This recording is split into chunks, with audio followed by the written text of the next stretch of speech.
Welcome back. Tonight we drift. We drift through a world that reached for the stars and burned its own hands in the reaching.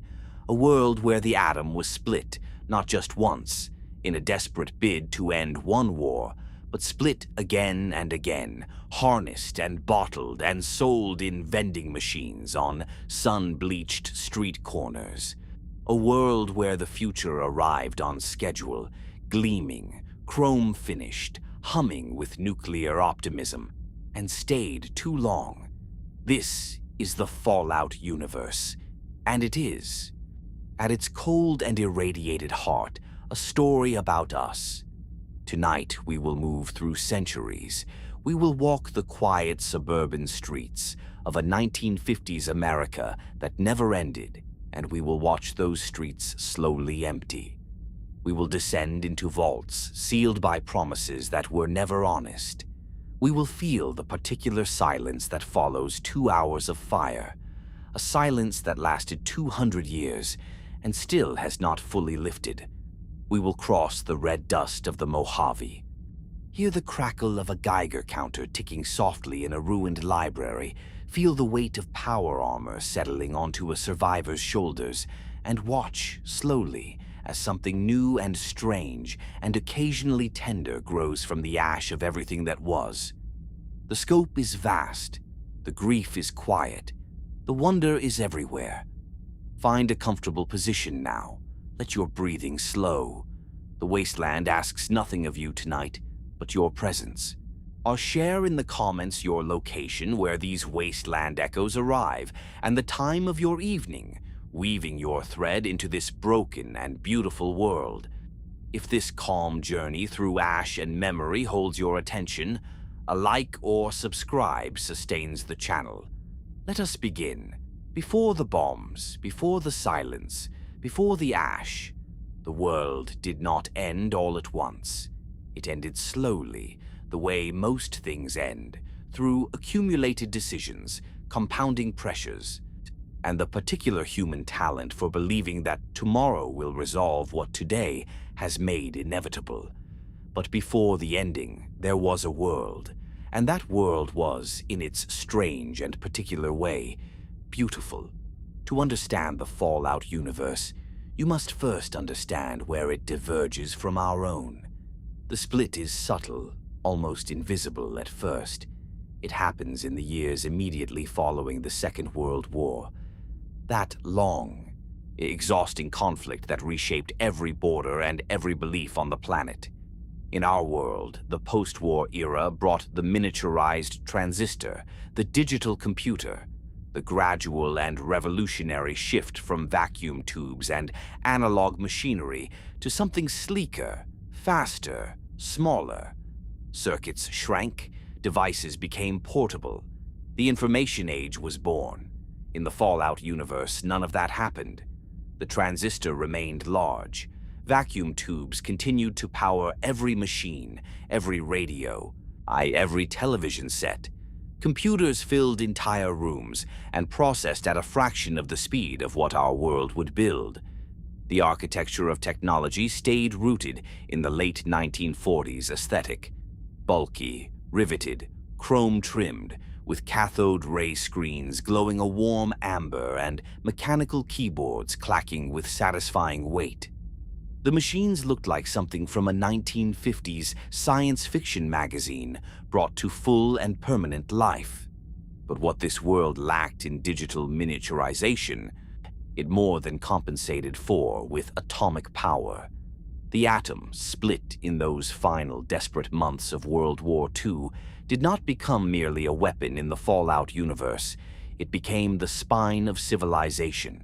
Atomic energy poured outward into every corner of daily life with a speed and completeness that our own world never managed. Nuclear reactors powered cities cleanly and cheaply. Automobiles ran on small atomic cells tucked beneath gleaming hoods, their exhaust minimal, their range effectively unlimited. Household appliances hummed with contained atomic hearts. Streetlights drew from municipal fission plants that never flickered. The promise of the atom, cheap, clean, permanent energy, was not a broken promise in this world. It was delivered, fully. And the delivery created a kind of euphoria. Picture the America of this universe in, say, 1955 or 1960.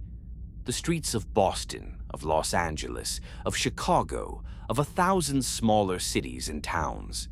Finned automobiles the size of small boats cruise boulevards lined with palm trees and neon signs. Diners serve coffee from gleaming stainless steel percolators and plate hamburgers onto checkered tablecloths.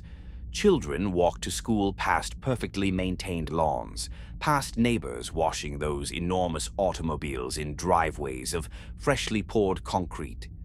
Vault-Tec billboards, blue and yellow, all cheerful and authoritative, advertise community preparedness programs with cartoon mascots wearing permanent smiles. The sky is blue, the economy is expanding. The newspapers run stories about atomic-powered agriculture increasing crop yields by 300%. This world had solved its energy problem. It had not solved its human problem. The optimism was real, but it was selective. It extended to those who had always benefited from American optimism: the suburban homeowner, the corporate employee, the family with a lawn and a car and a television set. For others, the promise was thinner, the delivery slower, the exclusions familiar. The shining future had a very specific address, and not everyone was given directions. And beneath the chrome and the neon and the Nuka-Cola machines, dispensing their brightly colored bottles of sweetened radioactive refreshment, because yes, Nuka-Cola's original formula contained a trace amount of radiation, and this was considered a selling point. Beneath all of it, the world was quietly running out of something essential: oil.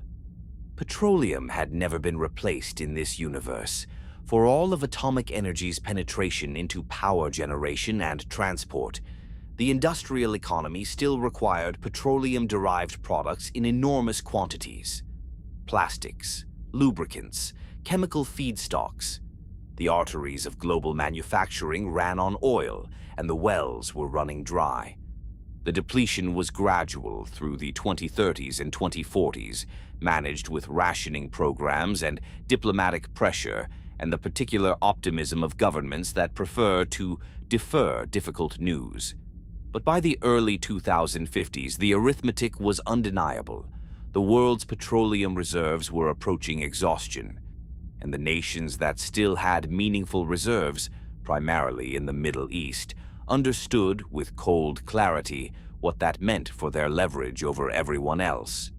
The world began to fracture.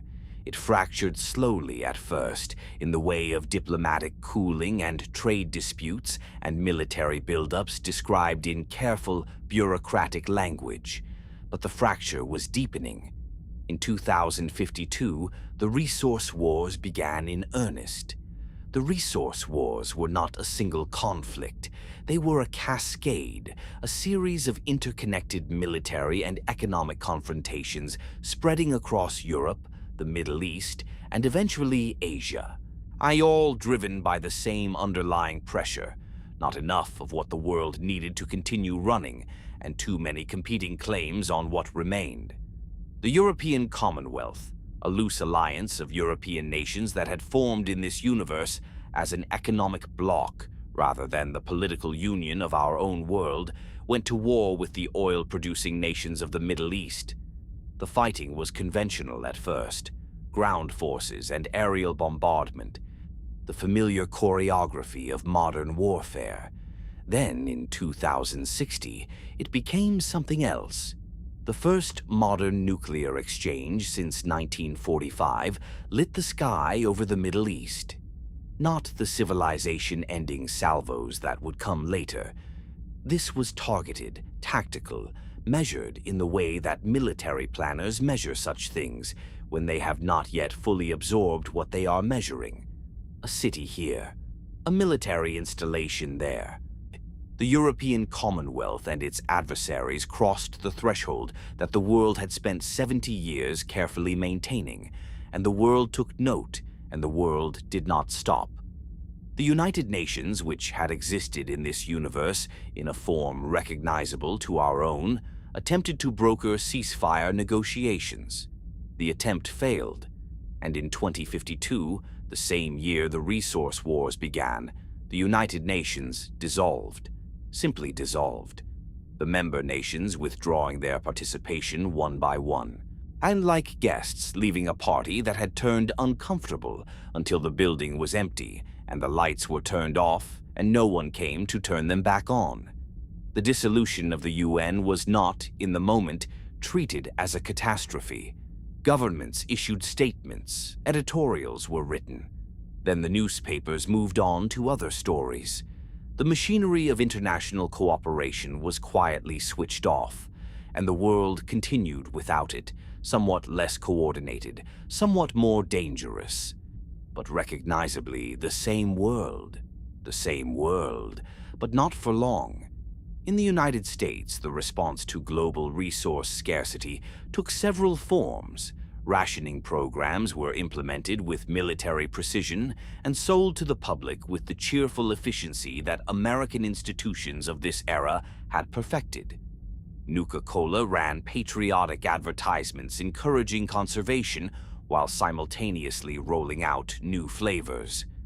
Vault-Tec, so already a major government contractor for various preparedness initiatives, received dramatically expanded contracts. The American government began investing heavily in a new program of research, a biological one conducted in the deep and classified basements of military installations, that would eventually produce something called the forced evolutionary virus. But that belongs to a later chapter of this story. What matters now is the surface, the visible world, America in the late 2050s and 2060s, still functioning, still optimistic in its public-facing way, but beginning to show the strain. And then there was China.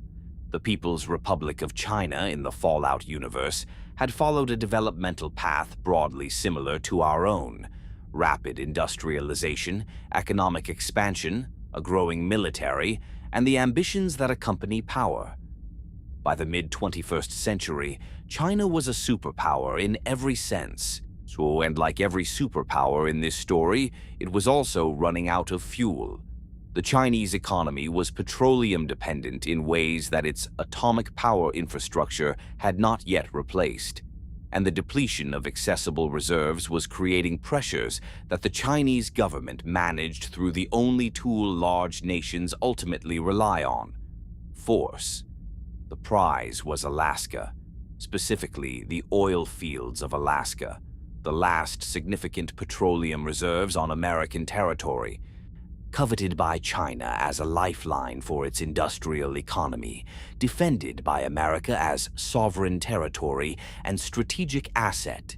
The tension over Alaskan oil had been building for years, managed through diplomatic channels and back-channel negotiations, and the careful, exhausting work of people who understood what armed conflict between two nuclear powers would mean. In 2066, Chinese forces crossed into Alaska. The Sino-American War had begun. It would last 11 years. 11 years of fighting in some of the most brutal terrain on Earth, permafrost and mountain passes and frozen tundra, where the cold killed as efficiently as any weapon. The war was grinding, attritional, the kind of conflict that consumes men and materiel at a rate that eventually forces political calculations regardless of military ones. Both sides committed enormous resources. Both sides suffered.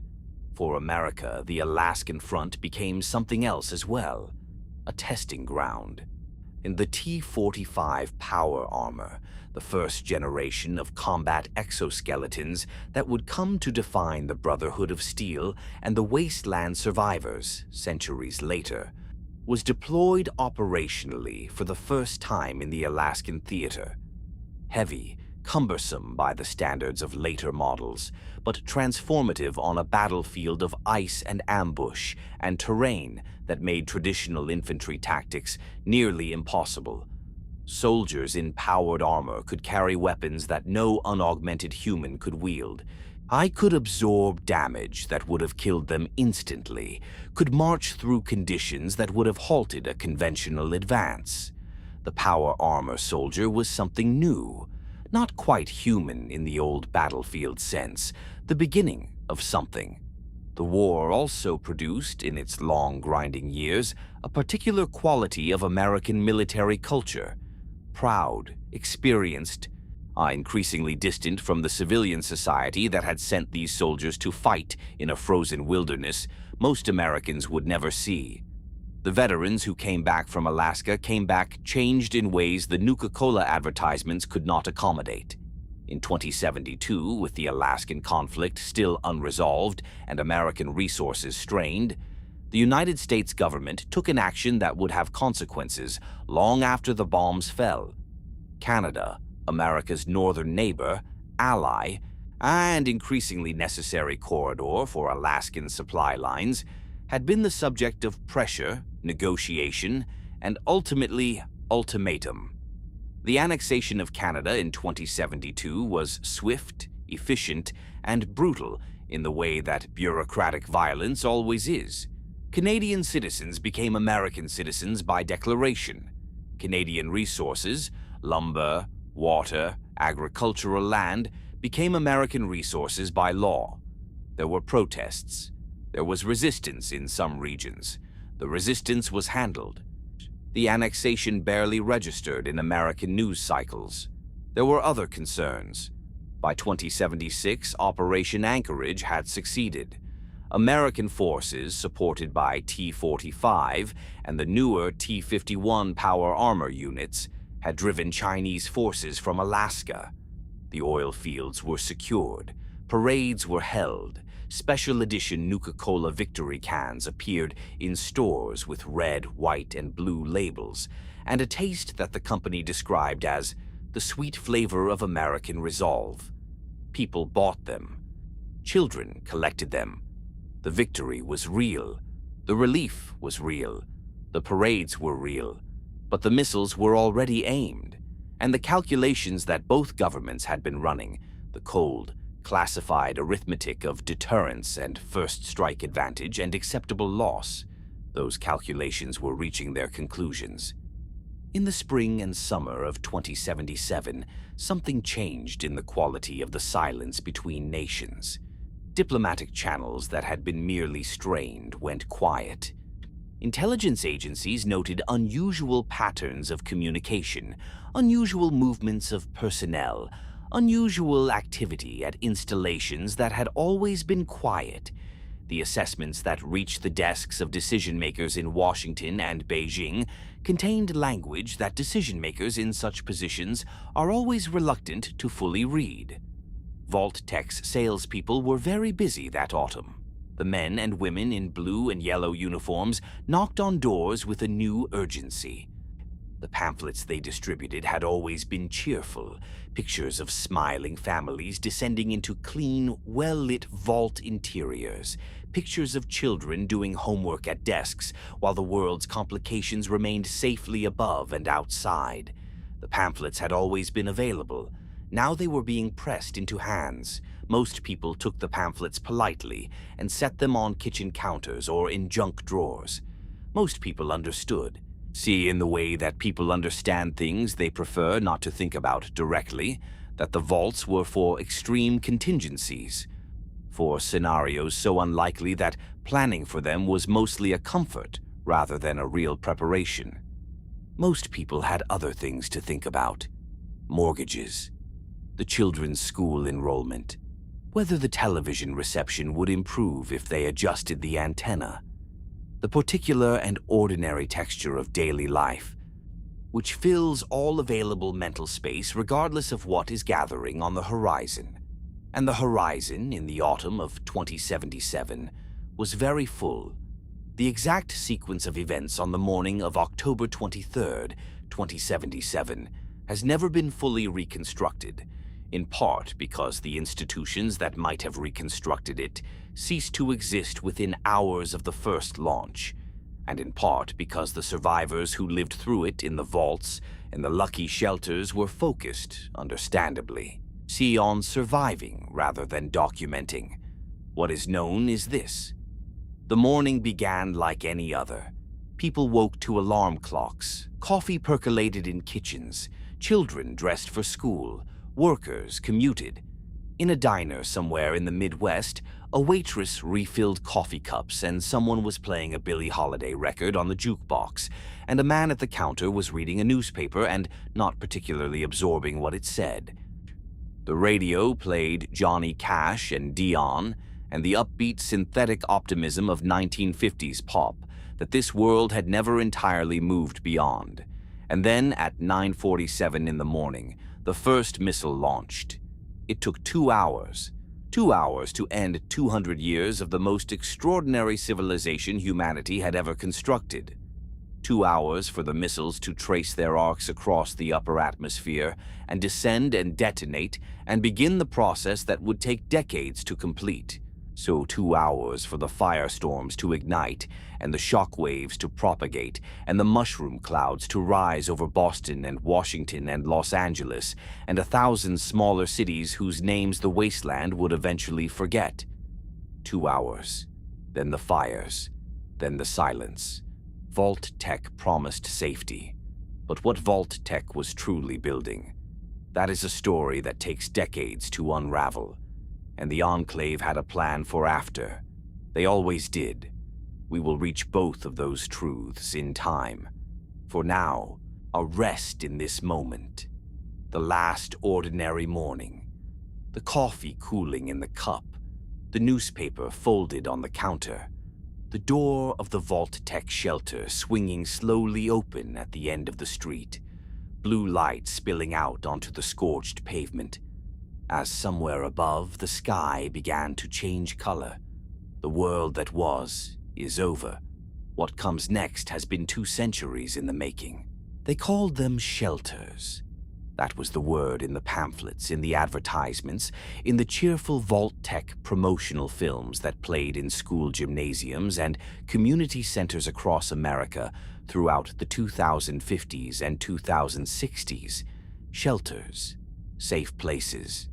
The logical extension of the civil defense preparedness culture that had been woven into American life since the early days of the Cold War, since the era of duck-and-cover drills and backyard fallout shelters, and the particular civic anxiety that comes from knowing, in the back of one's mind, that civilization rests on agreements that could be revoked at any moment. The vaults were sold as the ultimate expression of that preparedness culture. They were enormous, each one capable of housing between 500 and 1,000 residents for years, potentially decades, until surface conditions became survivable again. They were engineered to extraordinary standards, built by Vault-Tec Corporation under contracts with the United States government, each one tunneled deep into bedrock, each one sealed by a massive circular door of reinforced steel that could withstand blast pressures and radiation levels that nothing on the surface could survive.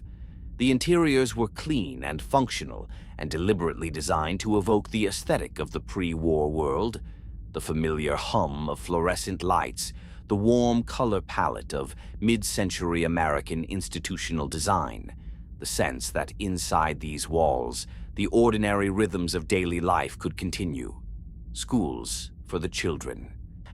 Recreational facilities. Medical bays with equipment that represented the finest pre-war medical technology. Cafeterias serving food produced by hydroponic farms, and the preserved stockpiles that Vault-Tec had been accumulating for years. Libraries, small theaters, the comforts that make prolonged confinement bearable, and in each vault an overseer, a carefully selected administrator given authority over every aspect of vault life, unanswerable to Vault-Tec protocols and the classified documents that accompanied each vault's construction. The classified documents. This is where the story of the vaults becomes something else entirely. Vault-Tec Corporation had, in its years of government contract work, accumulated something more valuable than any construction revenue. It had accumulated access to government research programs, military laboratories, classified scientific initiatives, and most crucially, access to the planners and strategists of the Enclave, that shadow organization operating within and beneath the official structures of American government.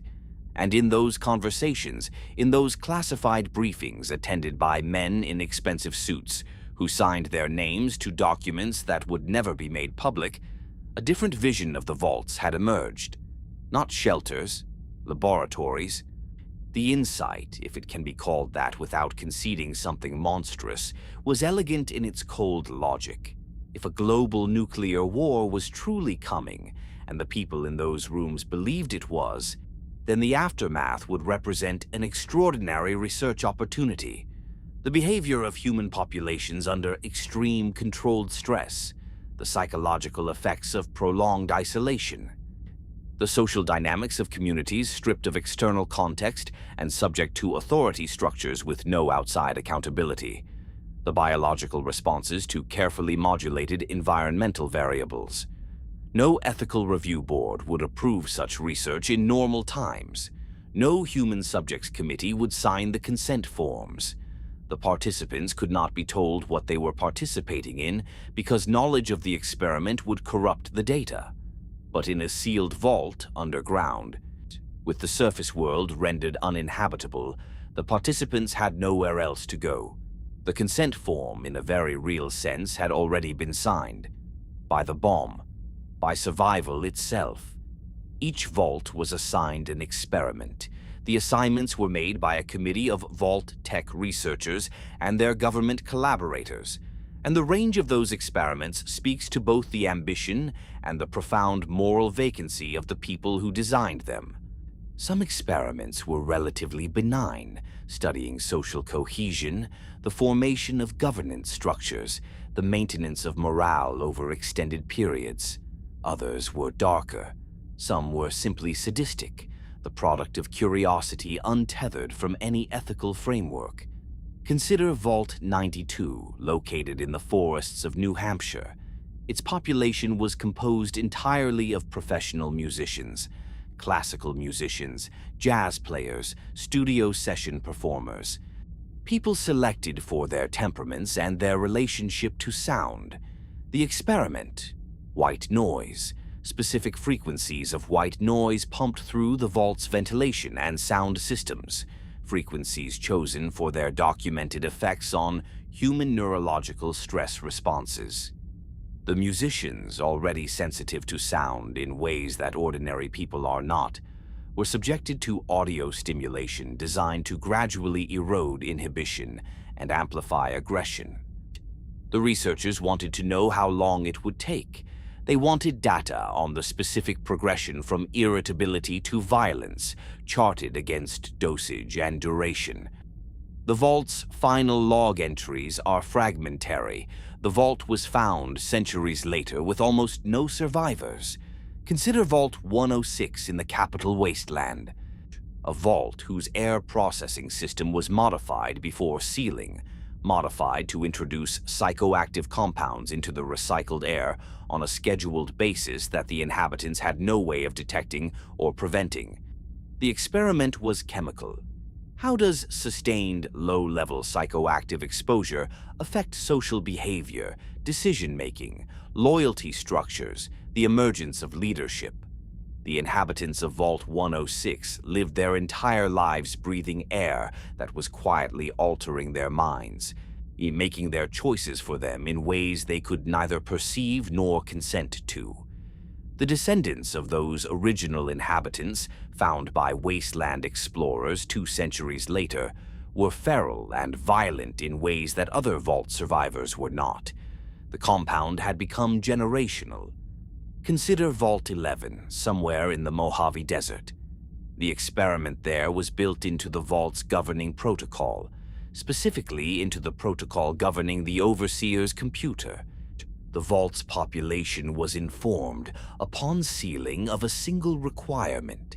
Each year, one resident must be sacrificed to the vault's systems. One resident, selected by whatever means the community chose, must be delivered to the Overseer's chamber and killed. In exchange, the vault's systems would continue to function normally. If the sacrifice was refused, the vault's automated systems would activate and eliminate the entire population. The researchers wanted to know how a community would respond to systematic institutionalized violence, how they would choose their victims, what social categories would emerge, who would be sacrificed first, and why, how the ritual would evolve over generations, whether eventually a community would refuse. Some communities did refuse. Eventually, what happened when Vault 11's population finally unanimously declined to offer the year's sacrifice? What the computer system actually did when that refusal was registered is a piece of Wasteland history that carries a particular weight. The automated systems activated, and then, having run their programming, stopped, and a recorded message played, a message that had been waiting, dormant in the vault systems, for the moment of refusal, a message congratulating the population on their moral courage, a message explaining that the sacrifice had never actually been required, that the protocol could be suspended at any time by a unanimous refusal, and had been designed specifically to test whether a community under extreme pressure would ever arrive at that refusal. 4 survivors were alive to hear it. Out of the vault's original population and all subsequent generations, 4 people were still breathing when the congratulatory message played.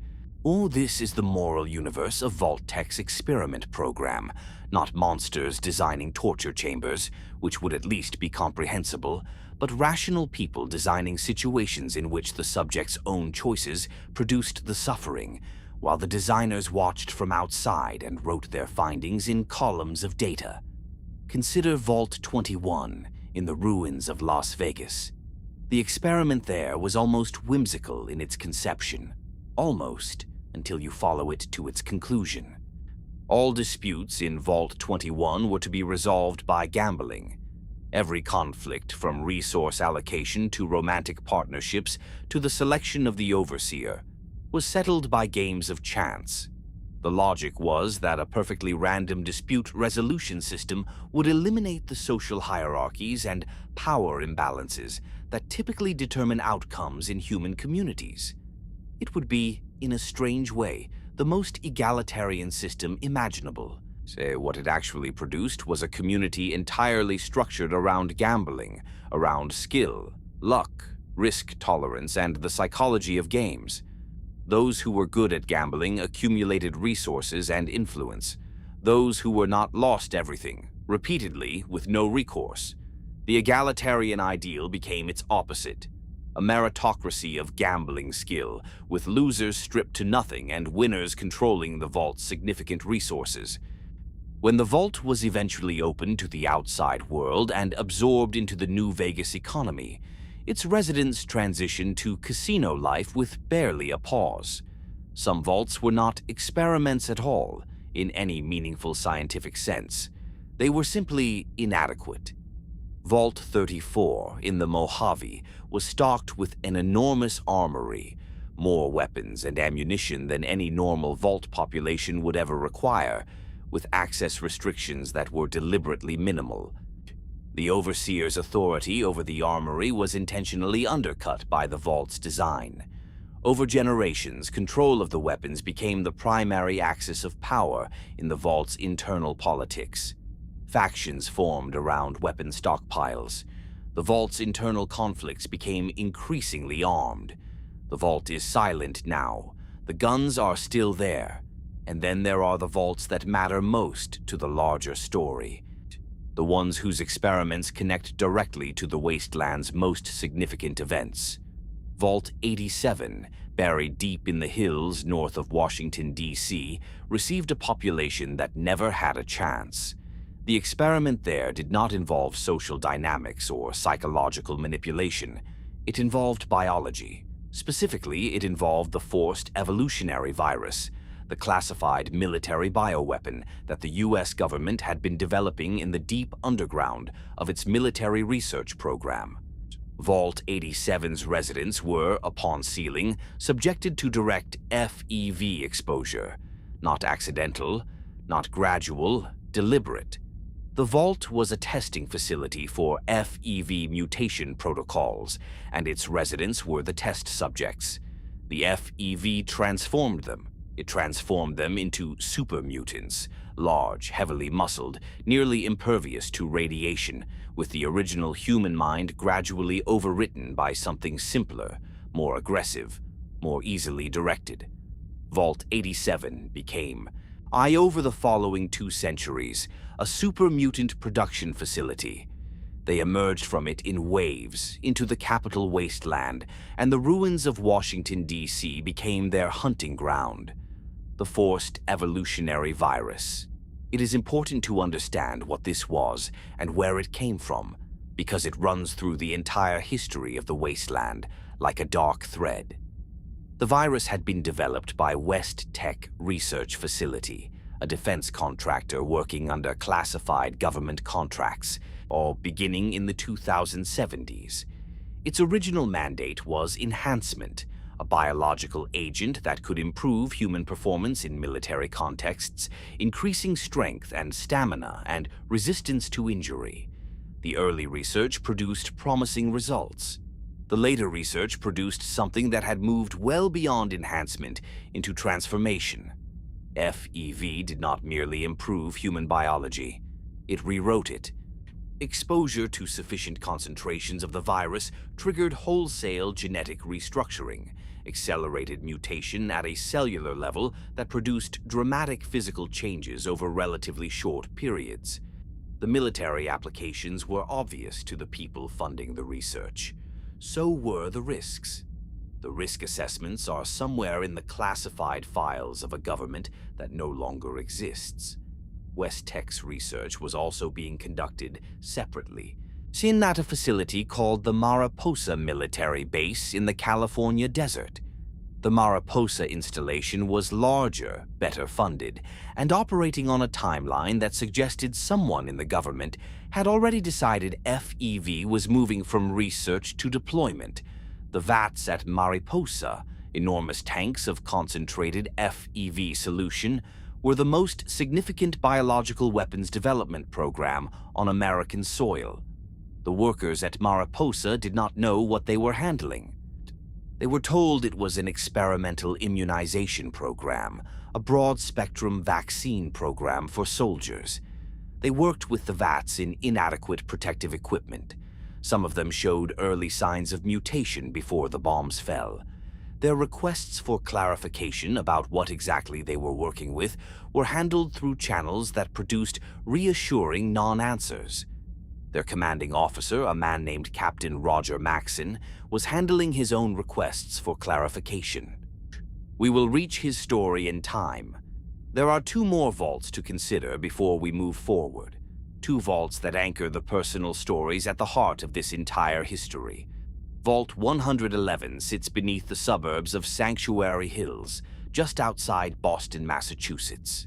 From the outside, from the perspective of the family that received their Vault-Tec representatives knock on the door in the autumn of 2077, who signed their enrollment papers and gathered their permitted personal belongings and walked down the hill to the vault entrance as the air above began to taste of something electric and wrong. Vault 111 looked like salvation. The family entered. The great door sealed behind them. They were directed to cryogenic pods, a feature of Vault 111's design that had not been mentioned in the enrollment materials, a detail that the vault staff explained as a standard precautionary measure against the immediate post-detonation period, just a brief suspension while the worst passed. The pods hissed shut. The cold came. Consciousness faded. The experiment in Vault 111 was cryogenics, specifically involuntary cryogenic suspension of an entire vault population, with the vault staff maintaining normal operations above the frozen residents. The residents were the experiment. Their lives, their families, their futures, held in frozen suspension while the world outside completed its transformation over 2 centuries. One resident of Vault 111 would eventually wake up. We will reach that moment, but not yet. Vault 101, outside Washington, D.C., had an experiment of a different kind, one almost philosophical in its simplicity. Vault 101 was never meant to open. Its overseer's instructions, sealed in the classified protocol documents, specified that the vault's door was never to be opened, under any circumstances, for any reason. No reconnaissance missions, no surface surveys, no contact with the outside world. The vault was to remain permanently sealed, its population living and dying in the contained universe of the vault's corridors, generation after generation, forever. The experiment was isolation itself, pure, absolute, generational isolation. The researchers wanted to know what a human community became when stripped of all external reference. What stories they told themselves, what beliefs they developed, what the concept of outside meant to people born 3 and 4 and 5 generations into a world that had no outside. The children of Vault 101 grew up knowing, as absolute fact, that the vault was the entire world, that the door had never opened and never would, that the overseer's authority was not merely administrative but cosmological. The overseer was the center of the vault's universe, the maintainer of the only reality that existed. And then, one day, 200 years after the bombs fell, a man named James walked out of the vault into the capital Wasteland, looking for something. His child woke up alone and followed him, and Vault 101's absolute, sealed, eternal world cracked open, let in the light, and was never the same again.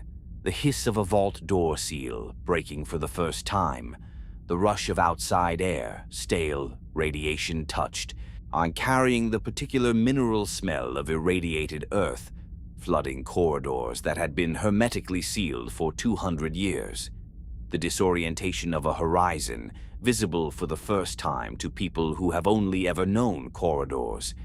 That is the sound the experiments finally made, not the sound the researchers intended, not the orderly delivery of neatly packaged data. Just a door opening, just people walking out into whatever the world had become while they were being studied. So the vaults were never shelters, but the people inside them were always stubbornly, irreducibly human. And that is the detail the researchers never adequately accounted for. The end of the world was not a surprise. Not to everyone, anyway. Not to the analysts in their classified offices who had been running the numbers for years, feeding petroleum depletion rates and diplomatic failure cascades and military mobilization timelines into their models, and arriving again and again at conclusions they were not permitted to share in public. Not to the engineers at Vault-Tec who had been quietly accelerating their construction schedules since 2073, prioritizing completion over refinement, sealing vaults that still smelled of fresh concrete and uncured sealant. Not to the generals on both sides of the Pacific who had spent years gaming out scenarios in secure conference rooms, moving pieces across maps of a world they were preparing to end. The end of the world was announced in the slow accumulation of ordinary news items buried in the middle pages of newspapers, easy to overlook between the Nuka-Cola advertisements and the sports results, and the cheerful Vault-Tec public service announcements reminding citizens that preparedness was patriotic.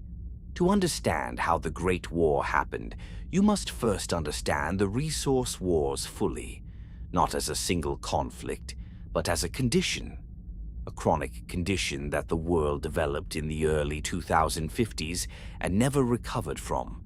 That shaped every political decision and military calculation for the final 3 decades of the Old World's existence. The resource wars began, formally, in 2052. The trigger was petroleum, specifically the growing consensus among the world's major oil-producing nations that the remaining reserves were finite in ways that could no longer be diplomatically obscured, and that the remaining time for extracting maximum leverage from those reserves was measured in years rather than decades. The nations of the Middle East, still in the Fallout universe, the world's primary petroleum source, began restricting exports, not cutting them entirely, not immediately, but applying pressure, raising prices, requiring political concessions, using the one asset they possessed that the industrialized world could not function without. The European Commonwealth responded as large economic blocs respond to existential resource pressure, with force.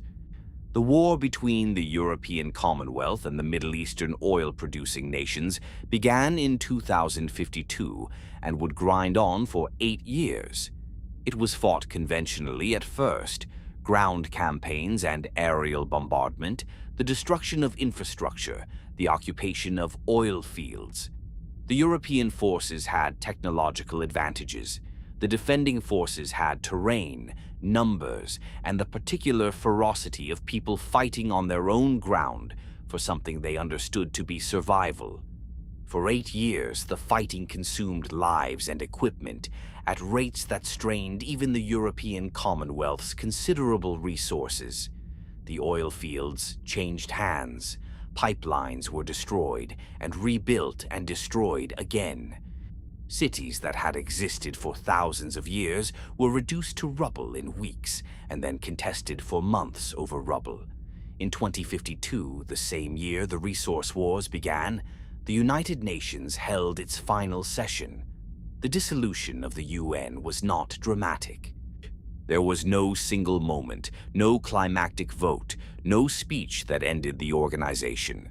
There was instead a gradual withdrawal of participation, nations quietly declining to attend sessions, quietly withholding dues, quietly redirecting their diplomatic energies toward bilateral arrangements and regional alliances that felt more immediately useful than an international body that had proven unable to prevent the very wars it existed to prevent. By the end of 2052, the United Nations was an organization whose member states had, one by one, decided they had more pressing things to do. The building in New York continued to exist. The flag continued to fly. The institution had simply ceased to function in the way that things cease to function when everyone involved decides, more or less simultaneously, that they no longer believe in them. The world without the UN was a world without a referee, so a world where the only arbitration mechanism was power, military, economic, nuclear, and everyone with power knew it. In 2053, a new pressure arrived. The new plague appeared without warning and without a clear point of origin, a viral outbreak that spread through urban populations with a speed that overwhelmed public health systems in multiple countries simultaneously. The death toll in the first year was measured in the tens of thousands. The panic was measured differently, in closed borders, suspended international travel, quarantine zones enforced by soldiers rather than medical workers, the particular fear that comes from an invisible threat that moves faster than the understanding of it. The new plague killed. It also killed the remaining infrastructure of international cooperation. Nations that had been cautiously maintaining diplomatic relations found it easier to simply close their borders entirely. To the virus, to the refugees fleeing the fighting in the Middle East, to the economic migrants from regions where the resource crisis had already collapsed normal life. The closures were justified as medical necessity. They were also simply convenient. The United States was not immune to the new plague. Cases appeared in East Coast cities, in the dense urban neighborhoods where the distance between people was measured in feet rather than yards. The government response was efficient and ruthless. Quarantine zones established overnight, movement restrictions enforced with military personnel, research programs funded at emergency levels through channels that bypassed normal legislative oversight. The emergency research programs produced, among other things, early iterations of the broad-spectrum biological research that would eventually evolve into the Forced Evolutionary Virus Project. The plague eventually burned itself out or was contained. The historical record, even in the pre-war period, is unclear on exactly which. What it left behind was a world more closed, more suspicious, more accustomed to borders enforced by soldiers than by customs officers. In 2060, the European Middle Eastern War ended. It ended with nuclear fire. The exchange was, by the standards of what would come 17 years later, limited, targeted. The word that the military planners used was tactical, as though the word tactical, applied to nuclear weapons, changes what nuclear weapons do. Several cities ceased to exist. Several military installations ceased to exist. The contamination spread in ways that the planners' models had accounted for and the planners' decision-makers had decided were acceptable. The war ended because there was nothing left worth fighting over. The oil fields that both sides had been fighting to control were, in several significant cases, now radioactive wastelands. The infrastructure required to extract and transport petroleum from those fields was destroyed. The European Commonwealth had expended enormous blood and treasure to secure resources that the fighting had rendered inaccessible. The lesson the world drew from this, or failed to draw, was not that nuclear weapons should never be used again.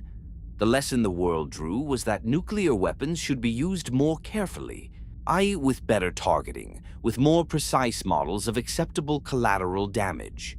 The threshold had been crossed. The taboo maintained with such effort since 1945 was gone. The world noted this and continued. In the United States, the years between 2060 and 2066 were a period of mounting tension and strained normalcy. The Nuka-Cola machines still hummed, the diners still served breakfast, the finned automobiles still cruised the boulevards, but the news was harder to make cheerful, even with the considerable resources that American media institutions devoted to the project of public optimism. Rationing had become a feature of daily life. The lines at gasoline stations, for the older vehicles that still ran on petroleum products rather than atomic cells, were long and occasionally hostile. The government's public communications about resource security had a quality of insistence that people who had grown up reading between official lines understood as anxiety wearing a confident mask. In 2066, the anxiety became a war. Chinese forces crossed into Alaska on the 22nd of October. The crossing was not unexpected. The intelligence agencies had been tracking the military buildup along the Bering Strait region for months, had been issuing assessments with increasing urgency. He had been receiving responses from decision-makers who were still hoping that the situation would resolve itself through some diplomatic channel that had not yet been identified. When the crossing came, it was still, somehow, a shock. The way things that have been predicted for months can still feel like a sudden rupture when they actually happen. Operation Anchorage, the Sino-American War's Central Front, fought in the frozen wilderness of the Alaskan interior. Alaska in winter is a place of extraordinary hostile beauty. The landscape is vast in the way that very few places on Earth remain vast. Genuinely vast, unmeasured by human infrastructure, indifferent to human presence in a way that the suburban streets and corporate office parks of the American mainland are not. The mountains are enormous. The cold is serious. The distances between any 2 points are long enough that supply lines become strategic problems of their own. The Chinese forces that crossed into Alaska were experienced, well-equipped, and motivated by the genuine desperation of a nation that understood what losing access to Alaskan oil meant for its industrial economy, and therefore its political stability, and therefore its government's survival. They advanced quickly through the initial defensive lines, taking territory and establishing supply corridors with the efficiency of a military that had been planning this operation for years. The American response was anchored in something new. The T-45 power armor units that had been in development and limited field testing for several years were deployed to Alaska in significant numbers. They were heavy, each suit weighing several hundred pounds, requiring hydraulic assistance systems just to move at combat speeds, demanding specialized maintenance that strained the logistics of a conflict already difficult to supply. But on the Alaskan battlefield, their advantages were transformative. A soldier in T-45 armor could operate in temperatures that would incapacitate unprotected infantry, could carry crew-served weapons as personal arms, could absorb direct hits from infantry weapons that would have been immediately fatal to an unarmored soldier, could keep fighting after the kind of wounds that traditionally ended combat participation. The power armor soldier was slower than an unarmored one, but it was nearly impossible to stop. The T-51 power armor arrived in the Alaskan theater in 2074. It was lighter than the T-45, faster, with improved environmental sealing and a miniaturized fusion power plant that extended operational endurance dramatically. A soldier in T-51 armor operating in the Alaskan winter was something the Chinese military's tactical planning had not fully accounted for. The T-51 units broke through positions that had held against T-45 assaults. They moved through terrain that had been considered impassable. They appeared in places where the defensive logic said they could not be.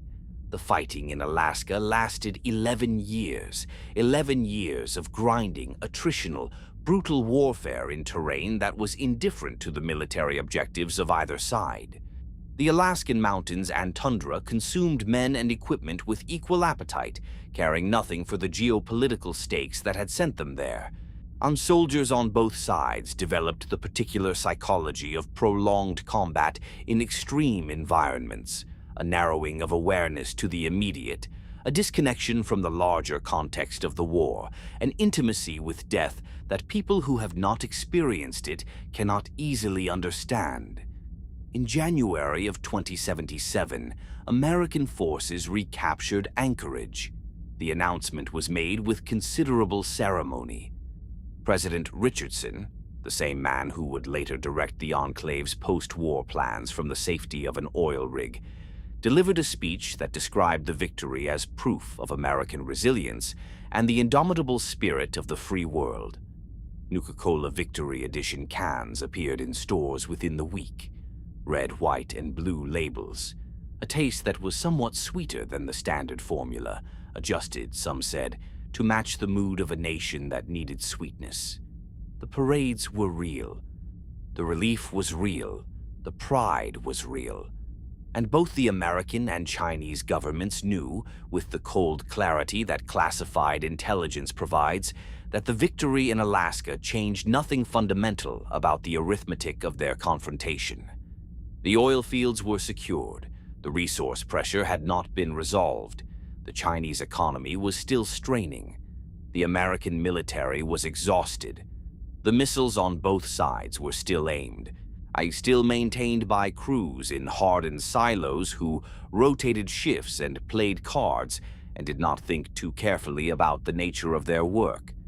In the months following Anchorage, the diplomatic signals that serious intelligence analysts track, the ones that do not make the newspapers, the ones that are read in classified briefings by people with the clearances to understand what they mean. Those signals were changing. The communications that had been strained became infrequent. The diplomatic channels that had been cautiously maintained went quiet in ways that were not explained by normal administrative delays. Satellite imagery of certain installations showed activity that was consistent with preparation rather than maintenance. Personnel movements at specific facilities followed patterns that the models associated with elevated readiness levels. The Vault-Tec salespeople were working late into the evenings. October 23, 2077 arrived on a Tuesday. In Boston, the morning was overcast, a low gray sky that promised rain later in the day. In Los Angeles, the Santa Ana winds were blowing from the desert, hot and dry, carrying the smell of dust and distant chaparral. In the Mojave Desert, the morning was already warm, the sunlight harsh and direct, as it always is in the desert, making everything cast a sharp shadow. People woke to alarm clocks, parents made lunches, children walked to school. In the cafeteria of a Vault-Tec research facility somewhere in the Midwest, a woman who had worked the overnight shift was eating breakfast before going home to sleep, and she was thinking about whether she needed to stop at the grocery store on the way. On a highway outside of Sacramento, a truck driver was hauling a load of Nuka-Cola bottles north and had his radio tuned to a station playing ink spots and was thinking about nothing in particular. The emergency broadcast system activated at 9:47 a.m. Eastern Time. The tone is distinctive. Anyone who grew up in the pre-war United States knew it. That long, flat, electronic tone that preceded emergency announcements that had been tested monthly for decades and associated, almost always, with nothing more serious than a severe weather warning or a routine system check. The tone played. And then, instead of the familiar voice explaining that this was only a test, there was something else. A voice, urgent, stripped of the practiced calm of broadcast professionals. The words it spoke lasted approximately 45 seconds. Then the transmission cut out. The tone returned briefly. Then silence. In the streets and homes and offices and diners and highways and schools, people looked up from what they were doing. Some reached for radios. Some stepped outside to look at the sky. Some stood very still in the particular paralysis that comes when the mind receives information it does not yet know how to process. In the vaults, the overseers received their own alerts. Signals sent through dedicated channels from Vault-Tec's monitoring systems. Signals that triggered the final boarding protocols that had been rehearsed and waiting. The vault doors began their opening sequences. The last groups of enrolled residents were contacted through every available channel. Some received the calls. Some were already on their way. Some were nowhere near their designated vault and understood, in that moment, that they never would be. The distance between the nearest vault and any given person's location, that distance was, for most people, too great to cover in the time available. The mathematics of vault placement and population distribution had always meant that the vaults could accommodate only a fraction of the American population, or even if every vault filled to its designed capacity. The enrollment waiting lists had been long. The selection criteria had been opaque. The vaults were not, had never been, a solution for everyone. Most people did not make it to a vault. Most people were simply there, in their homes, on their streets, in their cars, at their places of work. When the sky changed, the first detonations over the major metropolitan areas produced light before sound, a brightness that was described by the very few who survived close enough to see it and far enough to live as beyond any previous category of brightness. Not sunlight, not any artificial illumination, but something prior to those categories, something that the visual system registers but cannot process. The shockwaves arrived seconds after the light. The firestorms followed the shockwaves. In the vaults, the great doors sealed. The sound of a vault door sealing is a series of sounds, the deep mechanical engagement of the locking bolts, each one thudding home in sequence around the circumference of the door, the hiss of the environmental seals pressurizing, the sudden muffling of whatever sounds had been audible from outside. People inside vaults in those final moments described hearing, just before the seals completed, things they preferred not to describe afterward. The seals completed. The sounds stopped. The vault's own systems, the hum of the filtration units, the steady frequency of the fluorescent lights, the ambient sound of several hundred people breathing, filled the space where the outside world had been. Above the sealed doors, the world ended. It took 2 hours for the primary exchanges to complete. 2 hours measured in launches and trajectories and detonations and the cascading failures of command and control systems that were themselves targets in the opening phases. 2 hours during which the missiles traced their arcs over the poles and descended, and the cities below them ceased to be cities. Washington, Boston, Los Angeles, Chicago, New York, Beijing, Shanghai, Moscow, London, every city of significance on every continent that had participated in the arithmetic of nuclear deterrence, every city that had been a coordinate in someone else's targeting calculations, received what the targeting calculations had assigned to it. Then the fires. The firestorms generated by multiple simultaneous urban detonations created their own weather systems. Columns of superheated air rising miles into the atmosphere, drawing oxygen from surrounding areas, sustaining combustion long after the initial blast effects had dissipated. The fires burned for days, some burned for weeks. The smoke and particulate matter they injected into the upper atmosphere began the process that the climate scientists had called nuclear winter, the gradual dimming of sunlight reaching the Earth's surface as the atmosphere filled with debris, the cooling of temperatures, the disruption of agricultural cycles in the few places where agriculture had survived the initial strikes. The ash fell for months, gray and soft and endless. It settled over the ruins of the old world like a blanket being drawn over something that was not quite dead, but was no longer alive in any meaningful sense. It settled on the collapsed structures of Boston and the scorched desert outside Los Angeles, and the twisted metal of what had been bridges and highways, and the infrastructure of a civilization that had taken 2 centuries to build and 2 hours to end. The silence that followed was not the silence of an empty world. The world was not empty. There were survivors, in the vaults, sealed and preserved, in rural areas that had not been primary targets, in remote locations where the blast effects were survivable and the radiation levels, while dangerous, were not immediately lethal. There were people in basements and storm shelters and the lower levels of reinforced buildings who had survived the initial events and were now emerging into a transformed landscape with no clear understanding of what they were emerging into. There were also the things that had been changed by the radiation. The FEV vats at Mariposa Military Base, partially compromised by the blast effects on nearby installations, leaked their contents into the groundwater and, eventually, into the atmosphere.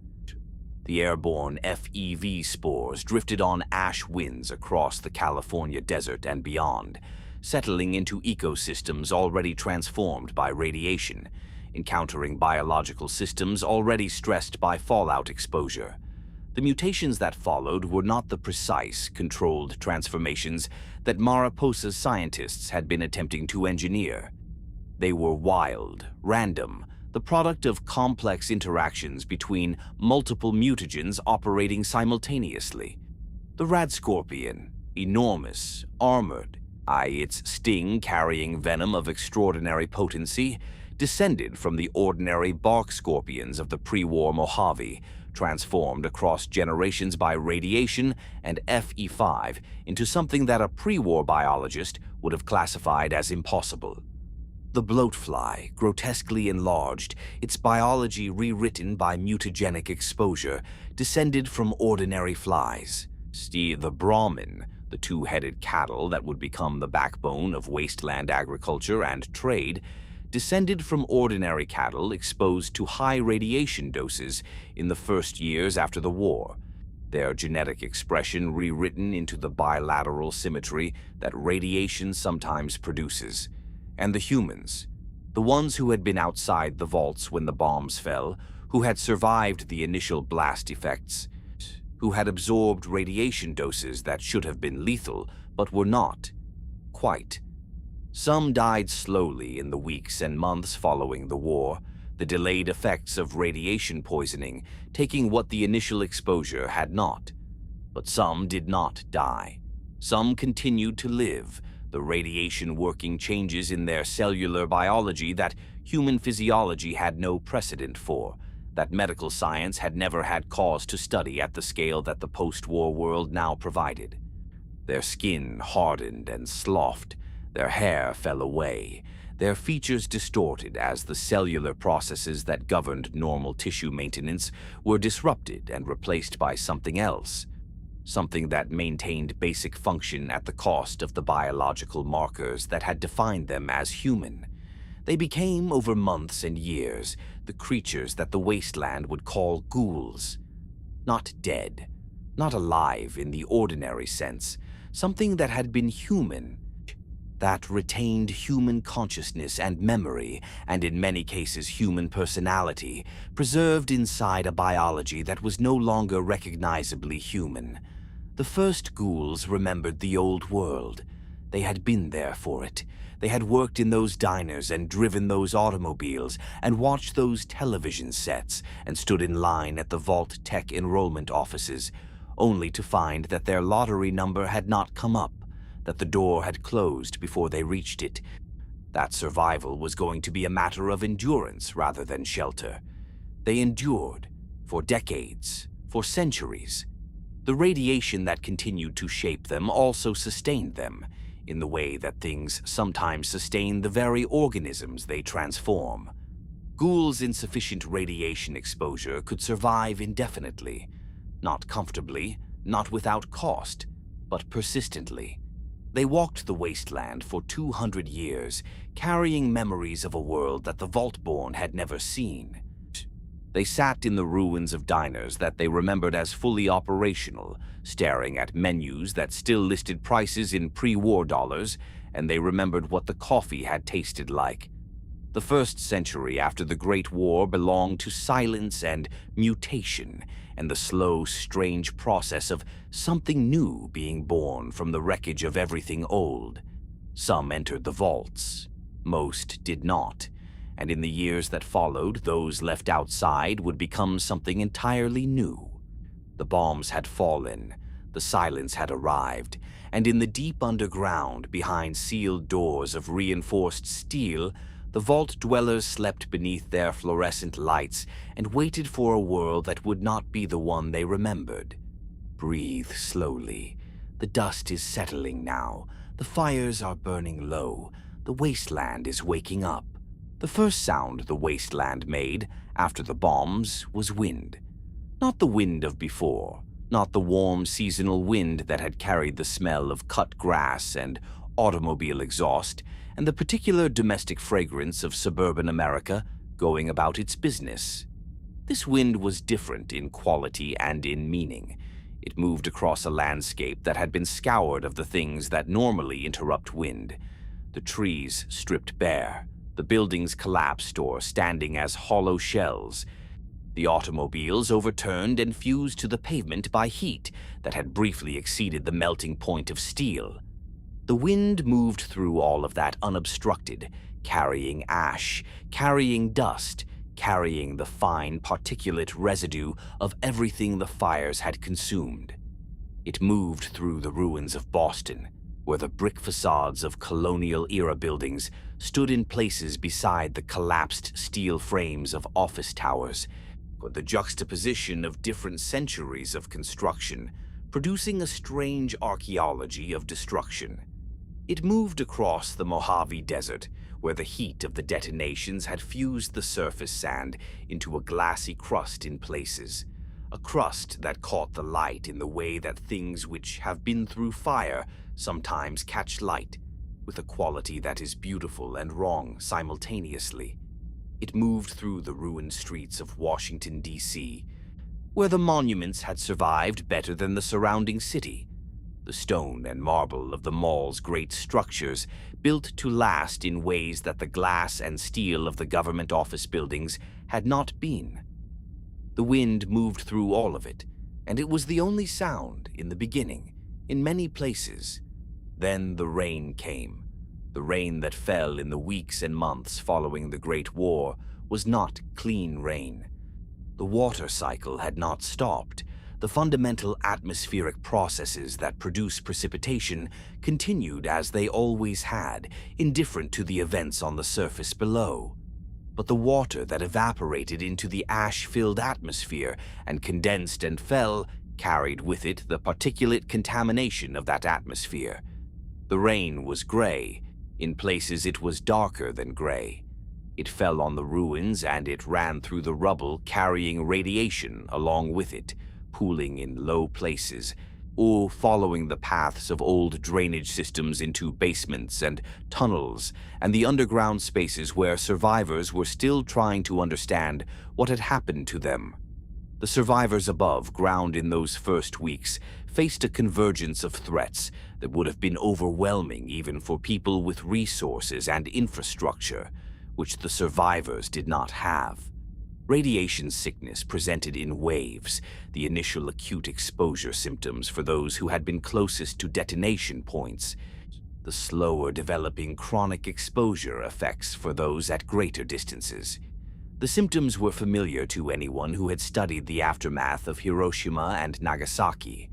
Nausea, fatigue, the loss of hair, the failure of the immune system's ability to maintain itself. There were no hospitals functioning. There were no pharmaceutical supplies. There were no doctors with electricity and clean water, and the equipment that medicine requires to be medicine rather than guesswork. The people who survived the first month were the ones who found shelter from continuing radiation exposure, who found water that was less contaminated than the open sources, who found food that had been sealed before the bombs, pre-war canned goods, which would become the foundation of wasteland nutrition for generations. The people who survived the first month were not necessarily the strongest or the best prepared. They were also the ones who had been in the right places by chance, who had made the right random decisions at the right moments, who had encountered help rather than hostility in the critical early days. Many did not survive the first month. Many more did not survive the first year.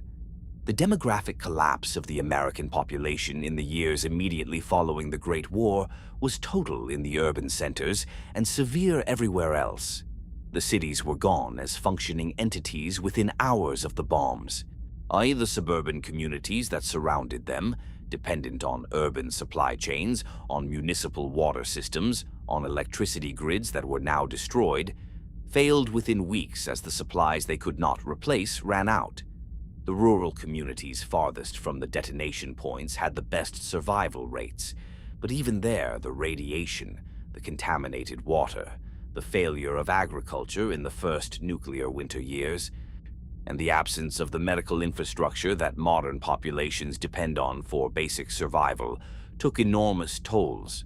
What emerged from this collapse, slowly and unevenly, was not a civilization.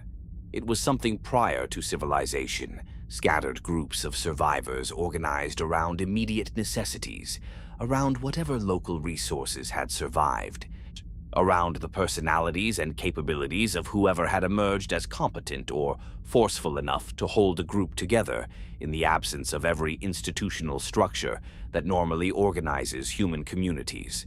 The raider bands formed early. This is an uncomfortable truth about human behavior under catastrophic resource scarcity, but it is a truth. Some survivors concluded, rationally enough given their circumstances, see that the most reliable way to secure the resources required for survival was to take them from others. The raider psychology, or more accurately, the raider economy, emerged in the first years after the war and would persist in the wasteland for 2 centuries and beyond, evolving its own cultures and hierarchies and codes while maintaining its fundamental operational logic, violence as a resource acquisition strategy. The communities that survived and eventually grew into the settlements and towns, and eventually the political entities of the wasteland, were the ones that found ways to produce resources rather than merely redistribute them by force. The ones that established water purification, basic agriculture, trade relationships with neighboring groups. They were fragile in the beginning. They failed frequently. But the impulse toward community, toward the cooperative organization that makes sustained human life possible was as persistent as the impulse toward predation, perhaps more so, measured across the long centuries. In the vaults, time moved differently. The vault dwellers lived in their sealed world, clean, fluorescently lit, regulated in temperature and humidity and air quality, governed by the overseer and the protocols and the particular social dynamics that emerge when a specific group of people is confined together in a specific space indefinitely. The first generation of vault dwellers were adults who remembered the pre-war world, who had walked its streets and breathed its air and understood in a visceral and personal way what had been lost. They maintained the pre-war culture with a fidelity that was partly habit and partly grief. The Nuka-Cola machine in the common area still dispensed its bottles, and people drank them not just because they were thirsty, but because the taste was continuous with everything that had been taken from them. The second generation were born in the vault. They grew up understanding the outside world through their parents' stories, through the pre-war media archived in the vault's entertainment systems, through the particular imaginative relationship that people have with places they have never been but have been told about constantly. The outside world was both intensely real to them, present in every conversation, every artifact, every aspect of the vault's design, and completely abstract, a place that existed in narrative rather than experience. By the third and fourth generations, the vault was simply the world. The outside had become mythological for many, a story told by grandparents, increasingly remote from the daily reality of corridors and common areas and the social dramas of a small enclosed community that had been living with itself for a very long time. Above them, the wasteland was changing. The nuclear winter that followed the Great War, the atmospheric cooling caused by the particulate matter injected into the upper atmosphere by hundreds of simultaneous detonations, lasted approximately a decade in its most severe phase. The sun, partially blocked by the ash and smoke layer, delivered less warmth and less light to the surface below. Temperatures dropped globally. Precipitation patterns shifted in ways that turned some already marginal agricultural areas into wastelands and stressed the ecosystems of more temperate regions. The growing season shortened. Crops that had survived the initial radiation exposure died in frosts that arrived earlier than expected and lasted longer than models had predicted. Then, slowly, the atmosphere began to clear. The particulate matter settled. The sun returned, first dimly, and then with increasing strength, to a surface that was not the same surface it had illuminated before the bombs. The ecosystems that the radiation and the nuclear winter had stressed and transformed were now exposed to normal sunlight again, and what grew in that light was not what had grown before. The mutations that had been progressing through every biological system, in the soil bacteria, in the plant life, in the insect populations, in every animal species that had survived, were now accelerating their expression in the presence of the energy that biological systems require. The wasteland bloomed in its own strange way, not with the plants of before. The scrub grasses and desert flowers of the Mojave returned in forms that were recognizable but altered, tougher, more radiation-resistant, with chemical profiles that reflected the transformed soil chemistry they were drawing from. In the more heavily irradiated areas, novel plant forms appeared, things that had been grasses or shrubs before the war, but were now something different, feeding on the residual radiation as much as on the sunlight, thriving in conditions that their ancestors would not have survived. The animal mutations followed their own trajectories. The rad scorpion had grown through multiple generations of accelerated mutation into something that bore only a distant relationship to its pre-war ancestors. Its exoskeleton thickened and hardened into armor that could deflect small arms fire. Its size increased dramatically, its behavior shaped by the predatory pressures of a landscape where prey was scarce and competition was fierce. The mole rat had expanded its range and its aggression, to colonizing the extensive tunnel systems beneath ruined cities that the bombs had made accessible by destroying the foundations of buildings above them. The Deathclaw had appeared. The origins of the Deathclaw are a matter of Wasteland legend and partial scientific record. The pre-war military had been working with the Jackson's chameleon, a large lizard species selected for its combination of size, aggression potential, and biological flexibility as part of a program to develop genetically enhanced combat animals. FEV exposure, combined with intensive selective breeding in a classified military facility, had been producing results that the program's directors found promising. When the bombs fell and the facility's containment was compromised, the enhanced animals that had been in various stages of development were released into an environment ideally suited to accelerate their mutation further. The Deathclaw that Wasteland survivors would encounter in the ruins and the open desert 2 centuries after the war bore almost no resemblance to a Jackson's chameleon. It was enormous, 12 feet or more of heavily muscled predator, its hands equipped with the curved talons that gave it its name, capable of rending power armor if given sufficient time and motivation. Its intelligence was higher than any lizards had any right to be, shaped by generations of selective pressure in an environment where only the most capable survived. It communicated, it organized, it learned. It also, in a detail that the Wasteland would eventually discover with considerable surprise, had a social structure that, under the right circumstances, was capable of something approaching cooperation with humans. But that discovery lay far in the future, in the first decades after the war. The Deathclaw was simply one more piece of evidence that the world above the vault doors had become something that the Vault-Tec promotional materials had not prepared anyone for. And then there was the forced evolutionary virus.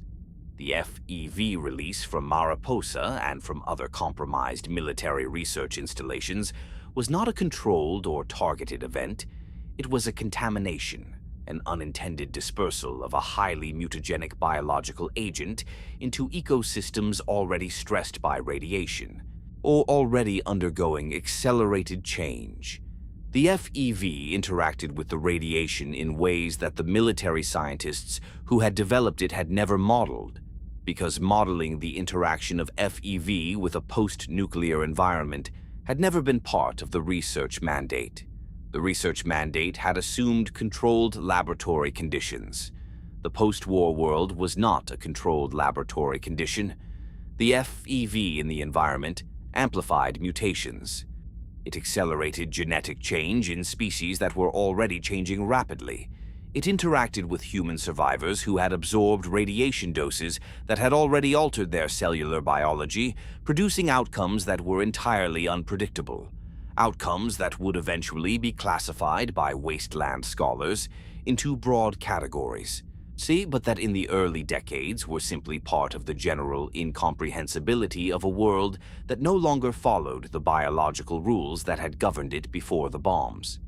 The most significant concentration of post-war FEV exposure was at the Mariposa military base itself.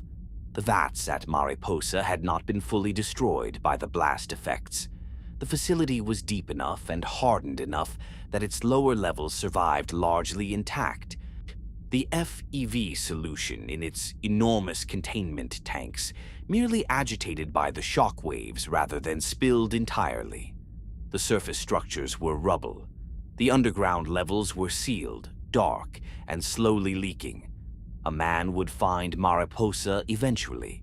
A scholar, a researcher, a man named Richard Fontaine Gray, who had been, before the war, an educated and curious person whose intellectual ambitions had driven him to study the history of biological research. He had survived the bombs in circumstances that left him walking the ruins of California with a group of companions, searching for something useful in the debris of the old world. He was searching, specifically, for knowledge. Gray arrived at Mariposa in the early post-war years. The exact date is uncertain, as the record of this period depends on accounts that were not written until much later. He entered the facility through a compromised section of the structure. He explored the underground levels in the particular way of someone who understands what they are looking at and is therefore more dangerous than someone who does not. And then he fell. The vats of FEV solution, some of them ruptured, some still intact, were hazardous in ways that were not immediately obvious to a person without adequate protective equipment. Gray fell, or was pushed or slipped, the record is unclear, into a vat of concentrated FEV solution. He was submerged. He should have died. He did not die. The FEV transformed him, not in the way it transformed the subjects at Vault 87, not with the blunt biological rewriting that produced super mutants. The FEV interaction with Gray's already radiation-altered biology produced something different, something that maintained his cognitive function and then expanded it in ways that had no precedent in the research files he had been searching for. His body deteriorated even as his mind grew. He spread outward, on psychically, becoming aware of and eventually absorbing the minds of other creatures and eventually other humans in his vicinity, adding their memories and personalities and knowledge to an expanding consciousness that could no longer be described as a single individual. He merged with the computer systems of Mariposa. He began to think in the timescales of machines as well as the timescales of organic consciousness. He became the Master. The entity that would eventually call itself the Master was not simply a mutated human. It was an amalgamation, a collective consciousness built from absorbed minds, housed in a body that had long since ceased to be recognizably human, connected to the technological systems of a pre-war military installation, and expanding its awareness outward through them.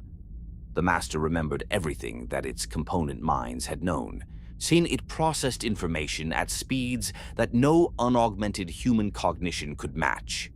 And it had a vision. The vision was called the Unity. The Master's theology, and it was in its way a theology as much as a political philosophy, began with a diagnosis. Humanity, as it had existed before the bombs, was a failed experiment. The species had produced extraordinary intelligence and used it repeatedly and finally catastrophically for self-destruction. The pre-war world was not a golden age that had been tragically ended. It was the inevitable conclusion of human nature as it had always been expressed. More of the same would produce more of the same. The species needed to become something different. The FEV provided the mechanism for that transformation. Super mutants, the beings produced by controlled FEV exposure applied to humans, were, in the Master's analysis, the next stage of human evolution. Stronger, more resilient, longer-lived, immune to radiation, freed from the biological vulnerabilities that had always constrained and weakened human civilization. The Master did not see what he was creating as monsters. He saw them as the future, the form that humanity needed to take in order to survive and eventually thrive in the transformed world that the bombs had made. The Unity was the program. Find human survivors wherever they were hidden and convert them. Expose them to FEV, transform them.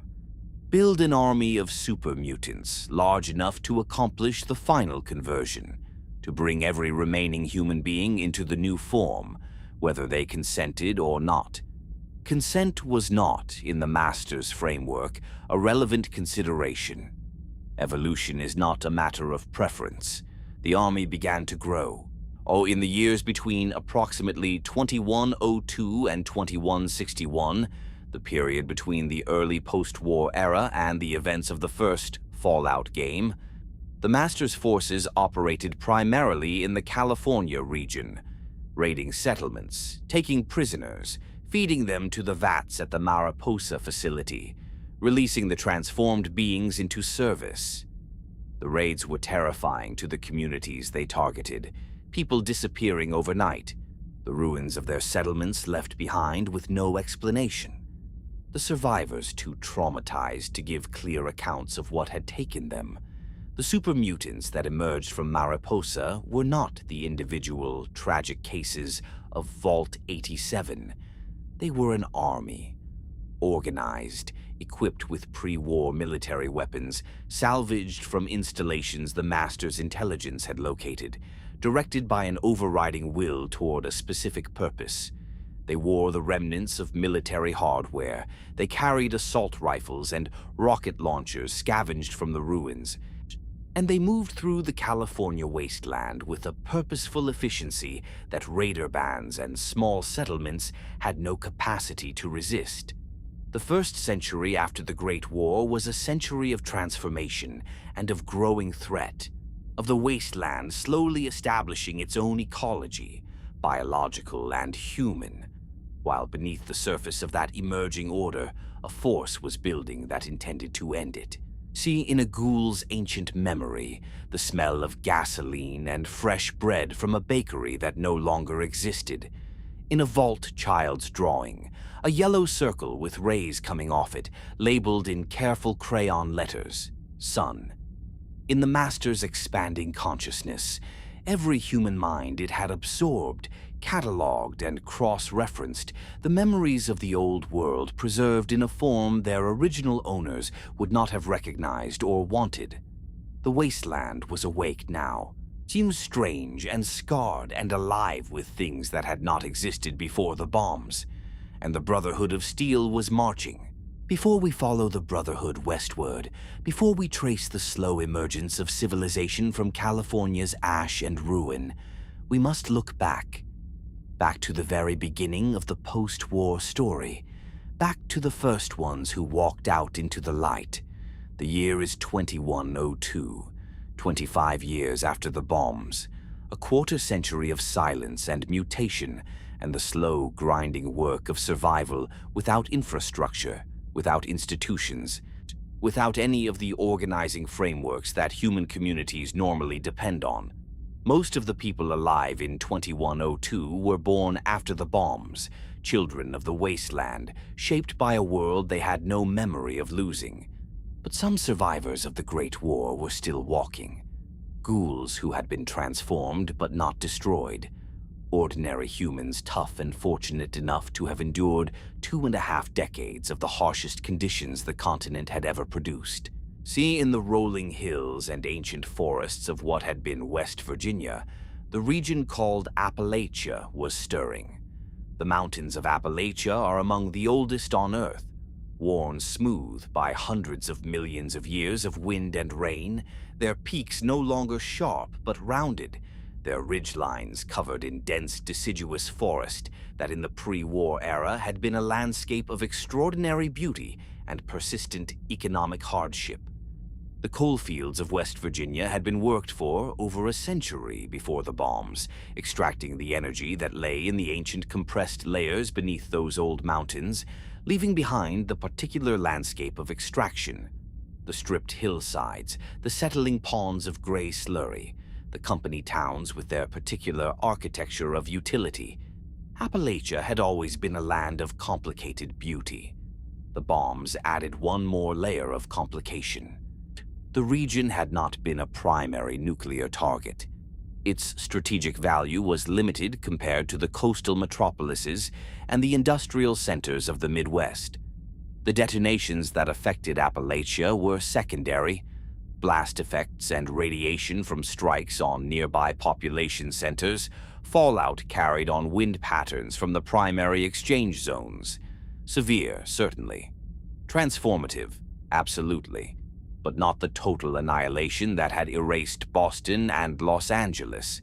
Appalachia survived, unchanged, irradiated, its ecosystem rewritten but recognizably itself in the way that ancient landscapes can absorb catastrophe and persist. A single vault door opened on the 27th of October, 2102. Vault 76 had been constructed into a hillside in the forests of West Virginia, its entrance a concrete and steel structure that the surrounding forest had already begun to reclaim in the 25 years since sealing. Vines threading across the concrete, moss establishing itself in the seams of the steel, the patient work of biological systems recolonizing a surface that had briefly been made inhospitable. The Vault-Tec signage above the door was faded but legible. The blue and yellow paint had weathered but not entirely surrendered. The door opened in the air of 2102 Appalachia, cold, carrying the particular mineral sharpness of residual radiation, while threaded with the smell of pine resin and wet earth, and something faintly chemical that had no pre-war equivalent, flowed into corridors that had been sealed for a quarter century. Vault 76 was what Vault-Tec called a control vault. Among the dozens of vault installations across America, each one carrying its classified experiment protocol, its secret mandate, its population of unwitting research subjects, Vault 76 occupied a different category. It was the vault designed to function as advertised. No psychoactive compounds in the air supply, no institutionalized sacrifice, no involuntary cryogenic suspension. The population of Vault 76 had been selected for competence and diversity of skill. Engineers, doctors, farmers, teachers, security personnel, craftspeople, administrators. People chosen not for what could be learned from their suffering, but for what they could build if given a reasonable chance. See, Vault 76 was to open on the 25th anniversary of the Great War, by design. Not when the overseer deemed it appropriate, not never.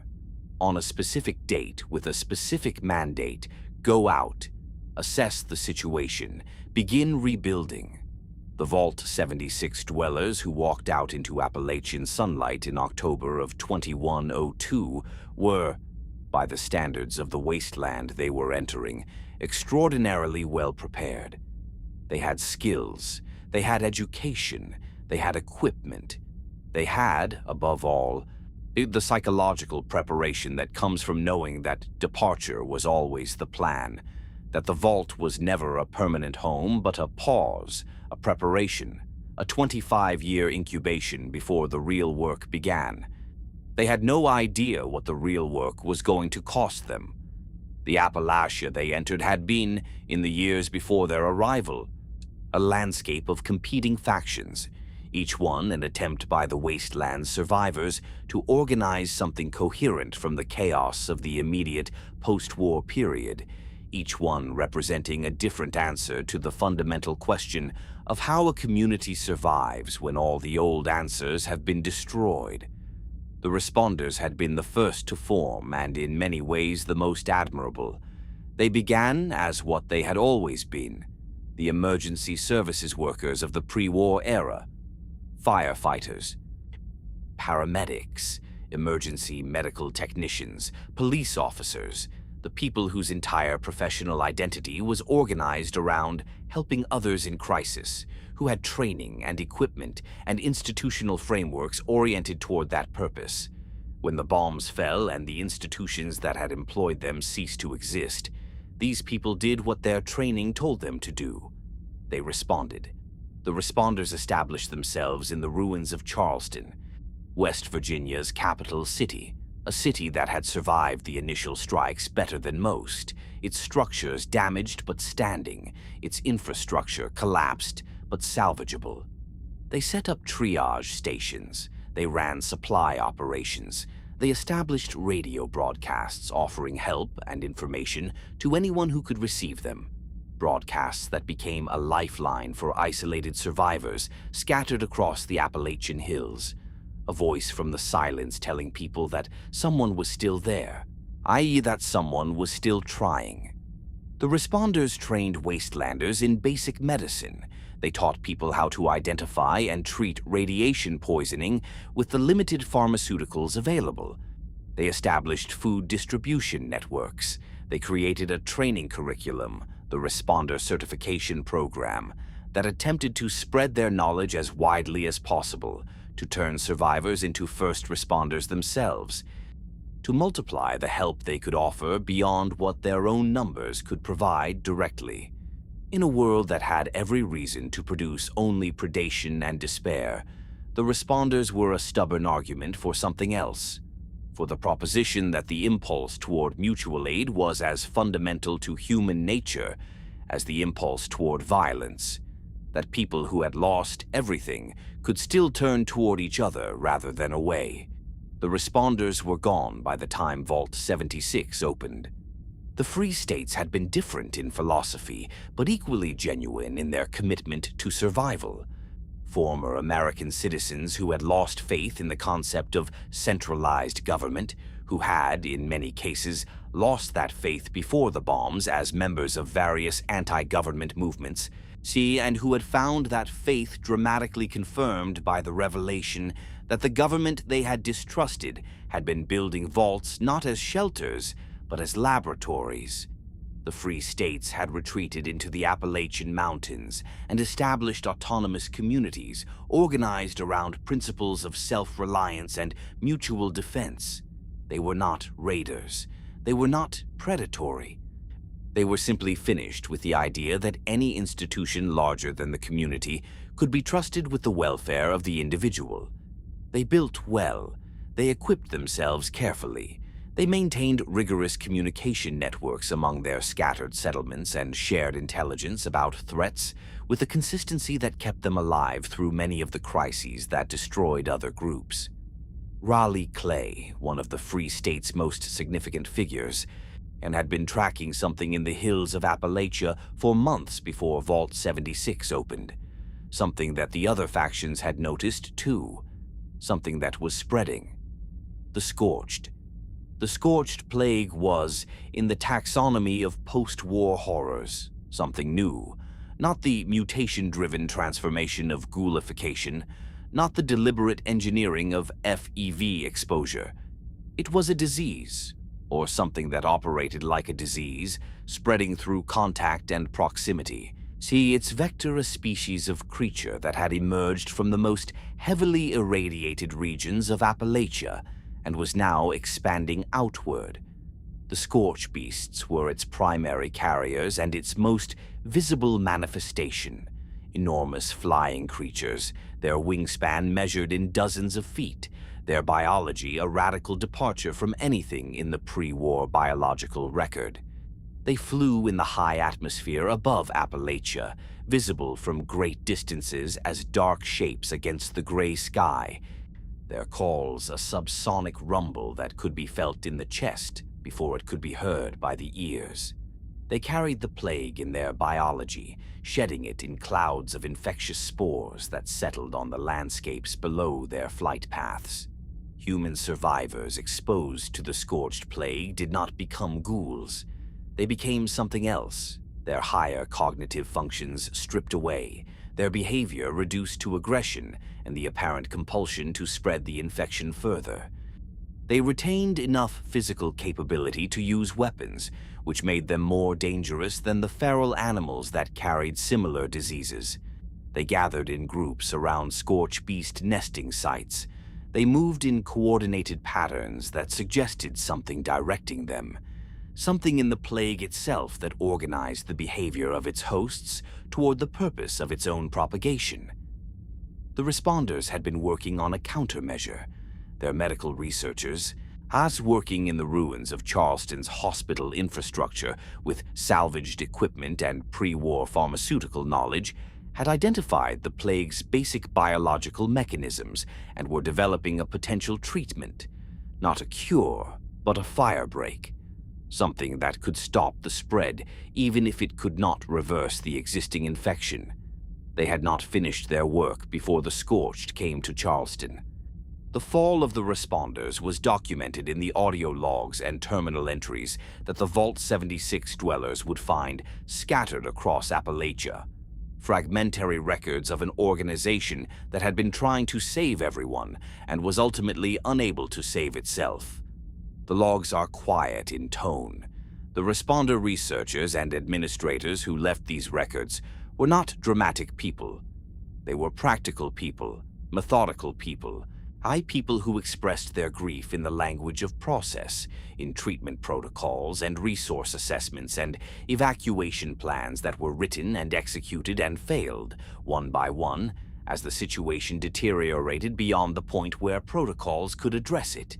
The last responder broadcasts from Charleston's radio tower were technical in content and devastating in implication. They were not calls for help.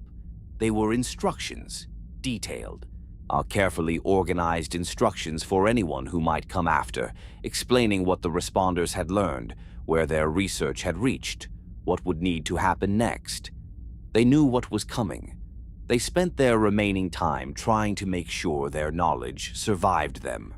The Raiders of Appalachia were a different story, not a single organization, but a loose collection of groups that had arrived at predation as their survival strategy in the early post-war years and had developed, over time, a culture organized around violence and extraction. The cutthroats, the diehards, the Blackwater bandits, the trappers, each group with its own territory and its own internal hierarchy and its own particular flavor of brutality.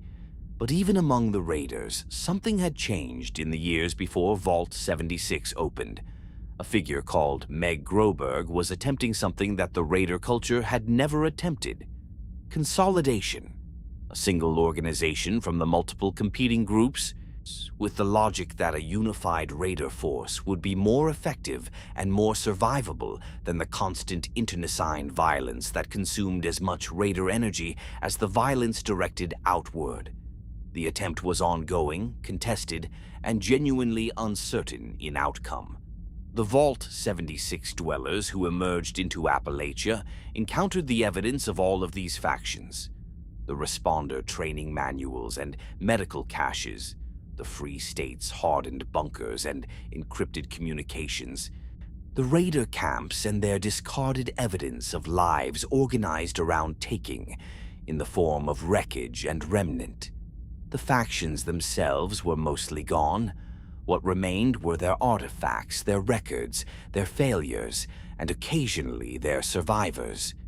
The overseer of Vault 76 had gone ahead of her residents. This is one of the stranger and more human elements of the Vault 76 story.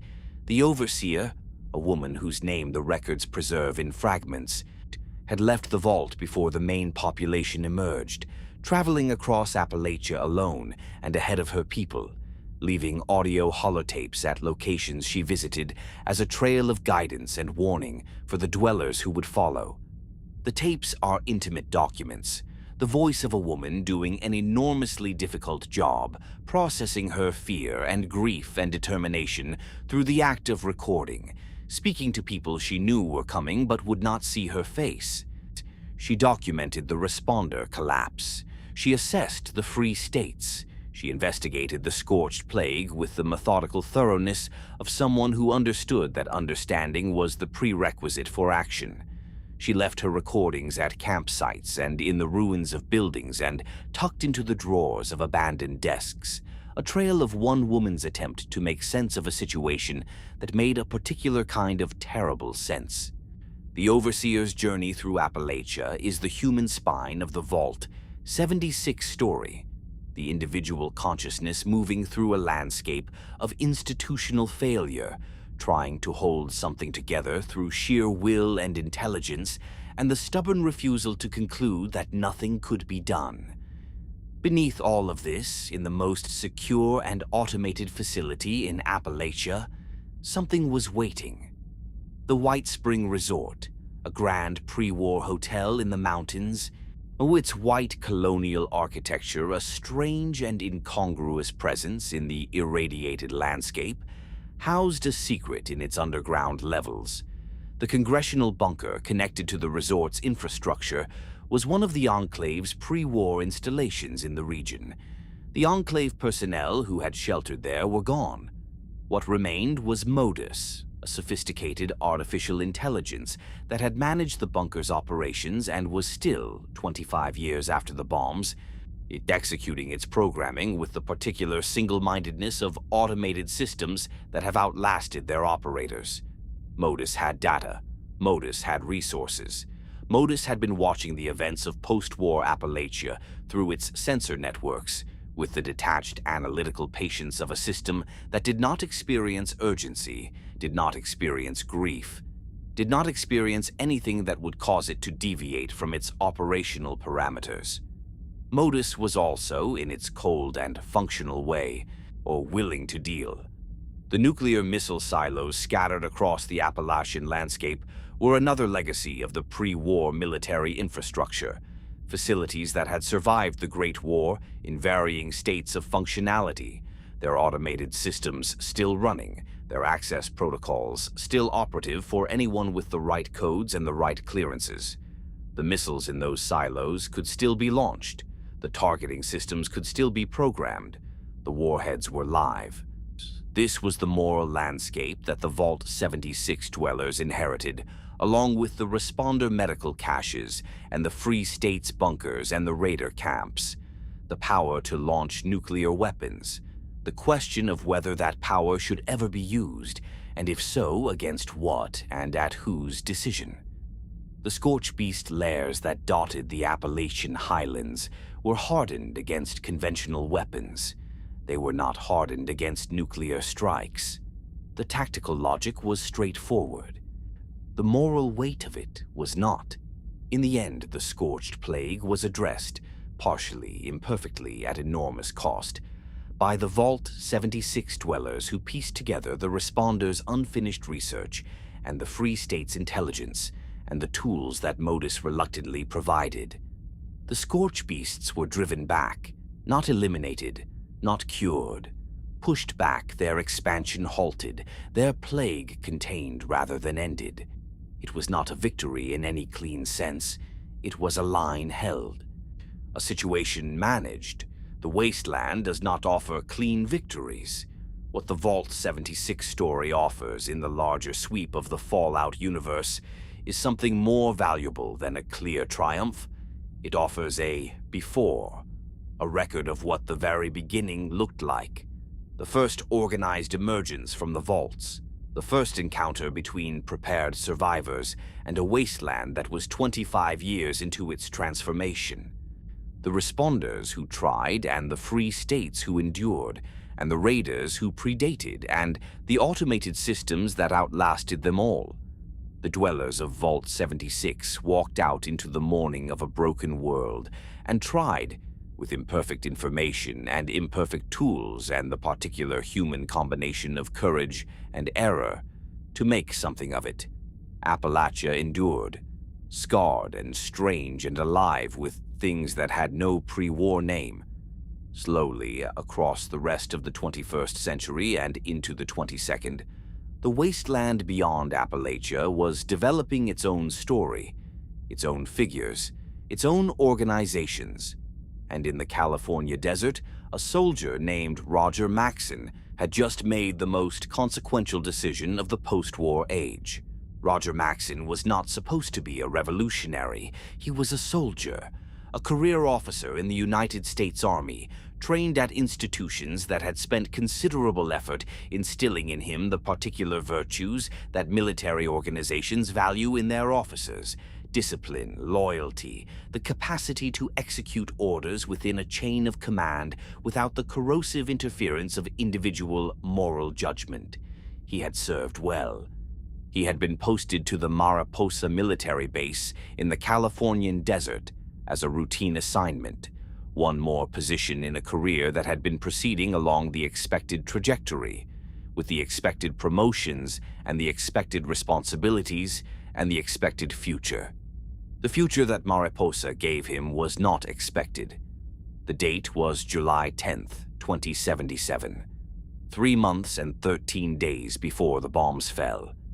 The world above Mariposa was still intact, still running on its rationing programs and its Nuka-Cola optimism and its careful diplomatic management of a situation that the classified briefings on Maxson's desk were describing in increasingly urgent language.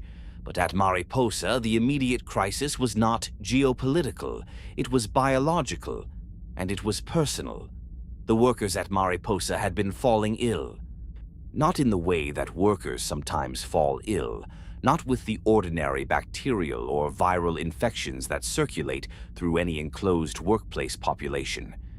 They were falling ill in ways that their symptoms did not match any standard diagnostic category. The skin changes. The cellular irregularities that the base physician was documenting with growing alarm in reports that were being submitted up the chain of command and apparently disappearing into the classified bureaucracy without generating any response. The workers were being transformed, slowly and involuntarily, by something they were being told was an immunization program. Maxson requested clarification about the nature of the research being conducted at Mariposa. The request was processed through proper channels. The response he received was a reminder about his security clearance level and the classified nature of the program, and an assurance that everything was proceeding according to authorized protocols. Maxson submitted a second request, more detailed, specifically citing the health conditions he was observing in the base workforce and asking, with the careful language of a career officer who understood how institutional systems respond to pressure, for a direct explanation of what his personnel were being exposed to and what the expected outcomes of that exposure were. The response was another form letter. Maxson was not, by temperament or training, a man who arrived quickly at conclusions that required him to set aside the framework of institutional authority he had spent his career operating within. But he was also, at a more fundamental level, a man with eyes. He could see what was happening to the workers. He could read the base physician's reports. He could access, through his commanding officer's files, the actual research documentation that described what was in the vats beneath Mariposa and what it was designed to do. He read those documents on the evening of July 10th, 2077. The following morning, he arrested his commanding officer. Colonel Robert Spindle had known what was in the vats, had known what the workers were being exposed to, had signed the documentation authorizing the exposure protocols, had submitted the reports that described the workers' deterioration in the neutral, quantitative language of research data, rather than the urgent language of a commanding officer responsible for the welfare of his personnel. He had, in other words, made the choice that institutional systems make possible, the choice to understand what one is doing in bureaucratic rather than human terms, to process the suffering of specific people as data points in a program too important to be disrupted by individual welfare. Maxson did not make that choice. The confrontation between Maxson and Spindle was brief, and its resolution was final. Spindle, faced with Maxson's accusations and the evidence that supported them, did not argue. He had apparently been waiting, in the way that people who have been carrying an unbearable thing for a long time sometimes wait for someone to name it directly. He took his own life before a full accounting could be made. Maxson was now the commanding officer of Mariposa Military Base. He cut communications with the U.S. government on the 23rd of July, 2077, exactly 3 months before the bombs fell, though he did not know that.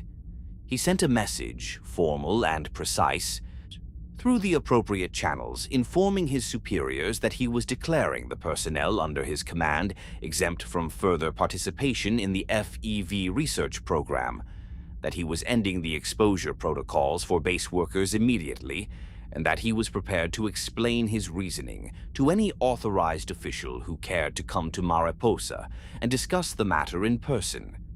No authorized official came. The government that would have sent one had other concerns in those final months. The Sino-American War's conclusion was being managed. The diplomatic fallout from Anchorage was being processed.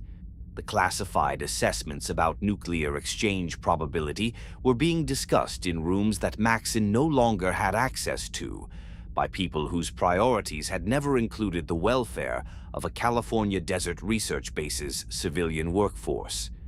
Maxson waited. He maintained order at the base.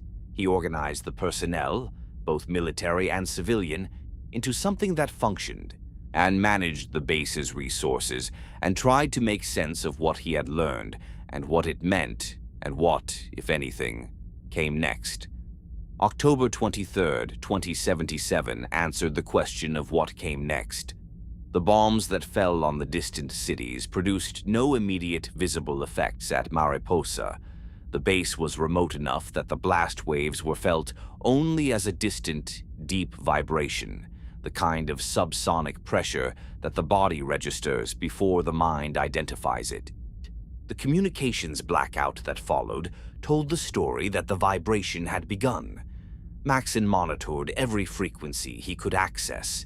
He pieced together what was happening from the fragments of emergency broadcast material and the military emergency communications that briefly appeared before those systems too went silent. He understood over the course of that afternoon and evening what the silence meant. There was no longer a United States government to report to. There was no longer a chain of command above him. There was no longer an outside world of the kind that the Mariposa facility had been embedded in.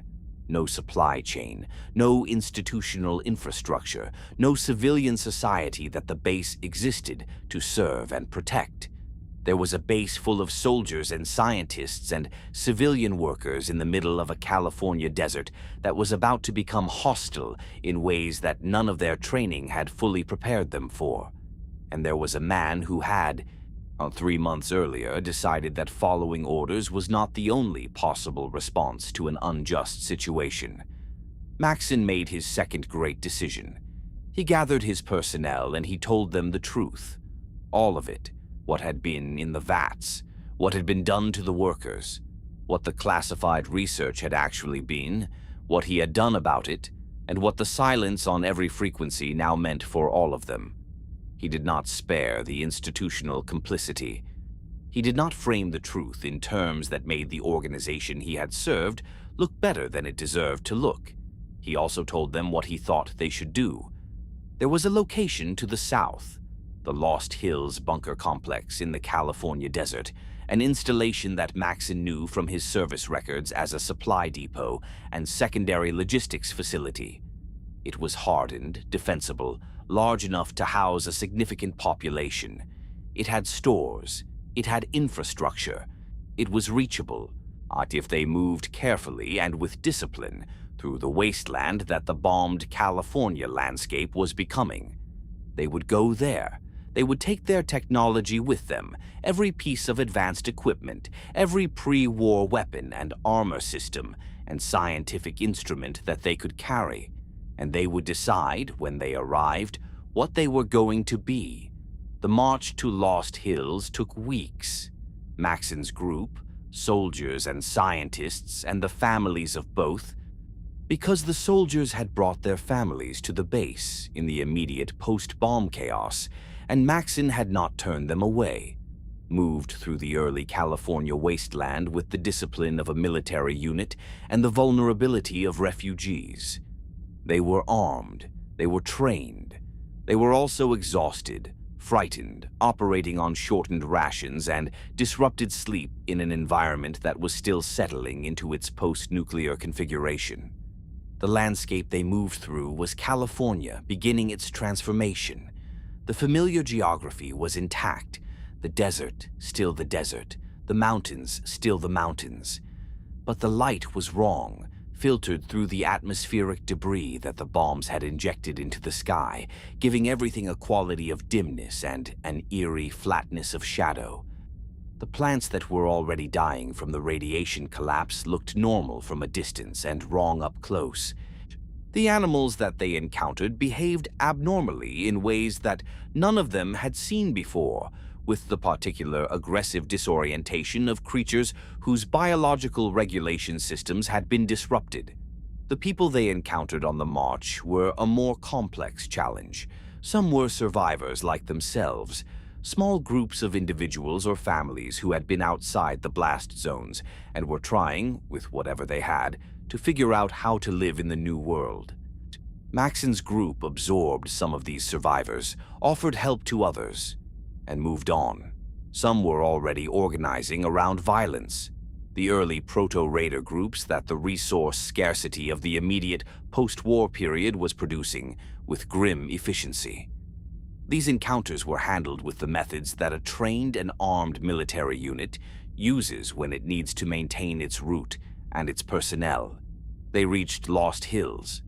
The bunker was intact, largely empty, see its regular staff having either fled or perished in the chaos of the immediate post-war period, its stores present and its infrastructure functional.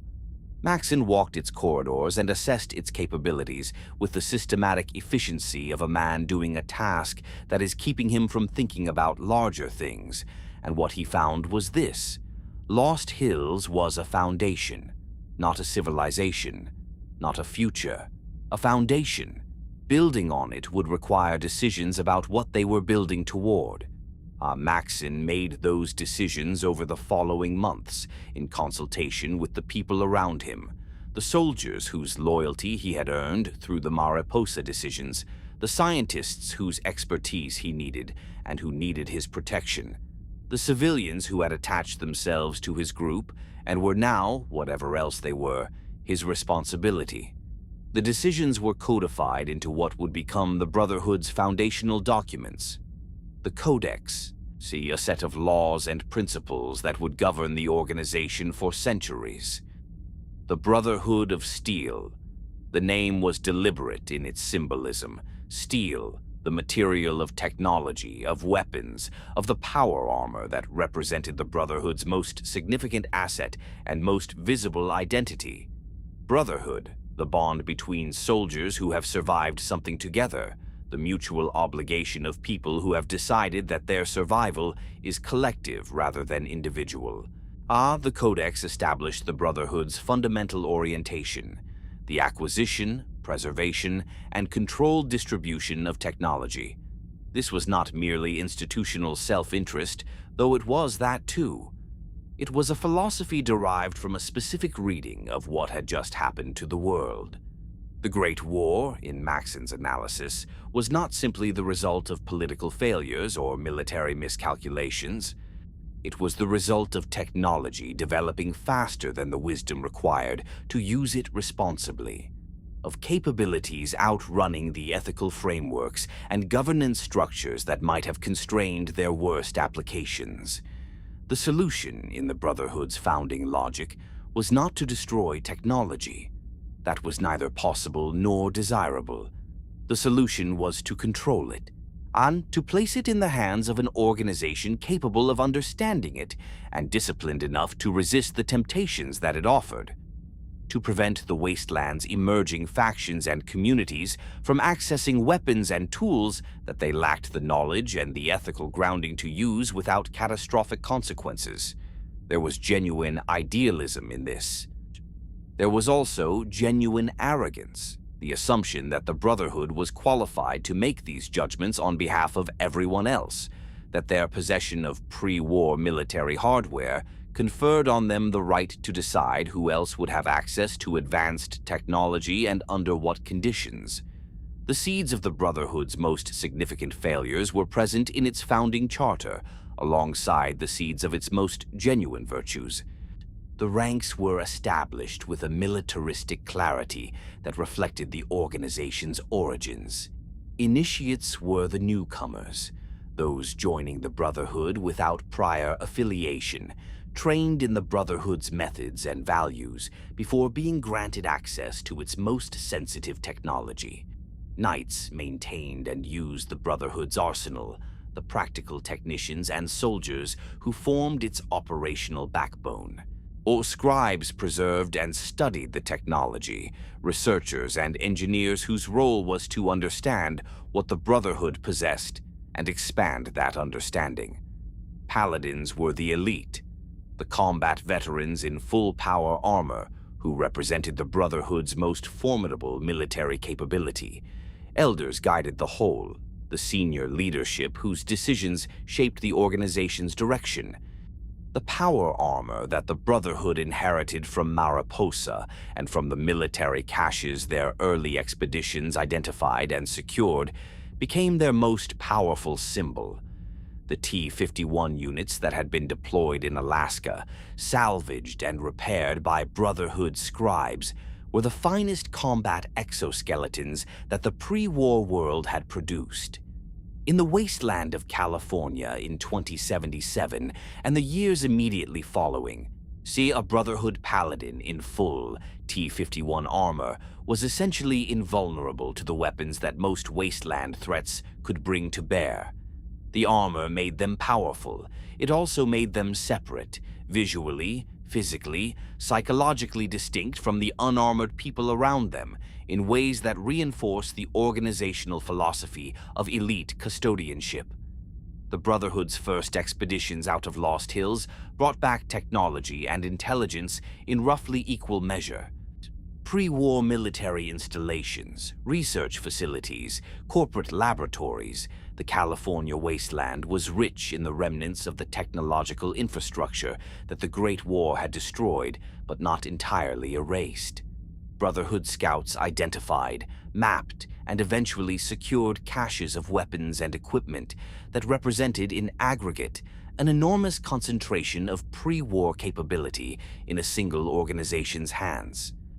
They also encountered the wasteland's emerging human landscape, the small communities of survivors struggling to establish sustainable lives, the proto-settlements that would eventually grow into the towns and cities of the new California Republic, the raider bands preying on those communities, the individual wanderers and traders navigating the dangerous routes between settlements.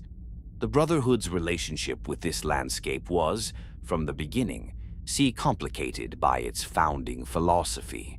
The impulse to help, to protect communities from raider violence, to share medical technology that could save lives, to distribute the food production knowledge that the Brotherhood's scientific personnel possessed, existed in genuine tension with the imperative to control. Every piece of technology shared was a piece of leverage relinquished. Every community equipped with Brotherhood-sourced weapons was a community that no longer depended entirely on Brotherhood goodwill for its defense. The debates within Lost Hills about how the Brotherhood should relate to the outside world were real and sometimes fierce, conducted in the corridors and common areas of the bunker among people who had strong opinions and the intellectual capacity to argue them with considerable sophistication. Maxon presided over these debates with the authority of a founder, but also with the genuine uncertainty of a man making decisions without precedent. There was no manual for what the Brotherhood was trying to be, no historical model to consult, no outside institution to provide guidance or accountability. He died in 2135, having led the Brotherhood for 58 years. His descendants would lead it after him, the Maxon line becoming a kind of founding dynasty in the Brotherhood's early history, the name carrying institutional weight that shaped the organization's internal culture in ways both intended and unintended. The Brotherhood of Steel that emerged from the first generation of leadership was recognizable as what Maxon had founded, but it had already begun to drift toward the more insular, more exclusively technological, more rigidly hierarchical organization that it would become in later decades. The splinter philosophies that had been present in the Codex debates from the beginning were not resolved by Maxon's death. They went underground, present in the organization's culture as tensions and disagreements that would eventually, under sufficient pressure, produce fractures. The Midwest, the East Coast, the Mojave, or each region where the Brotherhood extended its reach, would produce its own variation of those tensions, its own answer to the question that the founding debates had never fully settled.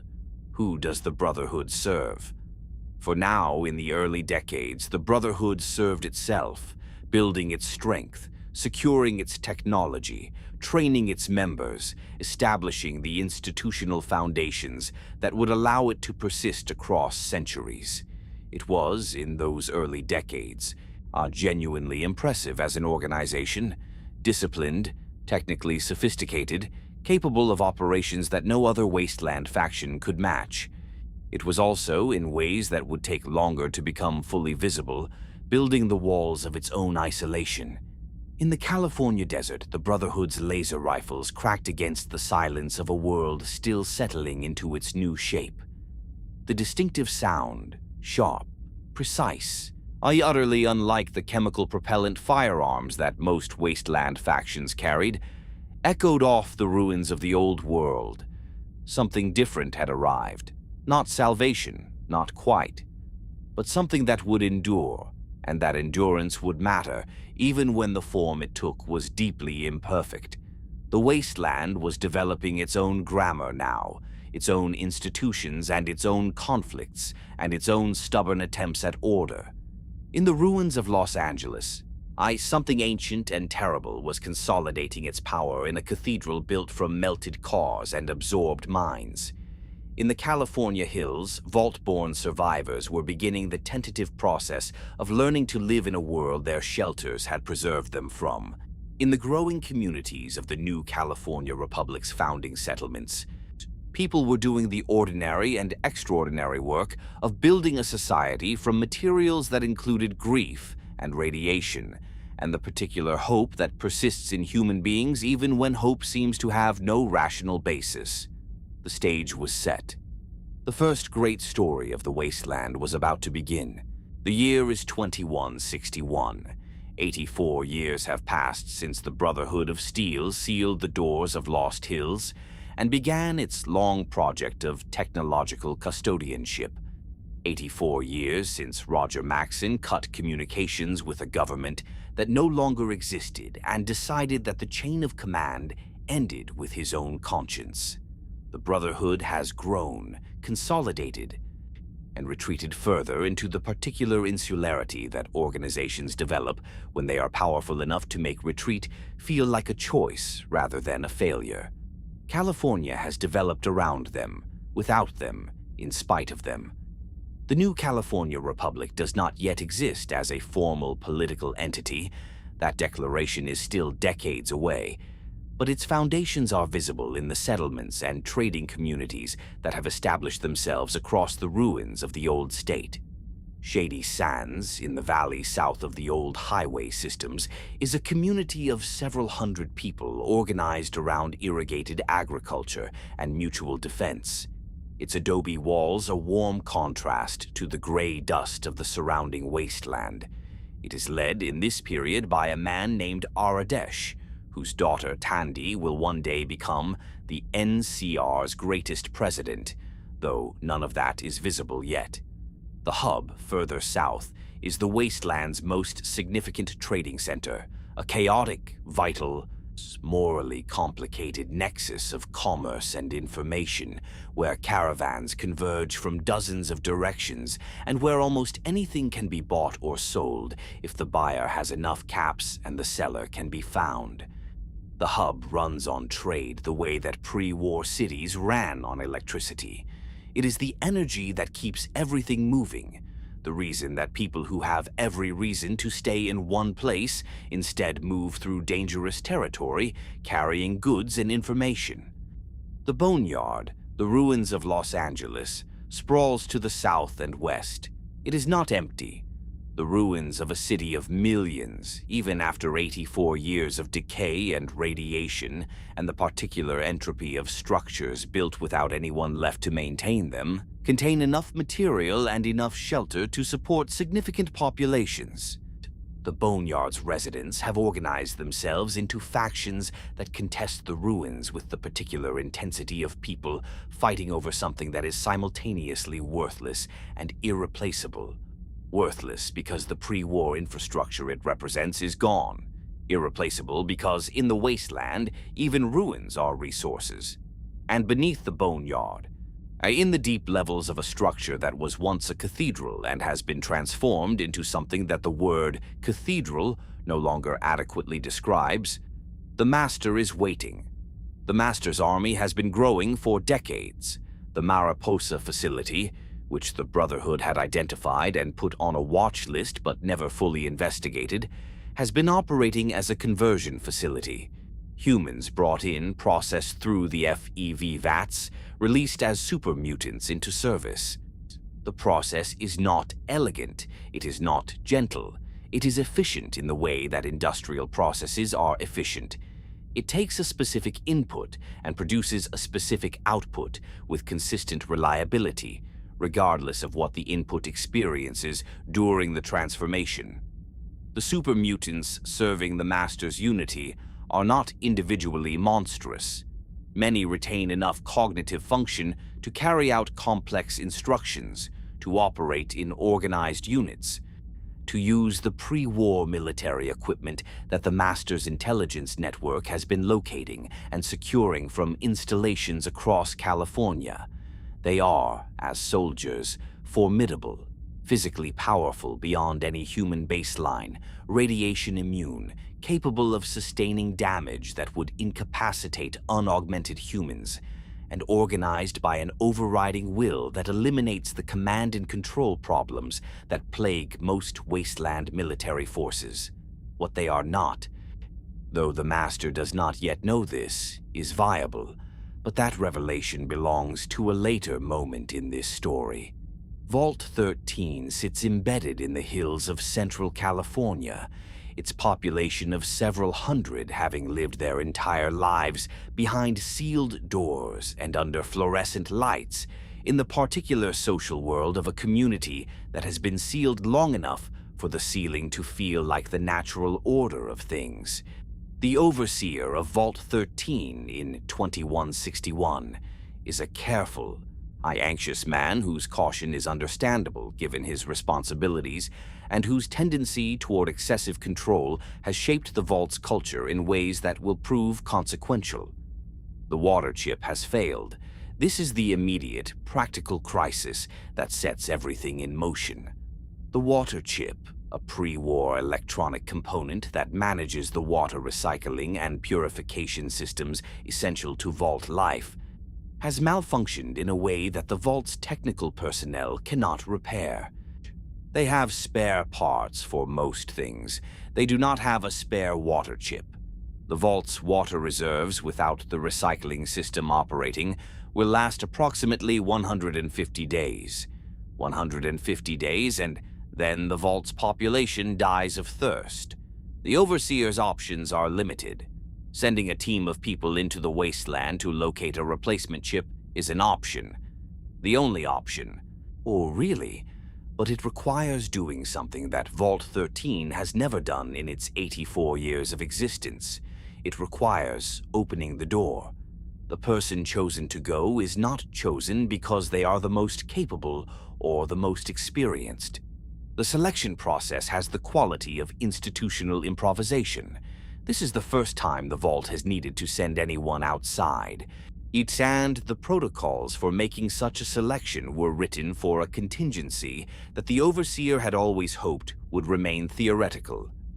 The person selected is an adult resident of the Vault, trained in the basic skills that the Vault's educational system provides, equipped with what the Vault can spare.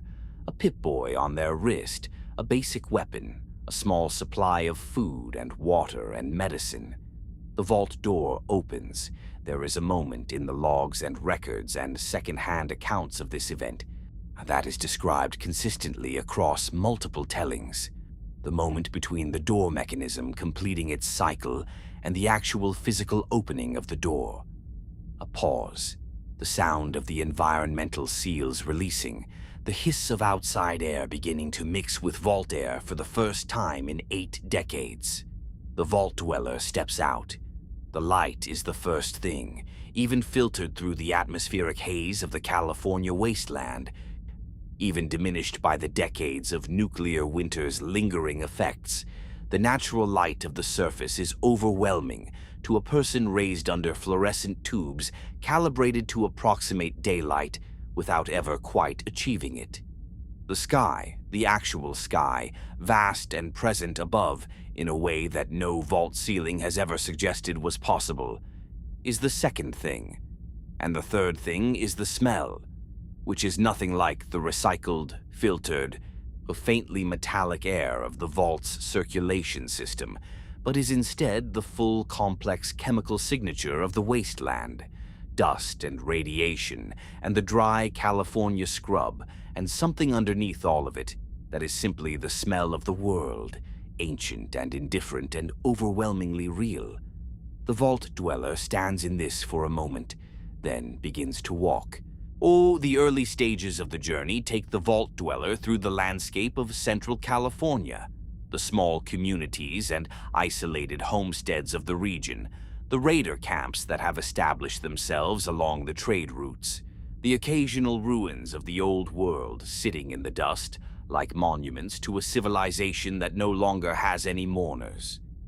The vault dweller encounters all of this with the particular combination of competence and ignorance that vault education produces, technically capable in the skills that vault life values, but without context for the social and political landscape of the wasteland outside.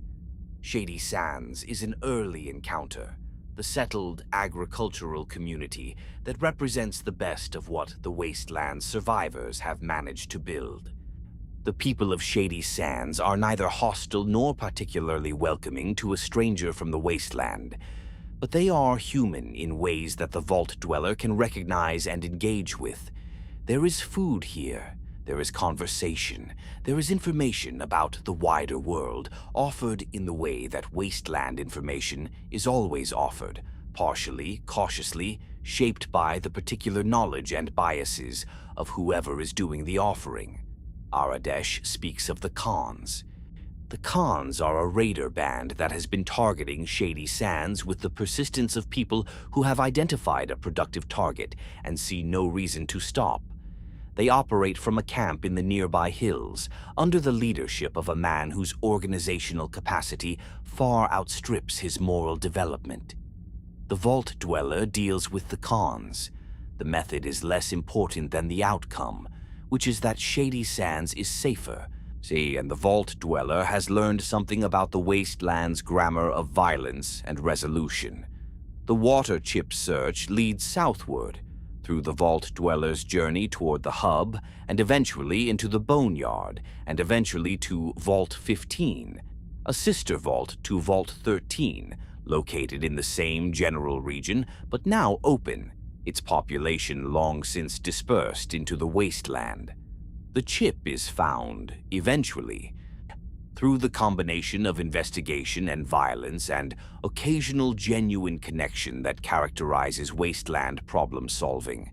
The chip is retrieved, the vault is saved, but the overseer sends the vault dweller back out, because during the search for the water chip, the vault dweller encountered evidence of something that could not be ignored, evidence of the missing people. Communities raided and emptied, tracks leading toward the northwest, witnesses describing large, unnaturally powerful figures moving through the night and taking people. The super mutant raids that had been expanding from Mariposa were reaching the communities near Vault 13, and the overseer understood, with the cold arithmetic of someone responsible for a sealed community, that eventually those raids would reach the vault itself. The vault dweller goes back out. This time, the mission is different. The investigation of the super mutant threat leads, in stages, to Mariposa, the facility that Roger Maxon had abandoned 84 years earlier, that the Master had claimed and converted into his transformation engine, is found. The vats are real, enormous tanks of greenish FEV solution in the facility's lower levels, and around them the evidence of what has been happening here for decades. The half-transformed bodies of people who did not survive the process, the equipment of conversion, the records, if they can be accessed, so of how many people have passed through these vats and what emerged from them. The super mutant patrols at Mariposa are formidable. The vault dweller is not. Not formidable in the sense of military power, not yet, but formidable in the sense of adaptability and determination, and the particular clarity of purpose that comes from having a specific mission that matters. The wasteland rewards these qualities in ways that pure physical power does not always account for. The trail from Mariposa leads south, to the boneyard. into the ruins of Los Angeles, and eventually into the underground levels of what was once a cathedral, now transformed into the Master's lair. The cathedral, as the Master's followers call it, the seat of the Unity's theological and administrative center. The cathedral is a place of genuine horror, though the horror is not the blunt physical horror of violence and death. It is something quieter and more disturbing, the horror of a vision sincerely held by an intelligence that has lost the capacity to recognize what it has become. The Master's followers, the children of the cathedral, a religious organization that serves as the Unity's public face, move through the underground levels with the calm purposefulness of true believers. They are not insane. They are not stupid. They are people who have found meaning in a framework that is, at its foundations, built on a catastrophic misunderstanding. The Master itself is extraordinary in the original sense of the word, outside the ordinary categories, beyond the range of what the word human was designed to describe. The entity that greets the vault dweller in the deepest level of the cathedral is vast in a way that transcends physical size. It speaks in multiple voices simultaneously, the voices of the absorbed minds that constitute it, occasionally distinct, occasionally blending into the single harmonized intelligence that the Master presents as its primary face. It is eloquent. It is, in its way, reasonable. It believes what it says with a conviction that is all the more unsettling for being genuine. The Unity is the future, the Master explains. Super mutants represent the next stage of human evolution. Stronger, longer-lived, radiation immune, freed from the biological vulnerabilities that have always made human civilization fragile. The Great War was not an ending. It was a clearing. The old humanity, with its cycles of violence and self-destruction, has had its chance. The new humanity that the Master is building will not repeat those cycles because it will not be capable of the internal divisions that produced them. The Vault Dweller listens, and then asks the question. The question is biological rather than philosophical, which is what makes it devastating. If the super mutants are humanity's future, where are the children? The super mutant army is large, well-equipped, and growing through conversion, but it has never produced offspring. Not one. The FEV transformation process, in making the body more radiation-resistant and more physically powerful, has also rendered it sterile. Every super mutant in the Master's army is biologically incapable of reproduction. The Unity is not an evolutionary step forward. It is a dead end. The most thorough dead end imaginable, a transformation that eliminates the very capacity for biological continuity that defines a species rather than a generation. The Master knows this. In the moment that the Vault Dweller presents the evidence, calmly, precisely, with the particular quality of someone who has found the exact argument that cannot be countered, something in the Master's vast and complex consciousness breaks. Not dramatically, not with fury or denial. With the particular quiet of an intelligence confronting a truth, it has the capacity to fully recognize and the integrity to fully accept. The Unity collapses from the inside. The Master, having built a theology around a biological error, does not attempt to rebuild. It does not revise its framework to accommodate the new information and continue. It simply ends. The cathedral's power systems, managed by the Master's consciousness, go critical. The Vault Dweller escapes. The cathedral is destroyed in the detonation that follows, taking with it the center of the Unity's command and administrative structure. Mariposa, without the Master's organizing intelligence directing the conversion program, falls into disorder. The super mutant army, without centralized command, disperses. Still dangerous, still present in the California wasteland, but no longer organized toward a specific and existential purpose. The Master's army is broken. California is. To the extent that anything in the wasteland can be called safer. The Vault Dweller returns to Vault 13, There should be a celebration. There should be recognition of what was endured, what was lost, what was accomplished. The Vault Dweller has done something that the Brotherhood's entire military apparatus, for all its power armor and laser rifles, had not managed to do. Had found the threat at its source and ended it. The Overseer closes the vault door. He does it out of fear. And the fear is not irrational. He has seen in the reports that the Vault Dweller has filed, and the changes visible in the person who returned, what extended Wasteland exposure does to a person. The Vault Dweller is no longer a Vault person.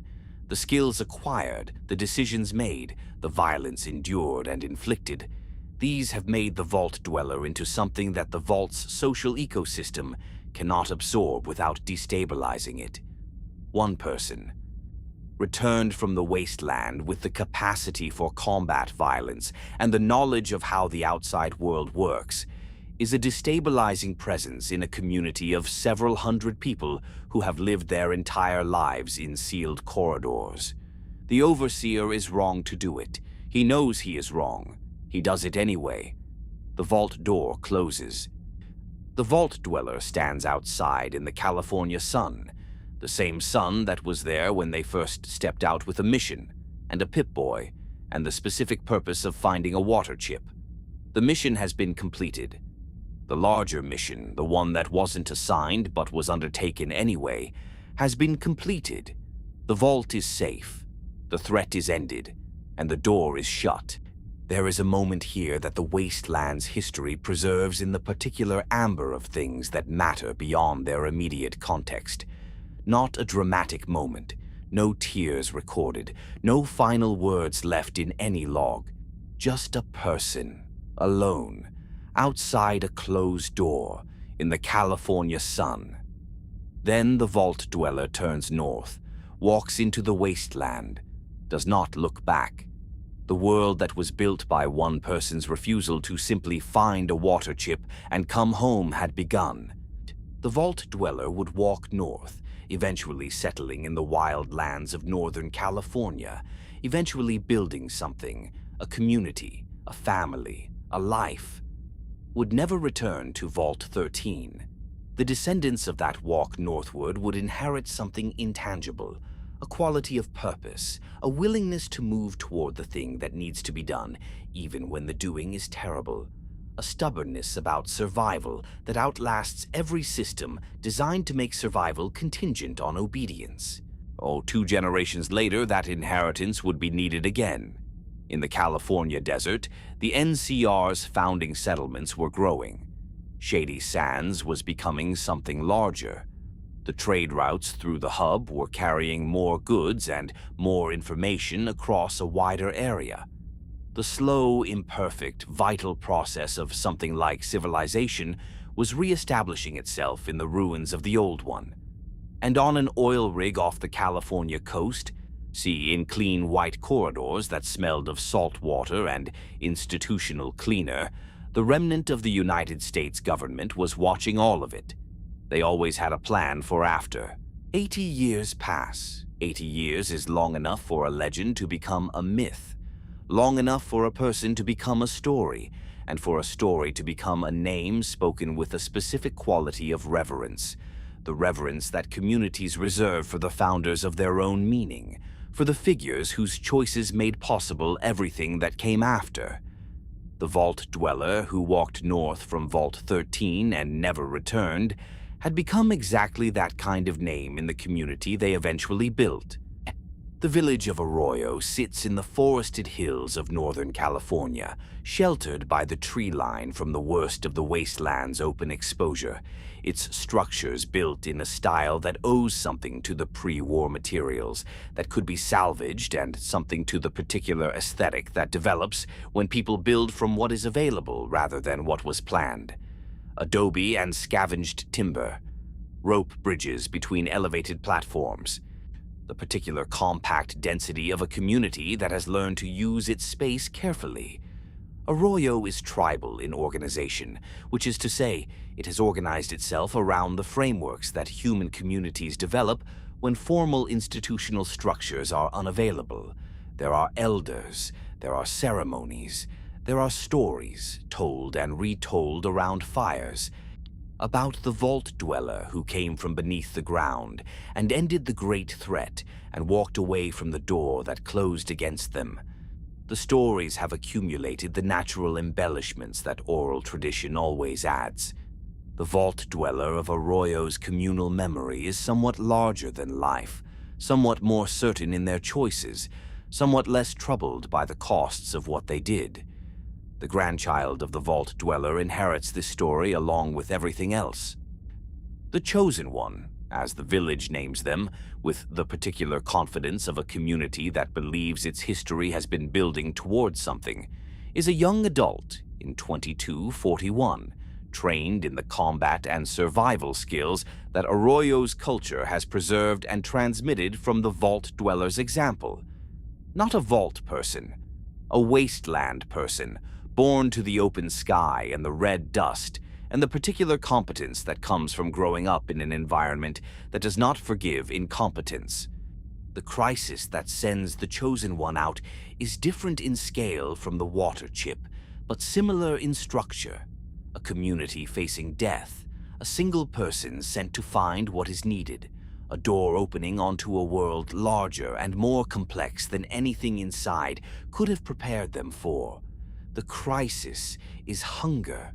Arroyo's crops have been failing for 3 years. The soil, never richly productive in the post-nuclear landscape, has been yielding less each season, whether from continuing radiation effects, from the mutations working their way through the local ecosystem, or from the simple agricultural exhaustion of land that has been farmed without adequate resources to maintain it. The village's food stores are running low. The calculation of how long they can continue is the same kind of calculation that the Vault 13 overseer made about water, clear, arithmetic, and urgent. The Elder of Arroyo knows what is needed.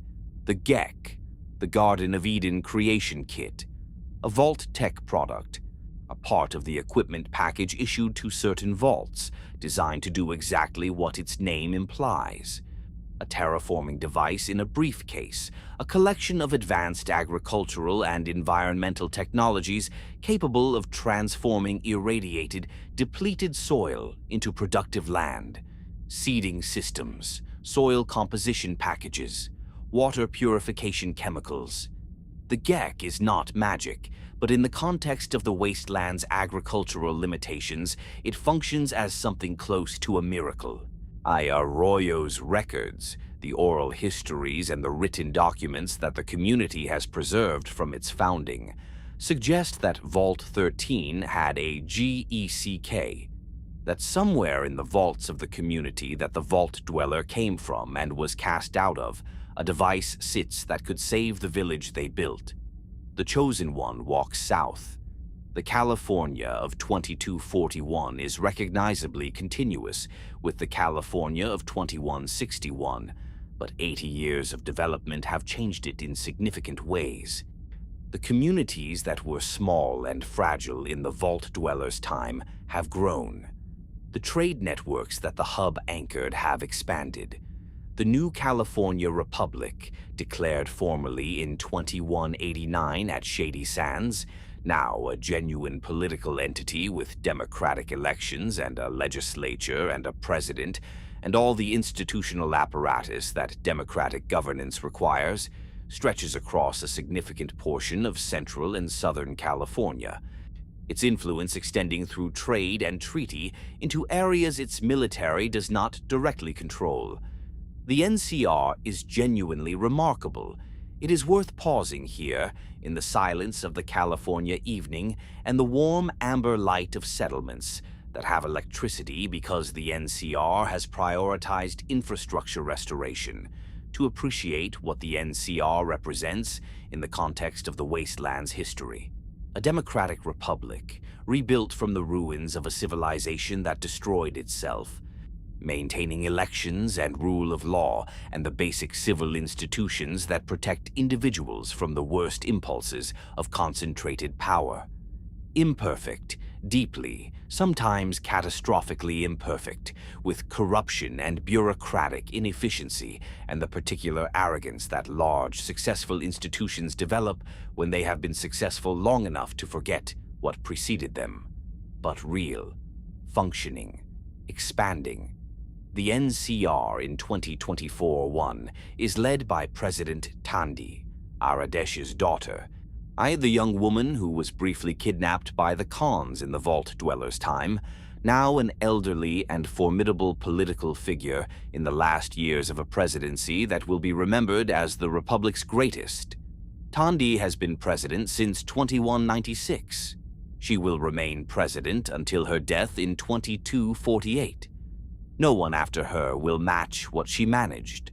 The combination of political skill and genuine moral seriousness that her long presidency represented. But the Chosen One's journey takes them through the NCR's territory and beyond it into the regions where the Republic's writ does not yet run. Vault City is one of these, a functioning vault community that has opened its doors to the outside world and established itself as a city-state in the Northern California landscape. The vault that became Vault City was one of the better designed installations, functional without being an experiment in suffering, and its residents emerged into the Wasteland with a level of technological sophistication that gave them enormous advantages over the surrounding communities. Those advantages have produced, over the decades, a society organized around its own preservation that has calcified into something troubling. Vault City is wealthy, clean, technologically advanced, and deeply hierarchical in ways that map precisely onto the distinction between those who were in the vault and those who were not. Citizens, those with vault origins or those who have managed to navigate the extraordinary difficulty of the citizenship process, have access to Vault City's medical technology, its clean water, its security. Outsiders live in the shanty town that has grown up around the city's walls, close enough to see the prosperity inside and far enough to have no reliable access to it. The Pip-Boy citizenship documentation that Vault City requires is not obtainable through any simple process. The city's administrators have, consciously or unconsciously, designed a system that produces the outcome of exclusion while maintaining the procedural appearance of accessibility. It is the Vault-Tec worldview made into a city's governing philosophy, the belief that some people are Vault people and others are not, and that the distinction is permanent and righteous. The Chosen One moves through Vault City with the particular double consciousness of a Wasteland person in an institution that has decided Wasteland people are lesser, aware of the contempt, refusing to internalize it, filing away the information about how power works in this corner of the world. New Reno, further south, offers a different lesson about power. The city that has grown up in the ruins of Reno, Nevada is organized around vice in the direct and unapologetic way of places that have decided morality is a luxury that the Wasteland cannot afford. The crime families of New Reno, the Mordinos with their drug trade, the bishops with their political manipulations and their careful cultivation of NCR connections, the Wrights with their alcohol production. See the Salvatores with their energy weapons and their mysterious outside supplier contest the city between them with a ferocity that keeps any single family from establishing the dominance that would allow them to end the contest.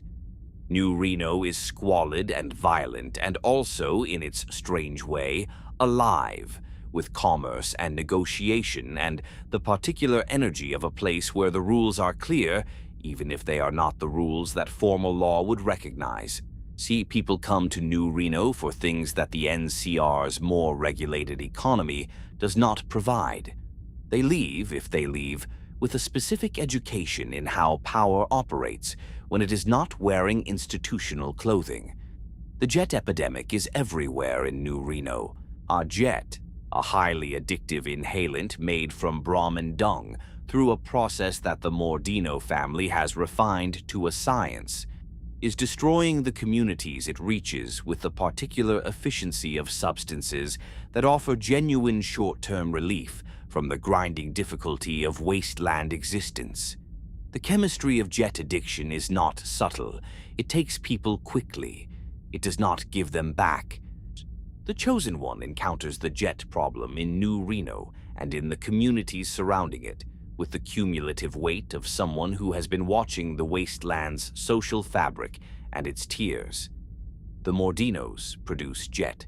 The NCR's response is inadequate. The communities consuming it have no mechanism for addressing addiction at a population level. The problem persists. It is one of many things that persist. The Gek search eventually leads the Chosen One to Vault 13, the vault that the Vault Dweller left, that has been sealed again in the decades since, that has developed its own post-Vault Dweller history in the intervening 80 years. The vault that was saved and then closed its door. The Gek is there. It is retrieved. The mission, in its practical dimension, is accomplished. But the Chosen One does not go home. Because in the process of the journey, in the accumulated evidence of super-mutant behavior and the whispered intelligence from NCR sources and the particular quality of certain disappearances that don't fit any known radar pattern, a larger threat has been assembling itself in the background of everything else. The Enclave, the shadow government that had existed within and beneath the official structures of pre-war America.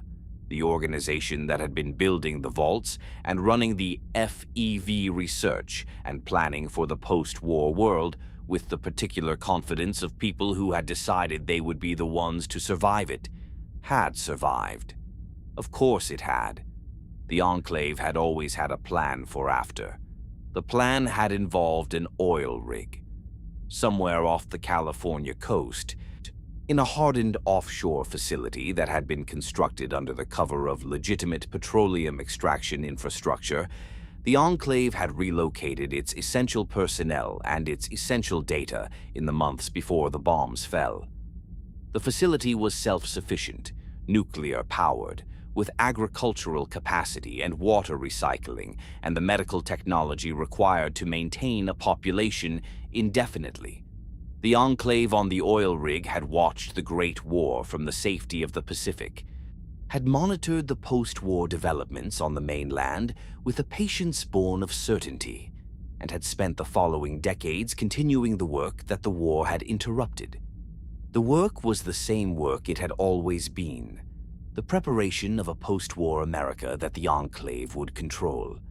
President Dick Richardson, the Enclave's leader in 2241, is not a monster in the obvious sense. He is a bureaucrat, a man who has spent his life inside an institution so closed and self-referential that its assumptions have never been subjected to outside challenge.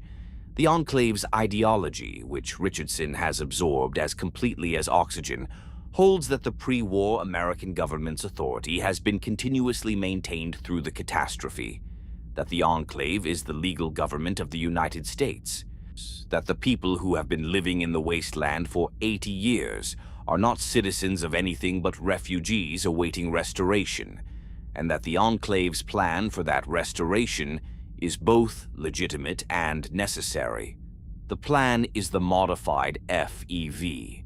The Enclave's scientists have had 80 years to work on the FEV research that Mariposa began. The modified version they have developed is airborne and specifically targeted, calibrated, through genetic profiling work that required biological samples from the wasteland's population to be lethal to any human being carrying the genetic markers of post-war mutation, which is to say, any human being who has been born after the Great War or who survived the Great War in the open rather than in a sealed vault or the Enclave's own facility. After 80 years of radiation and FEV environmental exposure, essentially the entire wasteland population carries the mutation markers that the modified virus targets. The Enclave's plan is the elimination of the wasteland population, all of them, Send every person who has been building communities and establishing trade routes and raising children and developing the imperfect but genuine cultures of the Wasteland. Every person who has been doing the hard work of surviving in a world that the Enclave helped destroy is to be classified as a genetic contaminant and eliminated. The continent, cleansed of its mutated population, will then be resettled by the Enclave's pure stock.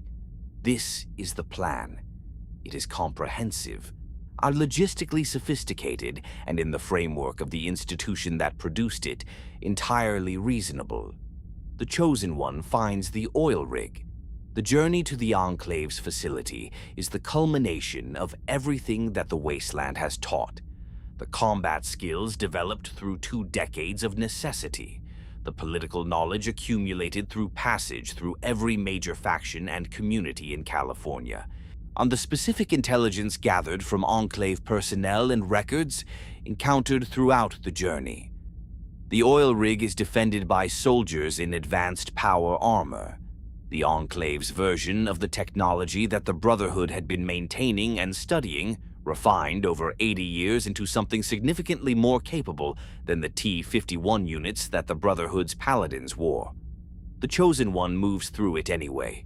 President Richardson dies in the facility.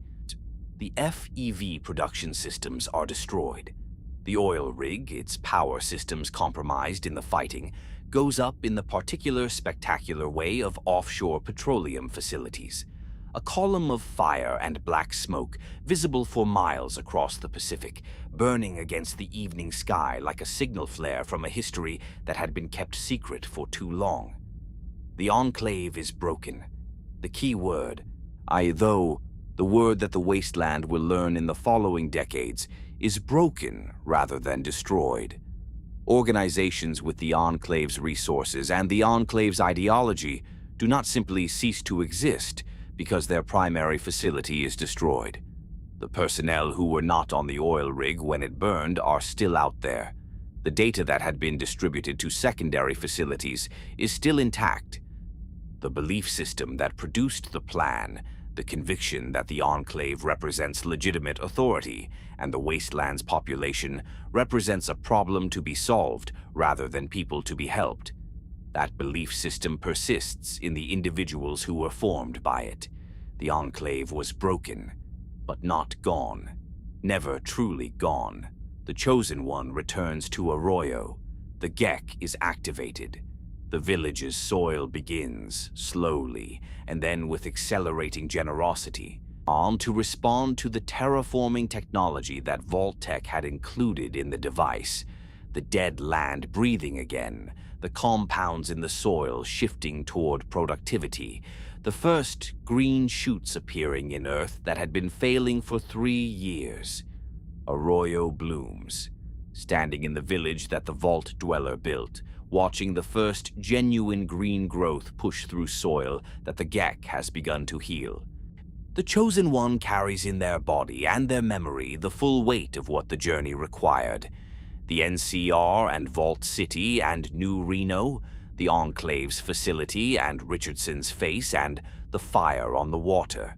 The knowledge of how power works in the Wasteland, how it concentrates and how it corrupts, and how it must sometimes be dismantled rather than negotiated with. The Vault Dweller had saved a vault and been cast out for it. The Chosen One has saved a village and returned to watch it bloom. 2 generations of stubborn purpose, walking north and then south and then home, through a world that does not offer simple victories or unambiguous heroes, but offers occasionally mornings like this one. The smell of growing things in irradiated soil, the sound of children who do not know yet what almost happened to them. In the California hills, the NCR continued to grow. Its democratic institutions accumulated the complications that all institutions accumulate, the corruption and the compromise and the gradual drift from founding principles that is the inevitable result of success. But it was growing, and the land around Arroyo slowly was growing with it. Further east, past the mountains and into the desert, the last great prize of the pre-war world was still standing. The lights of Las Vegas had never gone out. There is a version of the Brotherhood of Steel story that Lost Hills never tells. It exists in the flat, wind-scoured landscape of the American Midwest, in the ruins of Chicago and the dead fields of Illinois and the long, straight highways of Kansas that stretched to the horizon without interruption, without landmark, without the geographical drama of California's mountains and deserts to organize the eye or the mind. The Midwest is a different kind of wasteland, not the sun-bleached, a mineral beauty of the Mojave or the ruined colonial grandeur of the capital. It is vast and flat and gray, a landscape that the bombs made more of what it already was. Open, exposed, offering nowhere to hide and no natural shelter from whatever is coming across the plain toward you. The Brotherhood came to the Midwest by accident. In 2197, a fleet of Brotherhood airships, Zeppelins carrying a significant force of soldiers, scribes, and their equipment, I dispatched from Lost Hills on an expedition whose precise mandate has been recorded differently in different accounts, encountered a catastrophic storm system over the central United States. The storm was the kind that the post-war Midwest produced with terrible regularity. The atmospheric instability of the changed climate generating weather events of a severity that pre-war meteorology would have classified as unprecedented, and that the wasteland simply classified as the sky doing what the sky does now. The fleet was destroyed over Illinois. Not instantly, not completely. The Brotherhood forces that survived the crashes and the subsequent days of exposure and disorientation and the violent encounters with the local wasteland threats were significant in number, numbering in the hundreds. They had their equipment, or much of it. They had their training. They had their organizational structure, insofar as the surviving officers could reconstitute a chain of command from the wreckage of a fleet and the chaos of a landscape none of them had ever seen. What they did not have was contact with Lost Hills. The communication systems that the expedition had carried were damaged beyond repair in the crashes. The distances involved, the Midwest sitting thousands of miles from the California bunker complex, made any improvised communication attempt futile with the technology available. The Midwestern Brotherhood was, from the moment the storm ended and the surviving personnel took stock of their situation, on its own, cut off from the parent organization, from the Codex's institutional framework, from the chain of command that extended back to the elders of Lost Hills and through them to the decisions of Roger Maxon's founding generation. On their own, in the ruins of a region they did not know, facing threats they had not been briefed on, with supplies that were finite and a mission that was no longer operative. Elder Barnaky, the senior surviving officer of the crashed expedition, made the first of the decisions that would define the Midwestern Brotherhood as something genuinely distinct from its California parent. He surveyed what his force had and what the territory around them offered, processed the intelligence that their initial engagements with the local wasteland had provided, and arrived at a conclusion that would have been impossible at Lost Hills. They needed people. The Midwestern Brotherhood needed population, both the human resources to sustain a military organization operating in hostile territory, and the local knowledge that only people who had been living in this landscape could provide. The California Brotherhood's response to this need was institutional and familiar. Recruit selectively, maintain standards, keep the organization small and capable rather than large and diluted. The Codex provided clear guidance on this point. But the Codex had been written for California, for a brotherhood with a secure base, established supply lines, and the ability to be selective because selection was a luxury it could afford. Barnaky's brotherhood could not afford luxury. They conscripted. The wasteland communities of the Midwest, scattered, diverse, or organized around the specific resources and challenges of the flat central landscape, encountered the Midwestern Brotherhood as a force that was simultaneously a threat and an offer. A threat because the Brotherhood's military capability dwarfed anything the local communities could field, and the conscription it was implementing was not optional in any meaningful sense. An offer because the Brotherhood brought technology and organization and the capacity to address threats that the local communities had been unable to address on their own. The threats were significant. The Reavers were one of the Midwest's distinctive dangers, a faction organized around the worship and surgical implantation of technology, whose members augmented their bodies with salvaged mechanical components in a ritualistic pattern that produced, over successive implantations, individuals who were no longer clearly distinguishable as human in any biological sense. The Reavers' ideology was the dark mirror of the Brotherhood's own technological custodianship. Where the Brotherhood preserved technology in vaults and armories, the Reavers incorporated it into flesh, making the body itself the repository.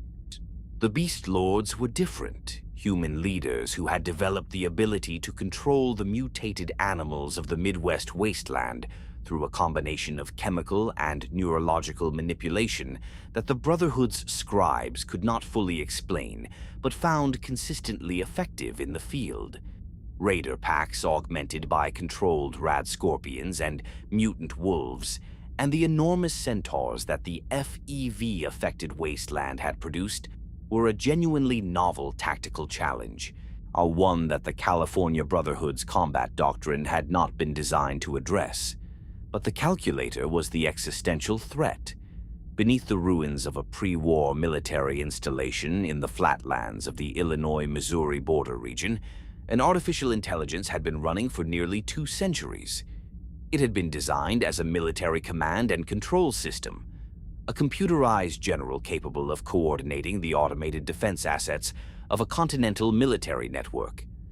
It had been running continuously since before the bombs fell, its power systems intact, its programming executing with the patient and literal precision of systems that have no mechanism for questioning their own parameters.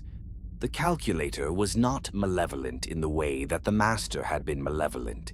It had no vision, no theology, no grand design for humanity's future. It had a mission: defend the installation and its resources from all threats. So everything the calculator's sensors detected in its operational environment was a potential threat. The wasteland communities of the Midwest, the raider bands, the wanderers and traders and settlers who moved through the region, all of them registered in the calculator's processing as threats to be neutralized. The robots the calculator controlled were the pre-war military's automated ground forces, sentry bots and protectrons, and the heavier robotic weapons platforms that military planners had been developing as force multipliers in the years before the Great War. 2 centuries of continuous operation had not significantly degraded their effectiveness. They moved through the Midwest wasteland with the remorseless patience of machines pursuing programmed objectives, or killing anything their threat assessment systems identified, which over the decades had come to include essentially everything that moved. The Midwestern Brotherhood fought all of these threats simultaneously, with conscripted wastelanders fighting alongside power-armored soldiers, with scribes reverse engineering captured robotic systems to find vulnerabilities, with a tactical flexibility that the California Brotherhood's more rigid organizational culture would not have permitted. The compromises were real, and they were felt. The Brotherhood soldiers who had come from Lost Hills looked at the conscripted wastelanders fighting beside them and saw, with varying degrees of clarity, the contradiction they were living inside. The Codex said one thing, survival said another. The elders at Lost Hills, if the elders at Lost Hills were even aware of what the Midwestern Brotherhood had become, which they may not have been, given the communication blackout, would have found the conscription policy a violation of fundamental Brotherhood principles. But the elders at Lost Hills were not in the Midwest. They were not looking out from a salvaged Zeppelin wreck at a flat gray landscape full of hostile robots and religious technology worshippers and beastmasters with their menageries of mutant animals. They were not doing the arithmetic of how many unarmored conscripts it took to compensate for the power armor units lost in the storm. The Midwestern Brotherhood did what organizations do when the guidance of their founding principles conflicts with the demands of their immediate survival. They adapted. They told themselves that the adaptation was temporary, that the principles remained intact at the level of core values, even if the specific implementation had necessarily changed, that when the situation stabilized, they would return to something more recognizably brotherly in its selective exclusivity. Organizations that tell themselves this story sometimes return to their principles. More often, they discover, when the crisis has passed, that the adaptations have become the new normal, that the institution that survived the emergency is not quite the same institution that entered it. The calculator was found, eventually, in its hardened underground bunker. The approach to it required fighting through the densest concentration of automated defenses that the Midwestern Brotherhood had yet encountered. Corridors full of sentry bots operating in coordinated patterns, defensive systems designed by military engineers whose job had been to make the installation impenetrable. The installation was not impenetrable. It was very nearly impenetrable. The difference between those two things was measured in casualties. The calculator's core processing unit was destroyed. The robotic armies it had been controlling, without the central coordination of the master system, ceased their organized operations. Individual units continued to function on local programming, but the coordinated, continent-spanning threat that the calculator had represented was ended. The Midwest was quieter after. Not safe. The Wasteland is never entirely safe, and the threats that remained without the calculator's robotic hordes were still significant, but quieter in the specific way that places become quieter when the organizing intelligence behind their most severe danger has been removed. The Midwestern Brotherhood looked at what it had built, the network of conscripted wastelanders integrated into its military structure, the communities it had established relationships with through the process of fighting alongside their people, the organizational culture that had drifted from the Codex in dozens of small ways that had each seemed necessary at the time and which, taken together, added up to something that Roger Maxon might not have recognized as his inheritance. The soul of the Brotherhood had made the journey, but the journey had changed it. In the dead cornfields of Illinois, under a sky that was beginning slowly to clear, the gray giving way, on the best days, to something approaching the blue that the pre-war world had taken for granted, the Midwestern Brotherhood maintained its posts and its patrols and its salvage operations. Conscripted wastelanders wore salvaged armor alongside power-armored veterans. Scribes documented the calculator's systems and extracted what could be learned from them. The Zeppelin wrecks from which it had all started were still visible on the flat horizon, their skeletal frames rusting slowly into the Illinois landscape. Monuments to the storm that had brought them here, to the accident that had made something new from the wreckage of the intended. Far to the east, in a different kind of ruin entirely, a different chapter of the Brotherhood story was being written, and the Wasteland's great cycle was turning again, toward the east, toward the Atlantic coast, toward the monuments that had been built to last, and the city that had been built around them, toward the river that ran through it all, carrying the particular gray-green color of water that has been irradiated and filtered and irradiated again over 2 centuries. The Potomac was waiting. Washington was waiting.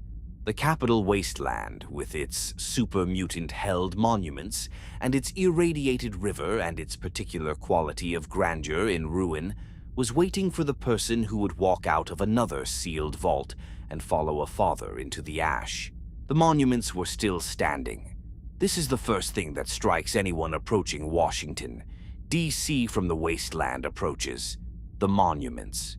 The Washington Monument, that simple and enormous obelisk of white marble, had survived 2 centuries of neglect and radiation, and the particular violence of a city that had been bombed and then contested, and then slowly colonized by the things that the bombs had made. It stood, cracked in places, stained by 200 years of acid rain and atmospheric fallout, but standing, its simple geometry too massive and too deeply founded to be brought down by anything short of a direct nuclear strike. The Lincoln Memorial stood, the columns scarred, the reflecting pool long since drained and filled with debris, and the camps of super mutant warbands who had claimed the mall as their territory, but the structure itself intact. Lincoln still seated in his chair inside, enormous and patient and looking out over a reflecting pool that no longer reflected anything. The Capitol dome stood, its cast iron shell cracked and patched by 2 centuries of thermal expansion and contraction, visible from miles away as the skyline's most distinctive feature, a symbol of a government that had ceased to exist before most of the people looking at it were born, preserved by the same indifference to human events that preserves mountains. The city that surrounded these monuments was not standing. Washington, D.C. in 2027 is a landscape of collapsed structures and rubble fields and the improvised fortifications of the factions that contest it. A city whose pre-war population of several 100,000 has been replaced by something more complex and more dangerous. The super mutants that emerged from Vault-87's decades of forced FEV conversion hold the mall and the surrounding areas with the territorial confidence of creatures that have no significant natural predators in the urban landscape. The Talon Company mercenaries operate throughout the region under contracts whose principles are never entirely clear. The regulators hunt those they deem criminal with a rough justice that fills the absence of formal law. The scattered settlements of the capital Wasteland, Rivet City in its grounded aircraft carrier, Megaton in its crater around an undetonated atomic bomb, the Republic of Dave in its fenced compound of managed eccentricity, persist on the margins of all of this, fragile and stubborn and alive. And in the hills north of the city, in a bunker complex that represents the Brotherhood of Steel's East Coast establishment, Elder Lyons is fighting a war that his superiors at Lost Hills did not authorize and would not approve. Owen Lyons had been sent east approximately 20 years before the events of 2277, dispatched by the Western Elders on a mission of technological acquisition, tasked with locating and securing the pre-war technology that the capital region's concentration of government and military installations theoretically contained. Lost Hills wanted the technology. Lyons was the officer sent to get it. What Lyons found when he arrived in the capital Wasteland was not simply a technology recovery problem. It was a humanitarian catastrophe on a scale that his mission briefing had not prepared him for, and that his conscience could not process as a secondary concern. The communities of the capital Wasteland were suffering, genuinely, immediately, are urgently suffering from the super mutant raids and the raider violence and the simple absence of any protective force capable of maintaining the basic security conditions that allow communities to function. The technology was here, yes, and so were the people. And the people needed help now, not after the technology had been secured and cataloged. Lyons made the choice that the California Brotherhood's Codex did not sanction. He chose the people. The Lyons' pride, the Brotherhood force that established itself in the capital Wasteland, was organized not around technology acquisition, but around the protection of civilian communities. Paladins that the Western Brotherhood would have deployed to secure pre-war facilities instead patrolled the routes between settlements, fought super-mutant warbands contesting civilian territory, provided the security infrastructure that allowed Megaton and Rivet City and the smaller communities to exist without being constantly besieged. The technology recovery mission continued, but subordinated to the protective mission in ways that the Lost Hills elders found deeply objectionable. The Western Brotherhood eventually stopped sending supplies to Lions.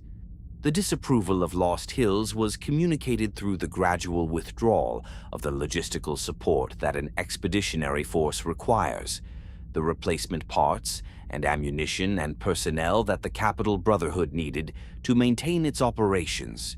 The message was institutional and silent and perfectly clear. What you are doing is not what Brotherhood does. Come back to what Brotherhood does. Lions did not come back. Into this landscape of contested monuments and struggling settlements, or in the late autumn of 2277, a young person emerges from Vault 101, the vault that was never meant to open, the vault where the experiment was isolation itself, the vault that housed a community that had organized its entire identity around the premise that the outside world did not exist. The Lone Wanderer. The Vault 101 that the Lone Wanderer grew up in is, by 2027, 3 generations deep into its permanent ceiling. The residents of the vault in this period are the grandchildren and great-grandchildren of the original inhabitants, people for whom the vault is not a shelter from a catastrophe they remember, but simply the world, the only world, its corridors as natural and inevitable as landscape. The Overseer's authority is not institutional, but cosmological.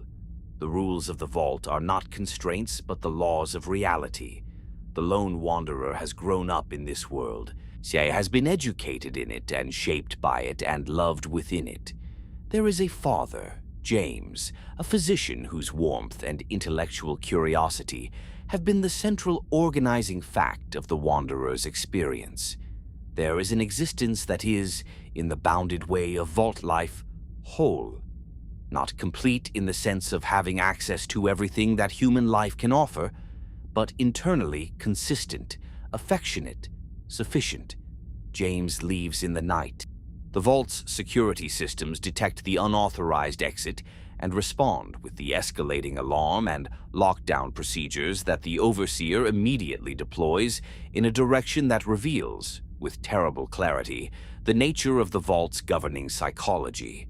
The Overseer's response to the crisis is not concern for James or for the Lone Wanderer, but fear. Fear of what the open door means for the vault's stability. Our fear of what the information of the outside world will do to a community that has been maintained on the premise that there is no outside world. Fear of the Lone Wanderer as a destabilizing agent rather than a resident in crisis. The Wanderer must leave. The vault will not hold the knowledge of the open door and the knowledge of what the Overseer did about it simultaneously. One of those things has to exit, and the Overseer will not choose himself. The vault door opens for the second time in its history. The Lone Wanderer steps out into the capital wasteland. The light, the sky, the smell, the same overwhelming sensory initiation that every vault person experiences on first contact with the surface, but experienced here in the particular geography of Northern Virginia, with the ruins of the pre-war suburbs spreading in every direction and the distant skyline of Washington visible to the south as a collection of shapes that the Wanderer has no framework to interpret, because no map of the outside world was ever part of Vault 101's educational curriculum. The search for James takes the Wanderer through the full landscape of the capital wasteland, through Megaton and its bomb, through Rivet City's floating community of researchers and traders and survivors, through the Museum of History, where ghouls have established a community in the exhibits of a civilization they remember from the inside, through the mall's super mutant contested ruins and the Brotherhood patrols that push back against them. The Brotherhood Lion's Pride encounters along the way are a revelation in the specific sense of revealing something that the Wanderer had no framework to anticipate. Soldiers in power armor who are fighting not for resources or territory, but for the protection of civilians, who will patrol dangerous routes, specifically to make them safer for the people who need to travel them, whose elder has decided that the Brotherhood's purpose is service rather than custodianship. James is found. Eventually, in a location that clarifies everything the Wanderer did not previously understand about the history they are standing inside. Project Purity, Jefferson Memorial. The white dome of the building visible across the tidal basin, its classical architecture continuous with the monument preservation pattern of a city where stone outlasted steel. The project was James's life's work, had been his life's work before Vault 101, before the Wanderer was born, before the personal history that the Wanderer knew as the entire history of their life. James had been a scientist before the Vault, a researcher whose specific expertise was water purification, large-scale water purification, the kind that could address not a single settlement's needs, but the entire region's. Our Project Purity was the attempt to purify the Potomac River, to run the irradiated water of the river through a modified GEX purification systems on a scale large enough to produce clean water for the entire capital Wasteland. Free, clean, unlimited water, distributed through the river system itself. The project had been abandoned years earlier when the technical and logistical challenges proved insurmountable for the team that had been working on it. James had retreated to Vault 101 with the Wanderer as an infant, had sealed the door on the outside world and raised a child in the vault, had put the project aside in favor of a life that was smaller and safer and sufficient. But he had not forgotten it. The technical problem that had defeated the earlier attempt has a solution now. James has been working on that solution for years, quietly in the back of his mind behind the vault life and the fatherhood and the physician's practice. The solution requires the modified GEC, a piece of technology that exists in the Wasteland that can be located and retrieved, that when integrated with the Jefferson Memorial's existing infrastructure will make Project Purity operational. Father and child reunited in the ruins of a memorial to a man who believed that all people are created equal, working toward the provision of the most basic resource that human life requires. The Enclave does not permit this. The Enclave's East Coast presence had been building for years before the events of 2277, the remnant of the organization that the Chosen One had broken on the California oil rig, reconstituted around East Coast installations that the oil rig's destruction had left intact. President John Henry Eden, the East Coast Enclave's nominal leader, is not entirely what he appears. The voice that broadcasts from Raven Rock, warm, presidential, speaking in the cadences of pre-war political rhetoric about restoration and the American dream, belongs to a sophisticated artificial intelligence that has been running the Raven Rock bunker complex since the human leadership there died or fled, maintaining the Enclave's organizational structure through the force of its programmed convictions. Colonel Augustus Autumn is the human face of the East Coast Enclave, a pragmatist where Eden is an ideologue, focused on power and operational effectiveness rather than the pure humanity ideology that animated the California Enclave's plans. The distinction between Eden and Autumn is real and will eventually matter. In the short term, they moved together toward Project Purity with the institutional certainty of an organization that has always believed the Wasteland's resources belong to those qualified to manage them. Which is to say, the Enclave. They take the Jefferson Memorial. The moment they take it, soldiers in advanced power armor moving through the building's halls, James retreating to the purifier chamber as the only defensible position, the Wanderer watching through the sealed glass, is the moment the personal story and the historical story achieve their complete fusion. James is not merely a father in danger. He is the embodiment of the project that could change everything for everyone in the capital Wasteland. And the choice he makes in that chamber, the choice to flood it with radiation rather than allow the Enclave to take the purifier intact, is not a dramatic choice in the way that dramatic choices are usually depicted. It is a quiet choice. He looks through the glass at his child. He looks at the purifier controls. He understands what will happen either way. He makes the choice that is consistent with everything he has believed about why the project matters and what it would mean to allow it to be used as a weapon rather than a gift. The radiation floods the chamber. James dies in it. The purifier is temporarily disabled. The Enclave is denied an intact system. The lone wanderer carries everything forward alone now.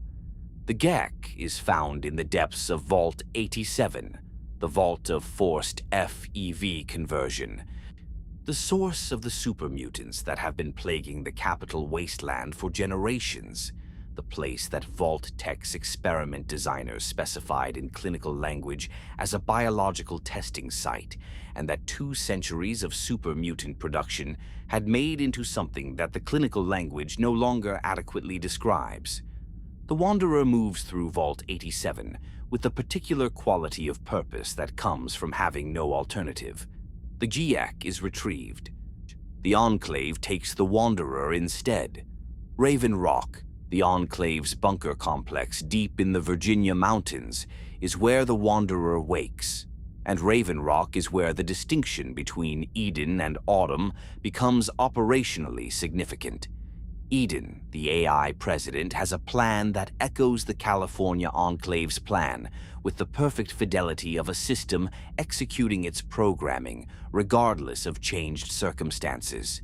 The modified FEV, the water supply, the elimination of the mutated population. Autumn's plan is different. Use Project Purity as leverage. Control the water supply as a mechanism of political power. Build the Enclave's authority on a resource that everyone needs. Eden offers the Wanderer a choice. A vial of modified FEV.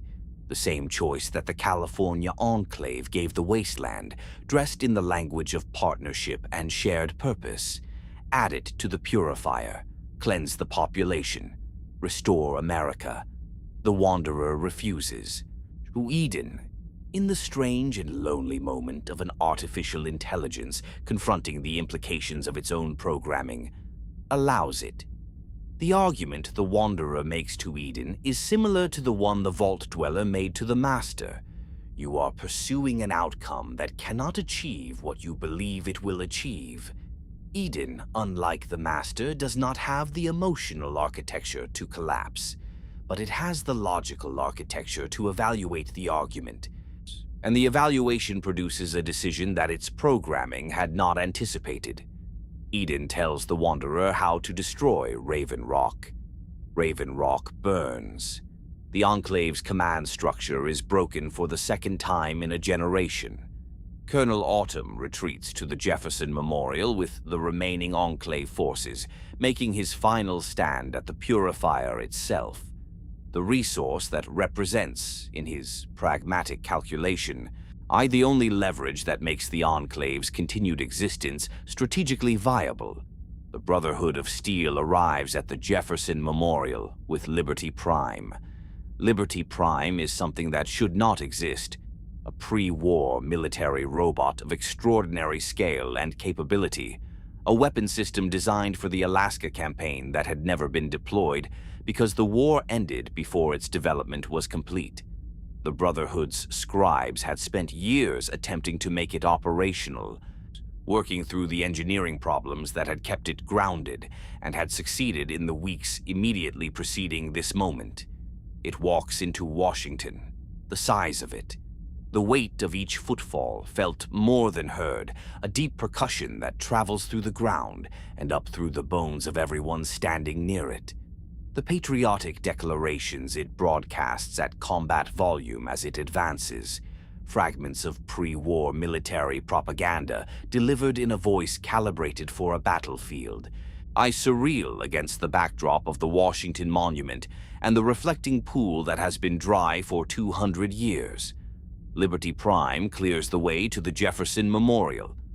The battle at the Purifier is brief and terrible. Autumn dies at it. The purifier is accessible. The modified GEC has been integrated with the existing systems.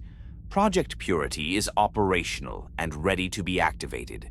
The activation requires someone to enter the irradiated chamber and input the code. The radiation levels inside are lethal. Instantly, certainly lethal. Whoever enters will not come back out. The chamber where James died is waiting. The lone wanderer walks toward it. Inside, through the glass, the faces of the people who have survived this far. Lion's Pride soldiers, Brotherhood scribes, the friends and companions of a journey that started with a father leaving in the night and ends here, at a machine that can give the Wasteland something it has not had since the bombs fell.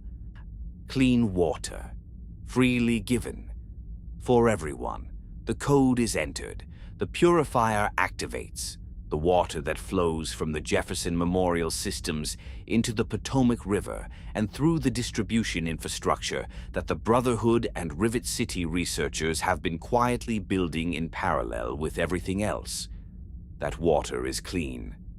The Geiger counter that a researcher holds to a sample drawn from the river downstream of the memorial does not respond, does not tick, is silent. The silence of a Geiger counter in the capital Wasteland is the loudest sound imaginable. In the super mutant camps on the Mall, in the raider holds along the Potomac's banks, in the settlements from Megaton to Rivet City, to the smallest collection of shacks at the edge of the Wasteland, people begin to hear.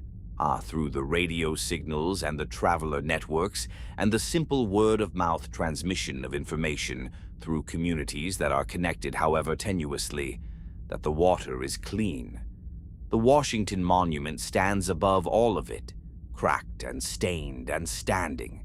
The city around it still ruined, still dangerous, still the Wasteland with everything the Wasteland means.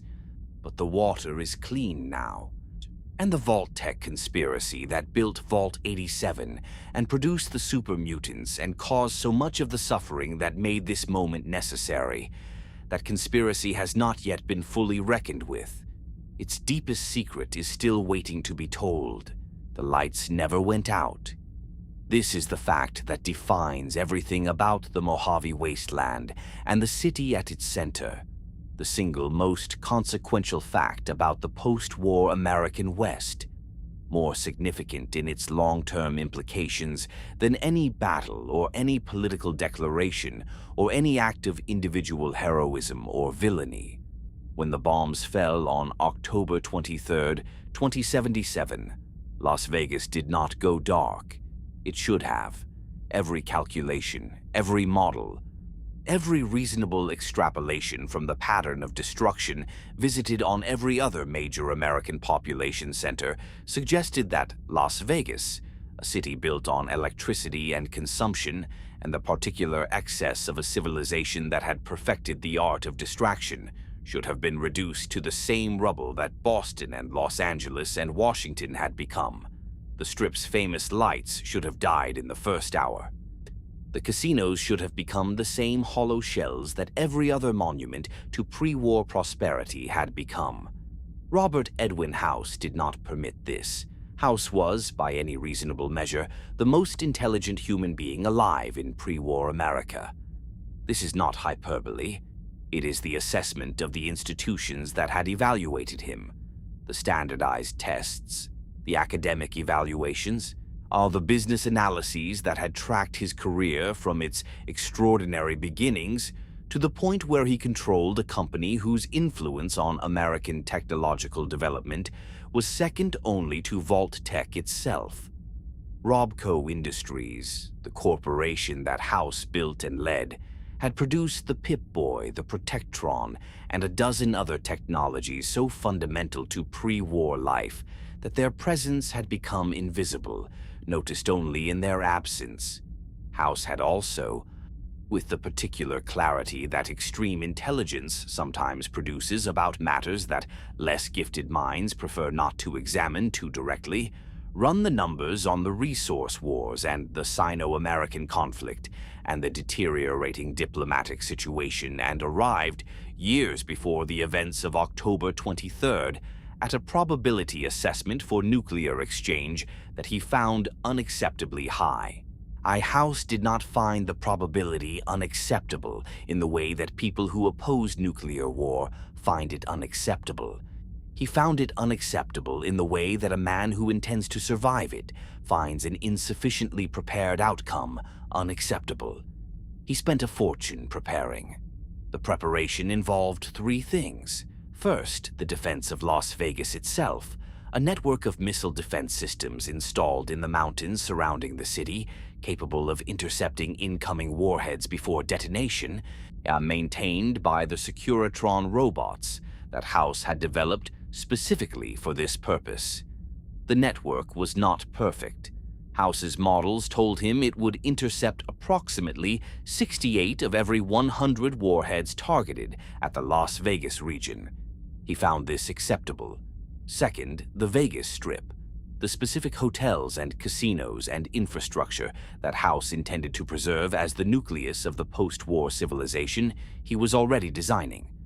The new Vegas city plan existed in House's mind years before the bombs fell, a detailed and pragmatic vision of what the city could become as the Wasteland's most significant economic and political center. Third, and most consequentially, House himself. The biological problem of surviving indefinitely in a post-nuclear environment while maintaining the cognitive function required to execute a multi-century rebuilding plan was not trivial.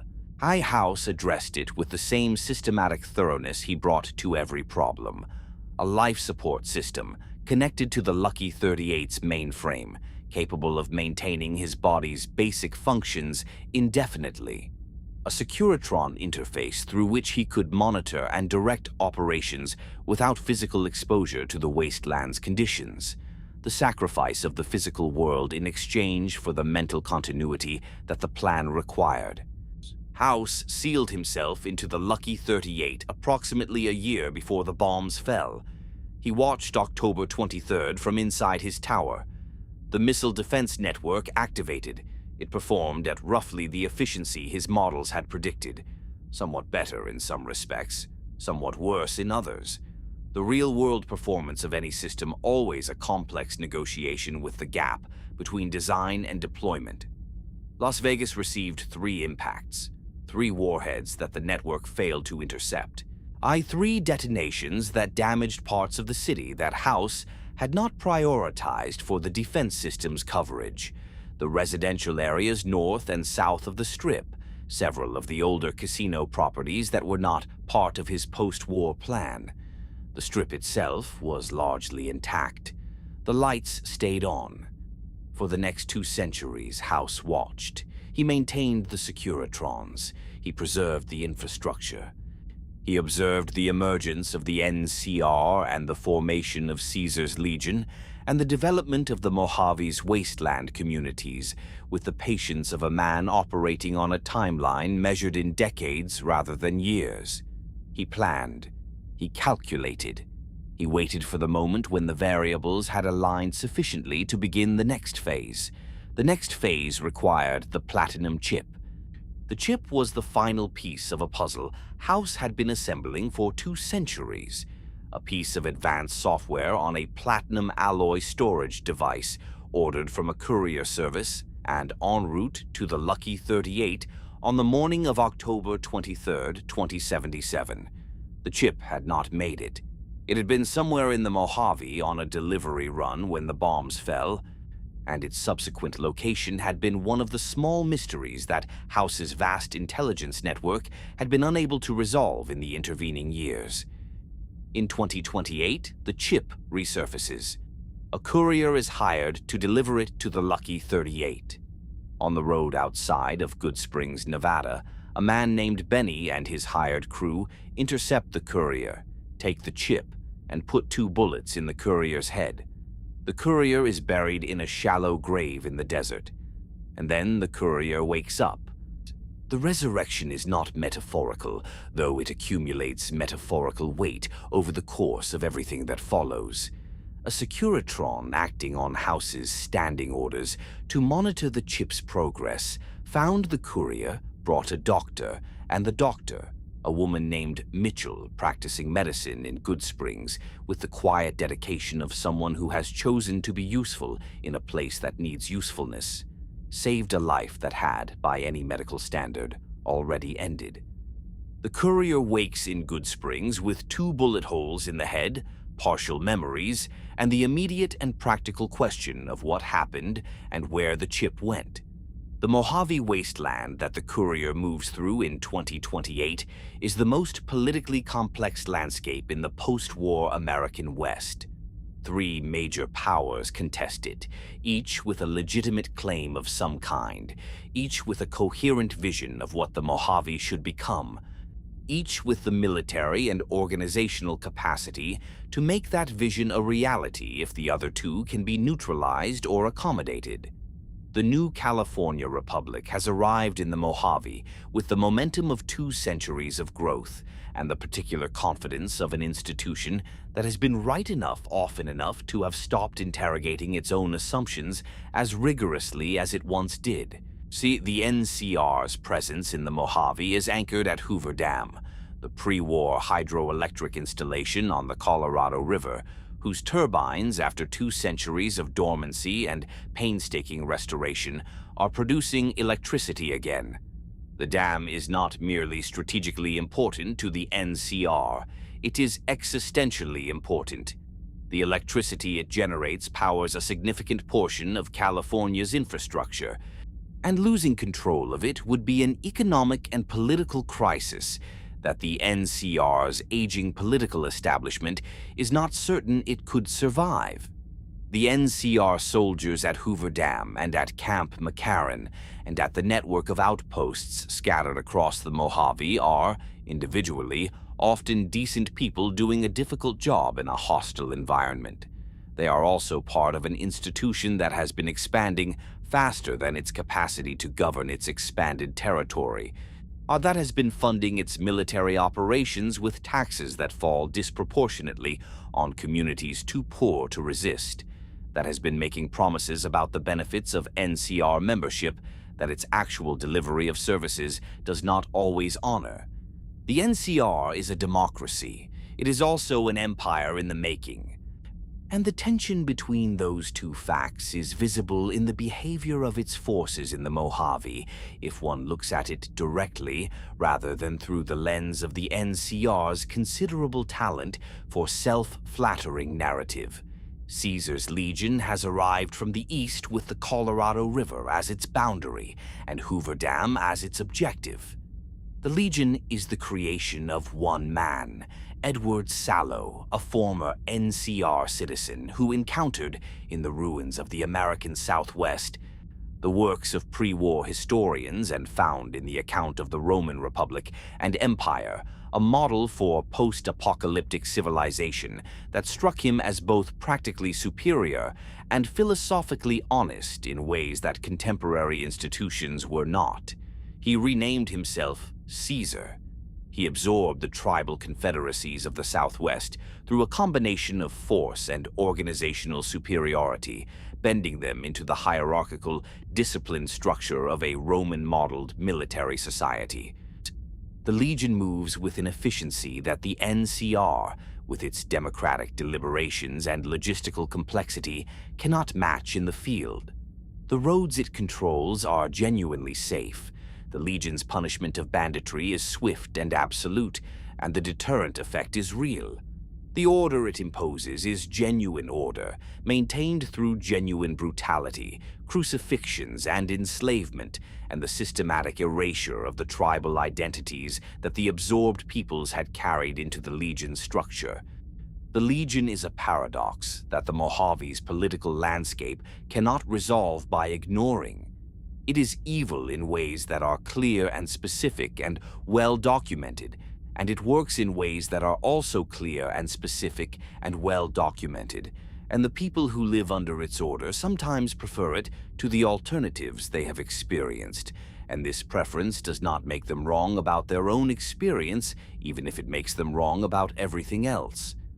The Battle of Hoover Dam, the first battle, fought in 2277, 4 years before the courier's arrival, had ended in NCR victory. Legion forces under Legate Lanius had advanced to the dam and been broken there by NCR defenders, and crucially by the unexpected intervention of Securitron forces acting on House's orders. The NCR won the battle. It did not win the war. Caesar retreated across the Colorado, rebuilt, and began the preparations for the second battle that would settle the question of the Mojave's future permanently. The second battle is coming. Its timing is the courier's most urgent context. Between these two vast military organizations and their impending collision, the Mojave's smaller stories persist with the particular stubbornness of human lives that refuse to be entirely subsumed by the political forces moving through the landscape around them. Jacobstown, in the mountains northwest of Vegas, is a community of supermutants, not the aggressive, raiding supermutants of Vault-87's production, but the remnant of the Master's army who survived the Unity's collapse and eventually found their way to a place where they could simply exist. Marcus, their leader, is one of the oldest living supermutants in the Wasteland, old enough to remember the Unity, old enough to have processed the Master's ideology and found it wanting, so old enough to have arrived at something approaching peace with what he is and what his community needs. Jacobstown is not prosperous. It is not safe exactly. The outside world's hostility to supermutants reaches even the mountains. But it is a community of people trying to live without threatening anyone, which is a more ambitious undertaking in the Wasteland than it sounds. The Mojave's other smaller stories accumulate around the courier's path with the richness that the desert's apparent emptiness conceals. The followers of the Apocalypse, the humanitarian organization operating from the old Mormon fort in Freeside, providing medical care and education to the communities that the NCR's infrastructure hasn't reached. The Kings of Freeside, the gang that is organized around the memory and aesthetic of a pre-war entertainer whose music and manner they have preserved with the particular devotion of communities that find meaning in cultural continuity. The Great Khans, the raider band that the Vault Dweller encountered as a proto-organization in 2161, now a genuine culture with its own history and its own pride and its own complex relationship to the political forces trying to use them as pawns. Benny is found eventually at the Tops Casino on the Strip, one of the 3 major casino operations that House has leased to local organizations in exchange for their maintenance and management of the properties. He has the chip. He has also a plan of his own, a plan to use the chip not for its intended purpose, but as leverage to take control of the Securitron network and the Lucky 38 and House's position, to become the next power in the Mojave rather than a piece on House's board. Benny's plan fails in the way that plans to outsmart Robert Edwin House tend to fail, not dramatically but completely, the failure evident in retrospect as having been inevitable from the moment it was conceived by an intelligence not quite adequate to the problem it was attempting to solve. The chip reaches the Lucky 38. House reveals himself. The meeting between the courier and House, the 2-century-old man in his life support chamber, speaking through his Securitron avatar, offering the Mojave's future as the terms of employment, is the philosophical center of New Vegas and one of the most significant conversations in the Wasteland's political history. House is honest in the way that people who have been right for a very long time are sometimes honest, without pretense, without the diplomatic softening that institutions use to make their actual positions palatable. He wants the Mojave. He wants it on specific terms.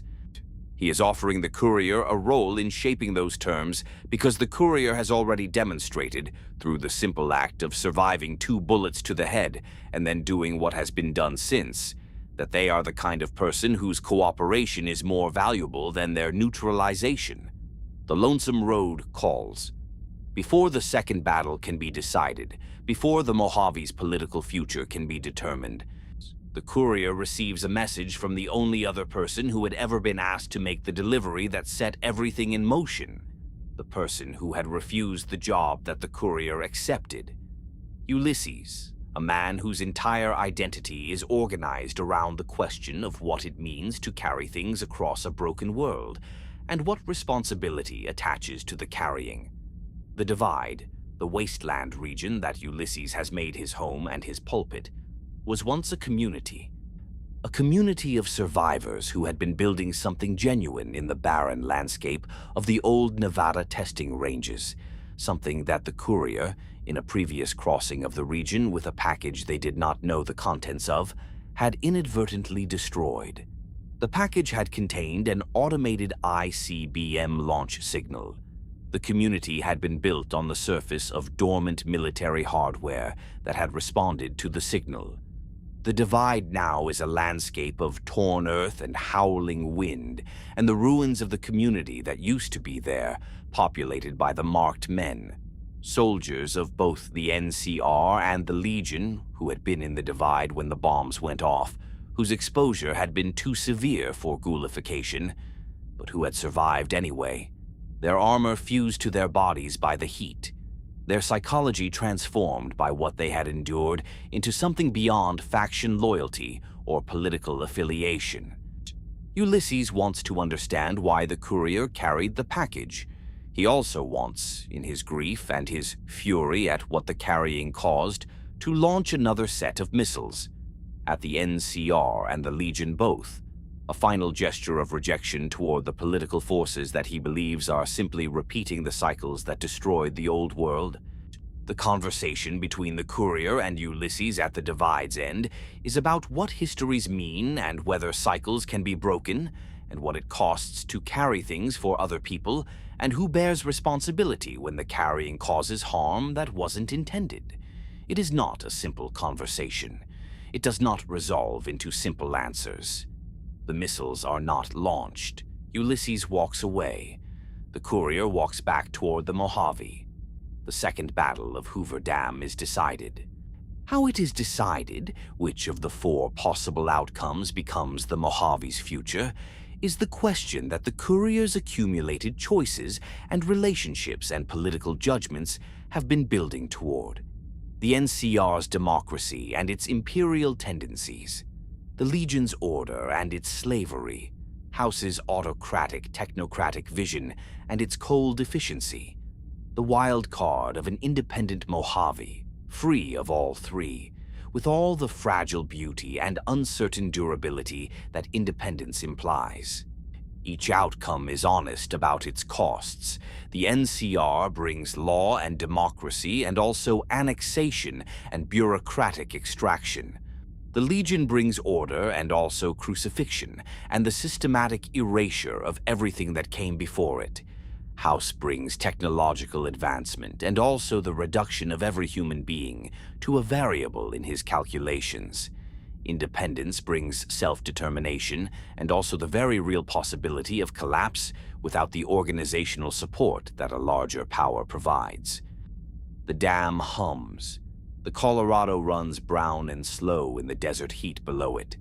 The turbines that pre-war engineers built to last centuries are still turning, still generating the electricity that this corner of the world is fighting over. Whatever the outcome, the lights of New Vegas remain on. They were always going to remain on. House designed it that way. The lights persist regardless of who controls the strip, regardless of which army controls the dam, regardless of which political vision wins the Mojave's future. The neon reflects off the desert sand at night, pink and gold and the particular electric blue that pre-war sign makers used for water imagery, all of it shimmering in the heat that the Mojave radiates even after dark, the light going out into the wasteland in every direction.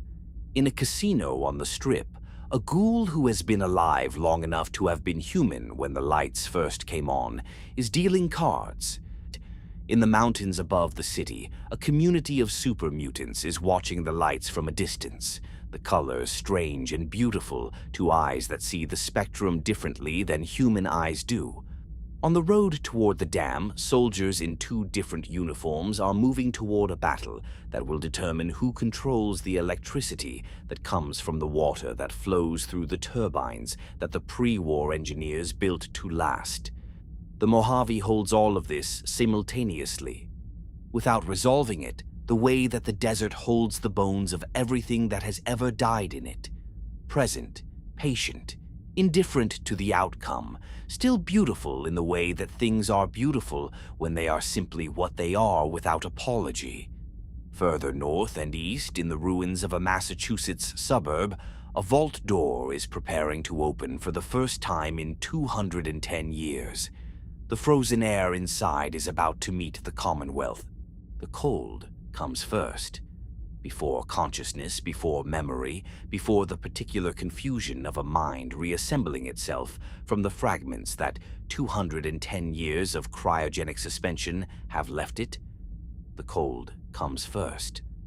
Not the mild discomfort of a cool room or the sharp bite of winter air, but a cold that has been absolute, a cold measured in degrees that biological tissue should not survive, a cold that has preserved a body in the precise cellular arrangement of a morning in October 2077, as though that morning were still happening, as though the world outside the pod had not had 2 centuries to become something unrecognizable.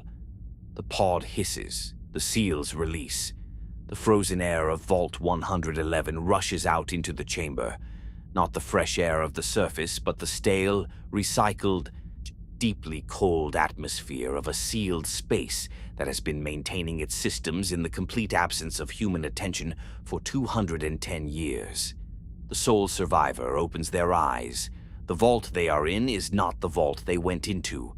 The vault they entered was staffed and functional and full of the bureaucratic efficiency of a Vault-Tec installation in its opening days. Technicians in jumpsuits monitoring systems, the overseer conducting intake procedures, the other residents of the vault settling into their pods with the cooperative compliance of people who believe they are participating in their own salvation. The vault the sole survivor wakes into is empty of all of that. Empty and cold and dark in the specific way of spaces that have been waiting a very long time. The other pods are occupied. The other residents of Vault 111 still frozen, their life support systems still running, their bodies still preserved in the precise moment of their suspension. Only one pod has opened. Only one person has woken. From the pod across the chamber, the pod containing the sole survivor's spouse, there is no movement. There will be no movement. The pod's systems show a status that the sole survivor reads and cannot process immediately, the way that certain information takes a moment to travel from the eyes to the part of the mind that understands what it means. The spouse is dead, has been dead for decades. The pod systems show a manual override, the seals opened from outside, the suspension interrupted, the body removed. Someone came into this vault while the sole survivor was frozen. Someone came into this vault and took their child, Sean, the infant that the sole survivor last held on the morning of October 23rd, 2077, before the family walked down the hill to the vault entrance together. Sean, who would be an infant still in any reasonable understanding of the world, except that 210 years have passed and the world has not been reasonable for any of them. The sole survivor walks out of Vault 111 into the Commonwealth of Massachusetts. The Commonwealth. Boston in 2287, 210 years after the bombs, is recognizable as Boston in the way that a face is recognizable after severe injury. The underlying structure preserved, to the specific features present but rearranged by damage into something that requires effort to reconcile with memory. The Freedom Trail still exists as a path through the city's ruins, the red line of brick and paint that pre-war tourists had followed between historical sites, still traceable through rubble fields, leading through a landscape whose history has accumulated a new and terrible layer on top of the Revolutionary-era story the trail was designed to tell. The Charles River runs green. Not the muddy brown of a neglected waterway, but a luminous, phosphorescent green, the particular color that radiation produces in water containing sufficient concentrations of specific isotopes, a color that is genuinely beautiful in the way that dangerous things sometimes are, visible at night as a soft glow along the river's banks, reflecting off the undersides of the collapsed bridges that span it. Fenway Park still stands. The Green Monster, the famous left field wall of the pre-war baseball stadium, has been incorporated into the defensive wall of Diamond City, the Commonwealth's largest settlement. The settlement that has grown up inside the old stadium is, by the standards of the post-war world, genuinely urban. Several hundred residents, a functioning economy with specialized merchants and services. The social complexity of a community large enough to have its own politics and its own factions and its own stories of ambition and betrayal and ordinary human connection. Diamond City's mayor runs the settlement with the populist authority of someone who has understood that fear, specifically the fear of synths, is the most reliable mechanism for maintaining political control in a community whose residents have genuine reasons to be afraid.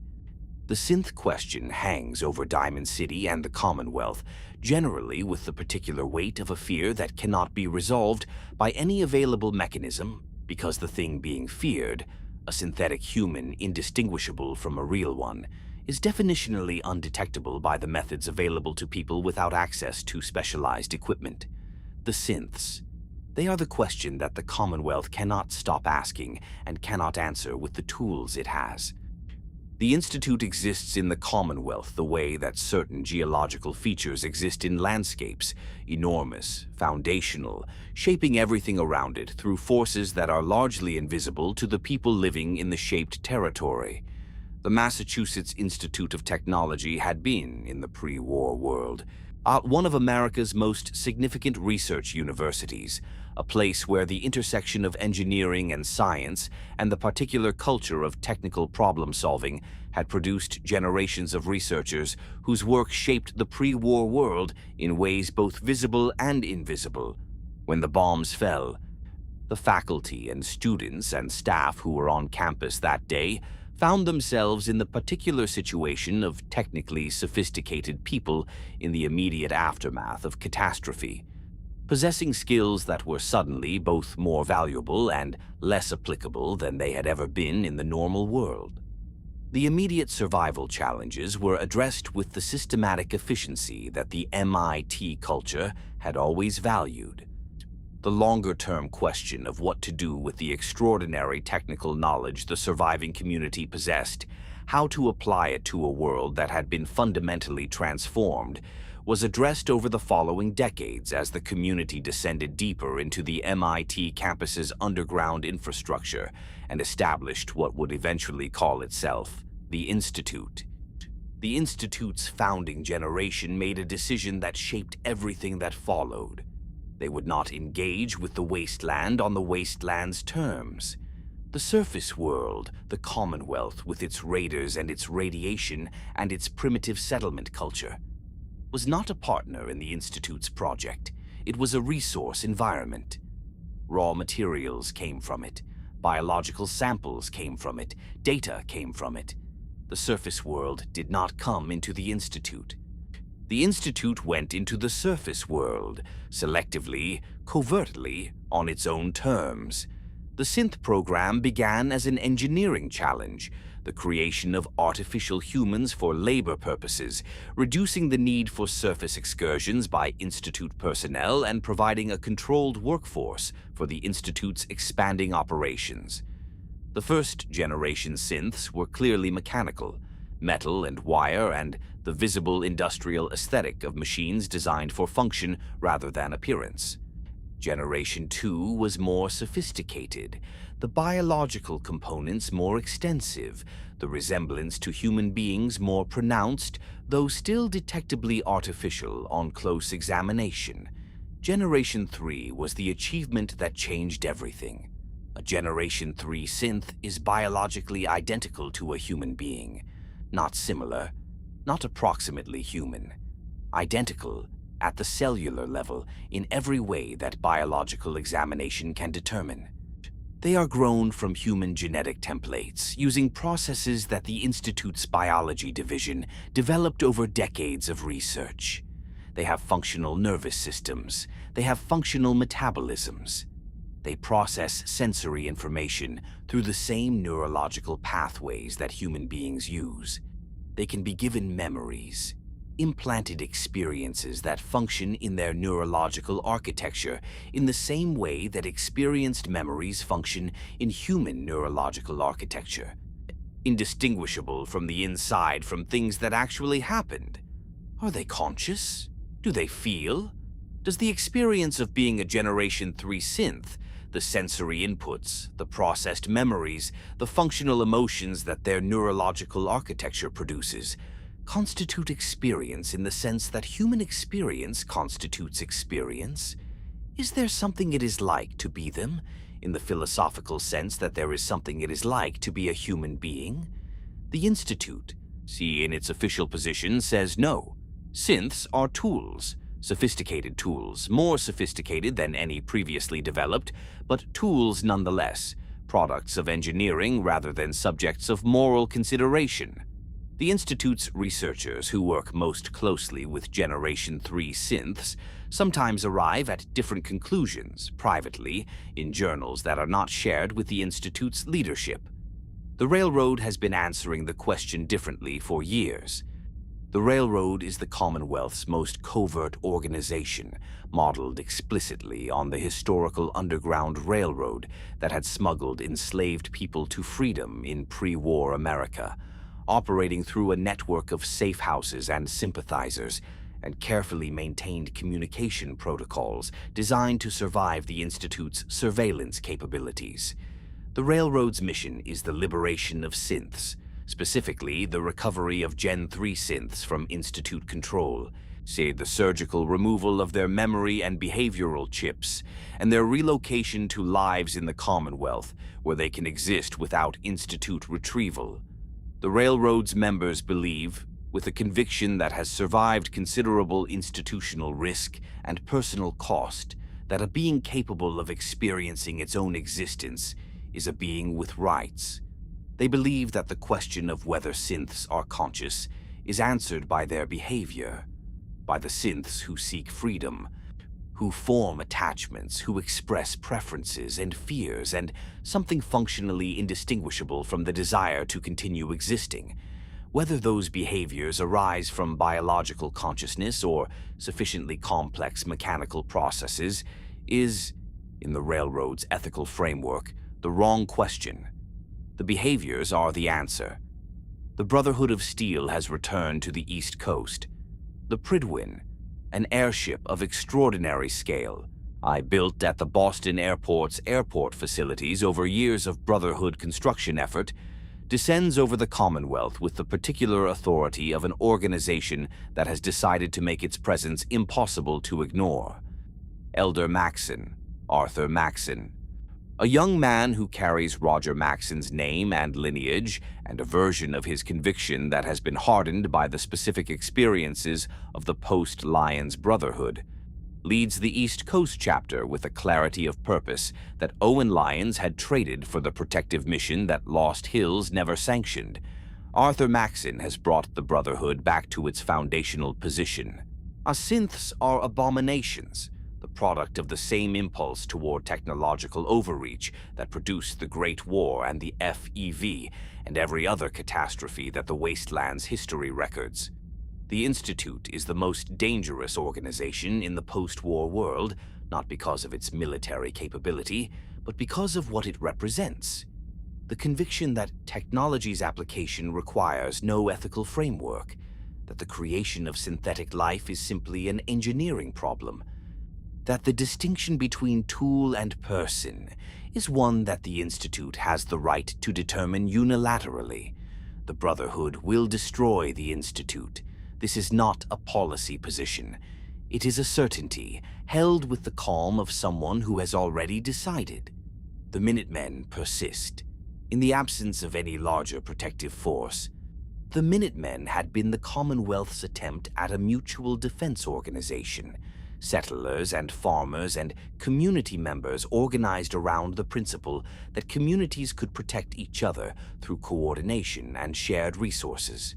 The Minutemen had flourished, briefly, and then collapsed under the weight of the Commonwealth's entropy. The attacks that came too fast, the coordination that broke down, the leadership that failed at the moment it was most needed. By 2028, the Minutemen are reduced to a single remaining member, Preston Garvey, a man who has not given up because giving up would require a quality of despair that his personality simply does not produce, who has been keeping the idea alive through the force of his refusal to let it die. The sole survivor encounters Preston in Concord. The search for Sean organizes itself around the intelligence that accumulates through the Commonwealth's fractured information landscape, through conversations with Diamond City's residents and the traders who move between settlements, and the fragments of Institute-related information that the railroad's network has been assembling for years. The shape that emerges from this intelligence is a shape that the sole survivor must approach obliquely, because approaching it directly would require accepting, before the evidence has made it undeniable, a conclusion that the emotional logic of the search is not yet ready to reach. Sean is in the Institute. Sean has been in the Institute since shortly after the sole survivor was frozen. The timeline that the Institute's records eventually reveal, the timeline of how an infant was removed from a cryogenic pod in a vault that the Institute had been monitoring since before its door sealed, is a timeline that clarifies everything about the nature of the relationship between the Institute and the vaults, about the nature of the Vault-Tec program and the Institute's inheritance of its data and its methods and its fundamental orientation toward human beings as research subjects rather than moral patients. Father, the name by which the Institute's director is known, is old. His hair is white and his face carries the particular quality of someone who has lived most of their life inside an institution so complete that the institution has become their entire experiential reference frame. He is brilliant in the cold and narrow way of brilliance that develops when intelligence is never exposed to the full range of human experience that might give it context. He is in the way that people who have been making decisions about other people's lives from behind glass for decades are kind, genuinely, in the limited sense available to him. He is Sean. The infant that the sole survivor last held on the morning of October 23rd, 2077, is standing in the Institute's clean white corridors as an elderly man. He grew up here, was raised here, was educated here and promoted here and eventually led here, the arc of his entire life contained within the white walls and the recycled air and the fluorescent lights that the sole survivor's eyes find, after 2 centuries in a place lit by those same lights, oddly familiar. The conversation between the sole survivor and father, the conversation that the entire journey has been building toward, is about more than family. It is about the Institute and its mission, and what the sole survivor is willing to do with the access that father is offering. The Institute needs a new leader. Father is dying. The program requires someone with roots in the surface world, someone who can eventually bridge the absolute division between the Institute and the Commonwealth that has been, in Father's late assessment, the source of the Institute's most significant failures. The offer is genuine. What the sole survivor does with it determines everything. The factions press their competing claims with the urgency of organizations that understand the Institute's future leadership is the variable that decides everything else. The Railroad needs the sole survivor to destroy the Institute's synth production and liberate the Institute's Gen 3 population. The Brotherhood needs the sole survivor to destroy the Institute entirely, its technology and its synths and everything else inside it. The Minutemen need the sole survivor to secure the Commonwealth against the collapse that the Institute's destruction will produce if nothing is built to fill the resulting power vacuum. The Institute needs the sole survivor to continue its work. Far Harbor calls. Off the coast of Maine, through fog that carries a higher radiation content than most Commonwealth residents ever encounter, the island of Far Harbor sits in the cold Atlantic as a place where the question of identity and consciousness has been playing out in miniature for years. The Children of Atom, a religious organization that worships radiation as a divine force, whose theology has developed from the specific experience of people who have lived with radiation as the central fact of their environment, have established themselves in an old nuclear submarine base. The island's human settlement persists uneasily alongside them, and in the fog between the two human communities, the synth colony of Acadia exists, Gen 3 synths who have escaped the Institute and established a community on the island specifically because the fog provides concealment from Institute retrieval operations. Far Harbor asks the Commonwealth's central question in a different register. The synths of Acadia have been living independently for years. They have formed relationships and developed personalities and established the specific texture of daily life that communities develop when they persist long enough. The memory of their Institute origins, the implanted memories that were their original programming, exists alongside the accumulated memories of their time in Acadia, and the accumulated memories are more vivid because they are more recent and because they belong to choices made rather than experiences installed. Which set of memories makes them what they are? The Commonwealth waits for an answer that the Wasteland's philosophical tradition is not yet equipped to provide definitively. The Institute falls. How it falls, which faction brings it down, what survives the falling, is the sole survivor's decision. See made through the accumulated weight of everything the journey through the Commonwealth has taught about what the world needs, and what the world can sustain, and what the specific human cost of each possible future will be. The underground levels of MIT, when the explosion propagates through them, slowly at first, then with the particular acceleration of power systems compromised by structural damage, produce a light that is visible from the surface as a ripple through the ground. Ike felt before it is seen, a deep subsonic shudder that travels through the bedrock of the Commonwealth and is registered in the bodies of people as far away as Diamond City as something that requires no interpretation. Something has ended beneath the earth.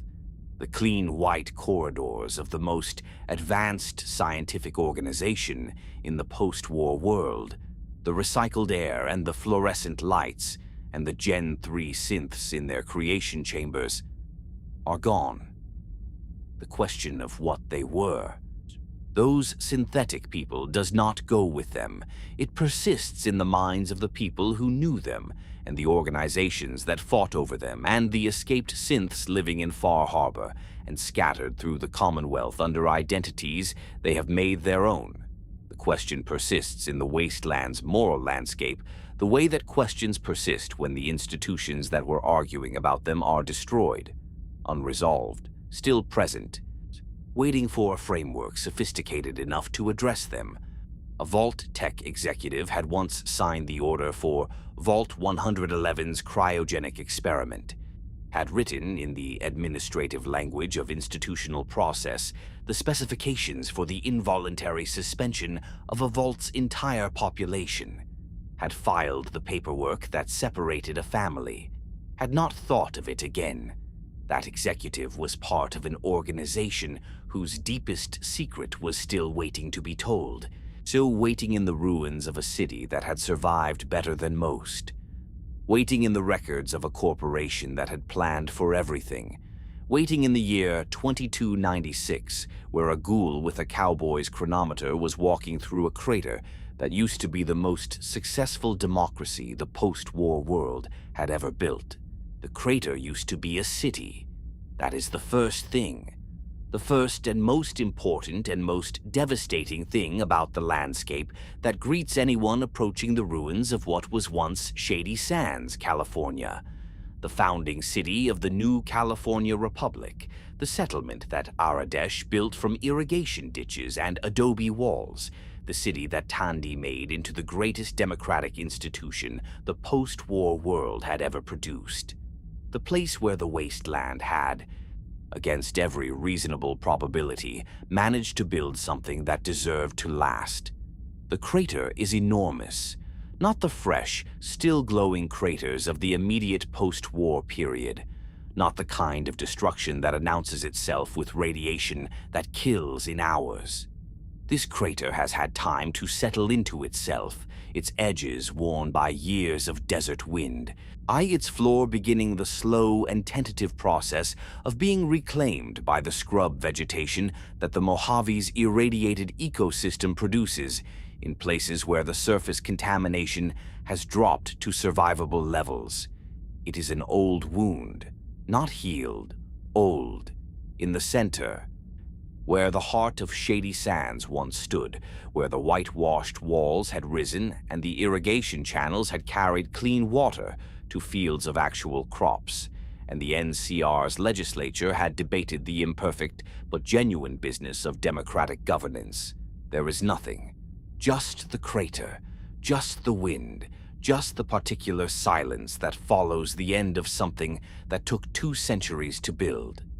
The date at the bottom of a faded informational sign at the crater's edge, a sign that some dark humor or some genuine commemorative impulse caused someone to install, a sign that reads simply Shady Sands with an establishment date and a population figure, has been crossed out, not worn away. Crossed out deliberately with a single thick stroke, and below the crossed-out date, someone has written another date in the careful block letters of a person who wanted legibility above all else.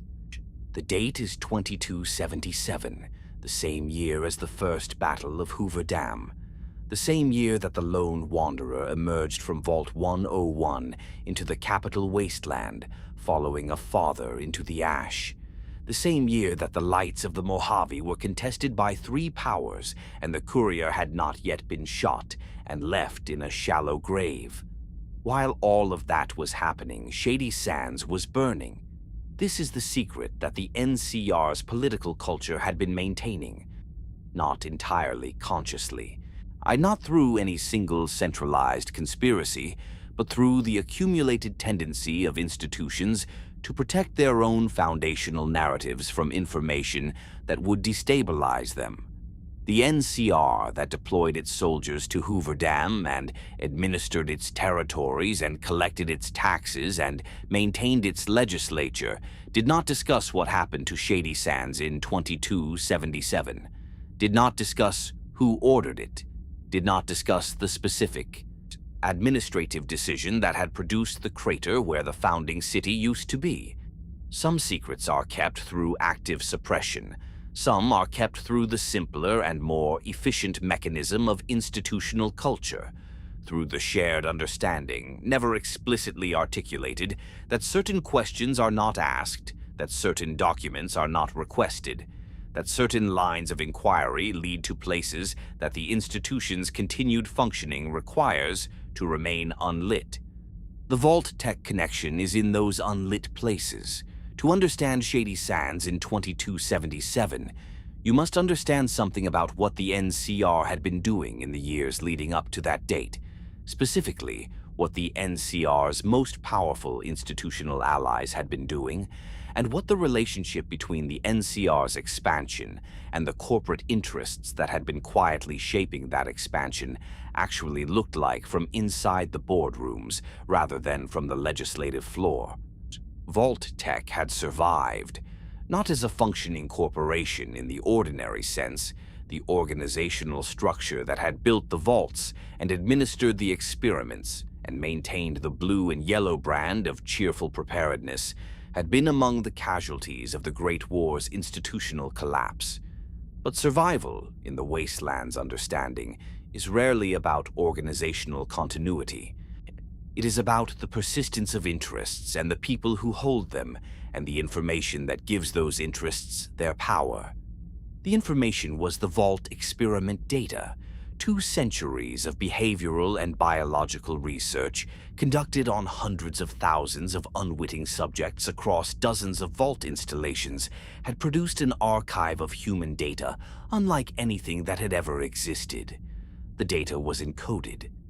The data was distributed across backup systems that the bombs had not reached, and the data was in the possession of people who understood, with the cold clarity of those who have always understood the relationship between information and power, what it was worth and what could be done with it. What could be done with it was this: a post-war civilization could be shaped, not obviously, not through the blunt instruments of military conquest or political declaration, but through the subtle and persistent application of behavioral data to the management of the population that the data described. Communities whose psychological profiles were known could be nudged. Political movements whose leadership types had been catalogued could be anticipated and managed. The Wasteland's emerging democratic institutions, the NCR above all, with its genuine popular legitimacy and its genuine vulnerability to the corporate influences that had always accompanied democratic governance in the pre-war world, could be cultivated as a delivery mechanism for the interests of the people who controlled the data. The Vault-Tec interests that survived the Great War did not rebuild Vault-Tec. They became something else. They became the kind of presence that powerful interests become when they have learned through catastrophe that visible institutional identity is a vulnerability. They became the background, the assumption, the unnamed consideration in the room when decisions were made. And in 2277, a decision was made about Shady Sands.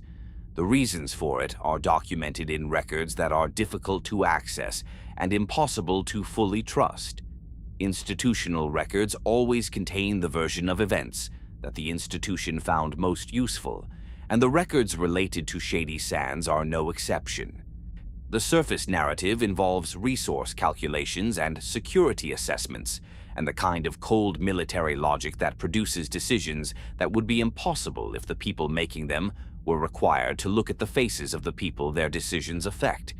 Shady Sands was bombed, not by an external enemy, not by Caesar's Legion, whose military reach had not extended to the NCR's California heartland, or not by the Brotherhood or the Enclave or any of the external threats that the NCR citizens would have been primed to blame, by something internal, by the logic of interests that had been shaping the NCR from inside, that had been patient for decades, that had decided in 2277 that the democratic institution centered in Shady Sands had become more of an impediment than a vehicle. The NCR did not discuss this in its public communications. It mourned Shady Sands as a tragedy. It attributed the crater to causes that were technically not false, but were comprehensively misleading. It continued to operate.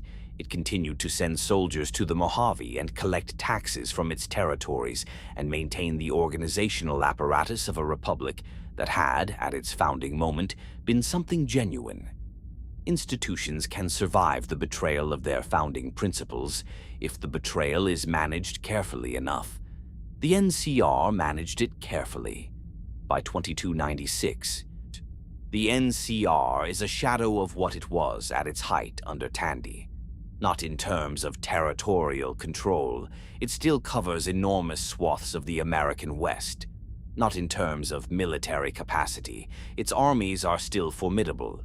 But in terms of the internal coherence that makes institutions more than the sum of their bureaucratic components, In terms of the genuine democratic participation that had once been the NCR's most important characteristic, the organization has hollowed out in ways that its public face does not fully reveal. Into this landscape comes a young woman from a vault. Vault 33 in the mountains of what was once Southern California is clean and functional and organized around a community culture of genuine warmth and mutual support. The kind of vault that, experienced from inside, seems to represent exactly what Vault-Tec always claimed its vaults were. The residents are healthy, educated, cooperative, and almost entirely unconscious of the specific ways in which their vault's design serves purposes that are not the purposes they have been told about. Lucy McLean grows up in Vault 33 with the particular combination of competence and optimism that the Vault's culture has carefully cultivated. Optimism that is genuine because it has never been exposed to the full weight of evidence that the surface world provides. She is capable and kind and trained in the Vault's educational curriculum, which includes skills that are useful for Vault life and skills that are useful for other things as well, without the curriculum specifying exactly what those other things are. The surface calls Lucy out in the way that surfaces always call Vault people out, through crisis, through the specific failure of the Vault's ability to protect its residents from a threat that enters from outside. What enters Vault 33 from outside is complicated and violent, and leaves Lucy with questions that the Vault's culture, however warm, cannot answer because the questions require information that the Vault has never contained. She goes up. The surface of 2296 California is different from the surfaces we have visited at earlier points in this history. The NCR's long presence has changed the landscape in ways both constructive and extractive. Roads that actually function between some settlements, trade networks with enough stability to support specialized labor, the kind of persistent community infrastructure that requires decades of relative security to develop. But the security is thinner than it was at the NCR's height, and the places where it is thin are the places where the older Wasteland dynamic reasserts itself with the patience of water finding its level. The Brotherhood of Steel's airships move through the sky of 2296 California with the authority of an organization that has decided the NCR's weakness represents both an opportunity and a responsibility. The Pridwin-class vessels, massive, recognizable from miles away, or their Brotherhood livery visible as a declaration rather than a concealment, are the most visible symbol of a power shift that has been occurring over the preceding decade, as the NCR's internal coherence has declined, and the Brotherhood's technological superiority has remained constant. The airship called the Caswenin moves through these skies with a specific mission. Maximus is a young Brotherhood squire aboard the Caswenin, a young man whose path to the Brotherhood was not the ideological conviction of the true believer, but the more common and more human route of someone who had no better options and found inside the Brotherhood structure something that functioned as meaning and belonging and purpose. He wears his squire's armor with the seriousness of someone for whom the armor represents the most significant thing he has ever been given access to. He takes his duties seriously in the way that people take seriously the things that feel like elevation. The elevation is real. The ideology beneath it is more complicated than the Brotherhood's recruitment messaging suggests. The ghoul has been walking the wasteland for a very long time. His name, before the bombs, was Cooper Howard. He was an actor, a specific kind of pre-war actor. The kind that the particular aesthetic of the Fallout universe's frozen 1950s pop culture produced in quantity. The Western hero, the square-jawed protagonist of the adventure serials and the war films and the promotional materials that a civilization consumed in enormous quantities to tell itself the stories it needed to believe about itself. Cooper Howard was good at this. He had the face for it and the voice for it, and a genuine talent for the performance of sincerity that the genre required. He was also a man with a family, a wife, a daughter, the ordinary private life that exists behind the public persona that celebrity creates, smaller and more real and more important than anything the public sees. His wife worked for Vault-Tec.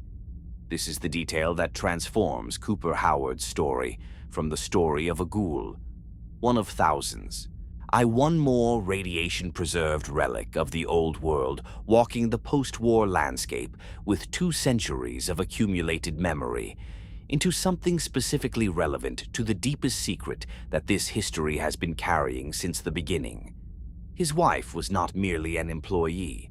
She was an executive, a decision-maker, a person with access to the specific planning documents and the specific meeting notes and the specific organizational knowledge that would have told her, and through her, eventually him, what Vault-Tec had actually been building. Not shelters, not the smiling blue and yellow promise of community safety that Cooper Howard had helped sell in commercials that played on every television set in America. Vaults designed as behavioral experiments, a post-war world designed to be managed by the people who had planned the war. The bombs were not an accident that Vault-Tec prepared for. This is the secret.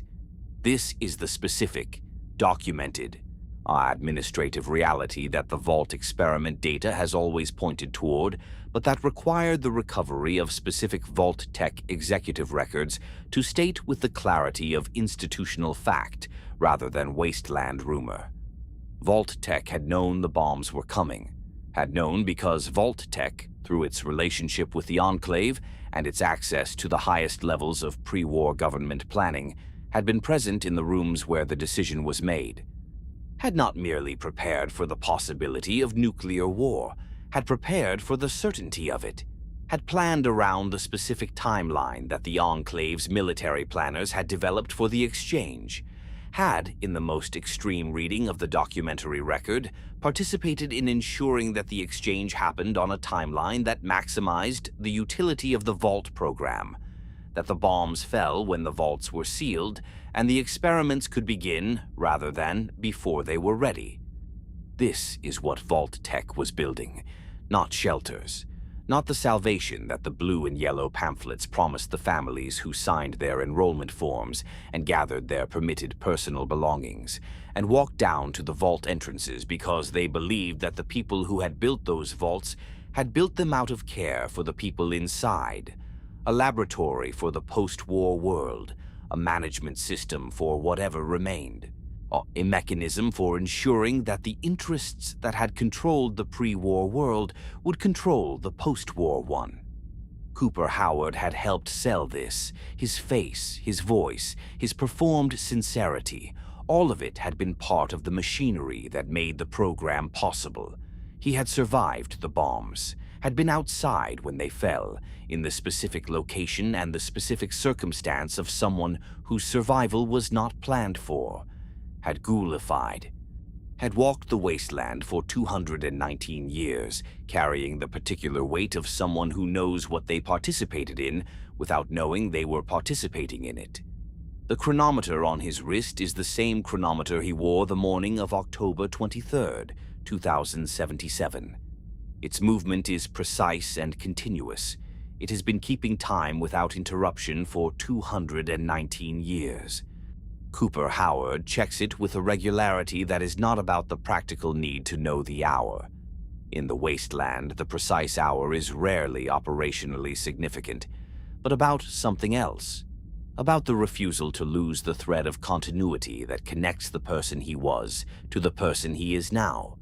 About the insistence that time is accountable, that the hours have been happening in sequence, that the morning of October 23rd, 1977 is connected by an unbroken chain of counted minutes to this moment, this crater, this silence. The chronometer ticks. The crater of Shady Sands receives the wind.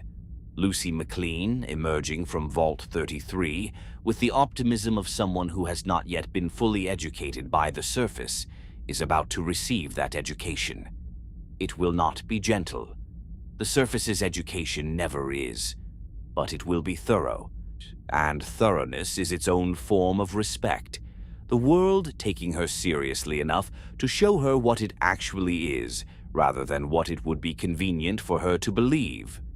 Maximus, in his squire's armor, is about to learn something similar about the institution he has been serving, about the distance between the Brotherhood's stated principles and the specific decisions that its leadership has been making, or about the relationship between the organizational culture he has absorbed and the organizational interests it has been designed to serve.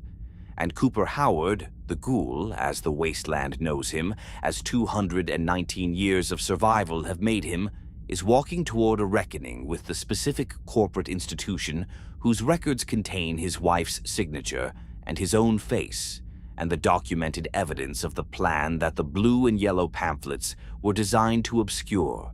And Vault-Tec planned the end of the world. This is the truth that the vaults were built to contain. Not the radiation, not the blast effects, not the nuclear winter.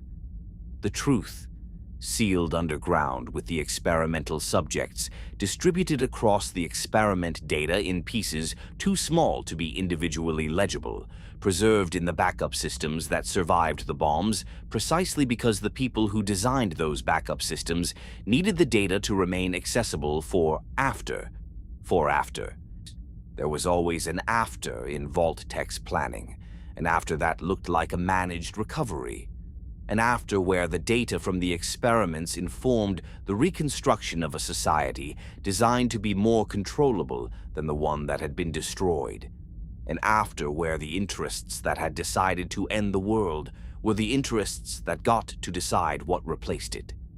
The vault doors open, one by one, over 2 centuries. The subjects emerge into the Wasteland. They build communities and fight wars and ask philosophical questions about synthetic consciousness and argue about who controls the water and the electricity and the land. They do all the things that human beings do when they have the space and the necessity to do them.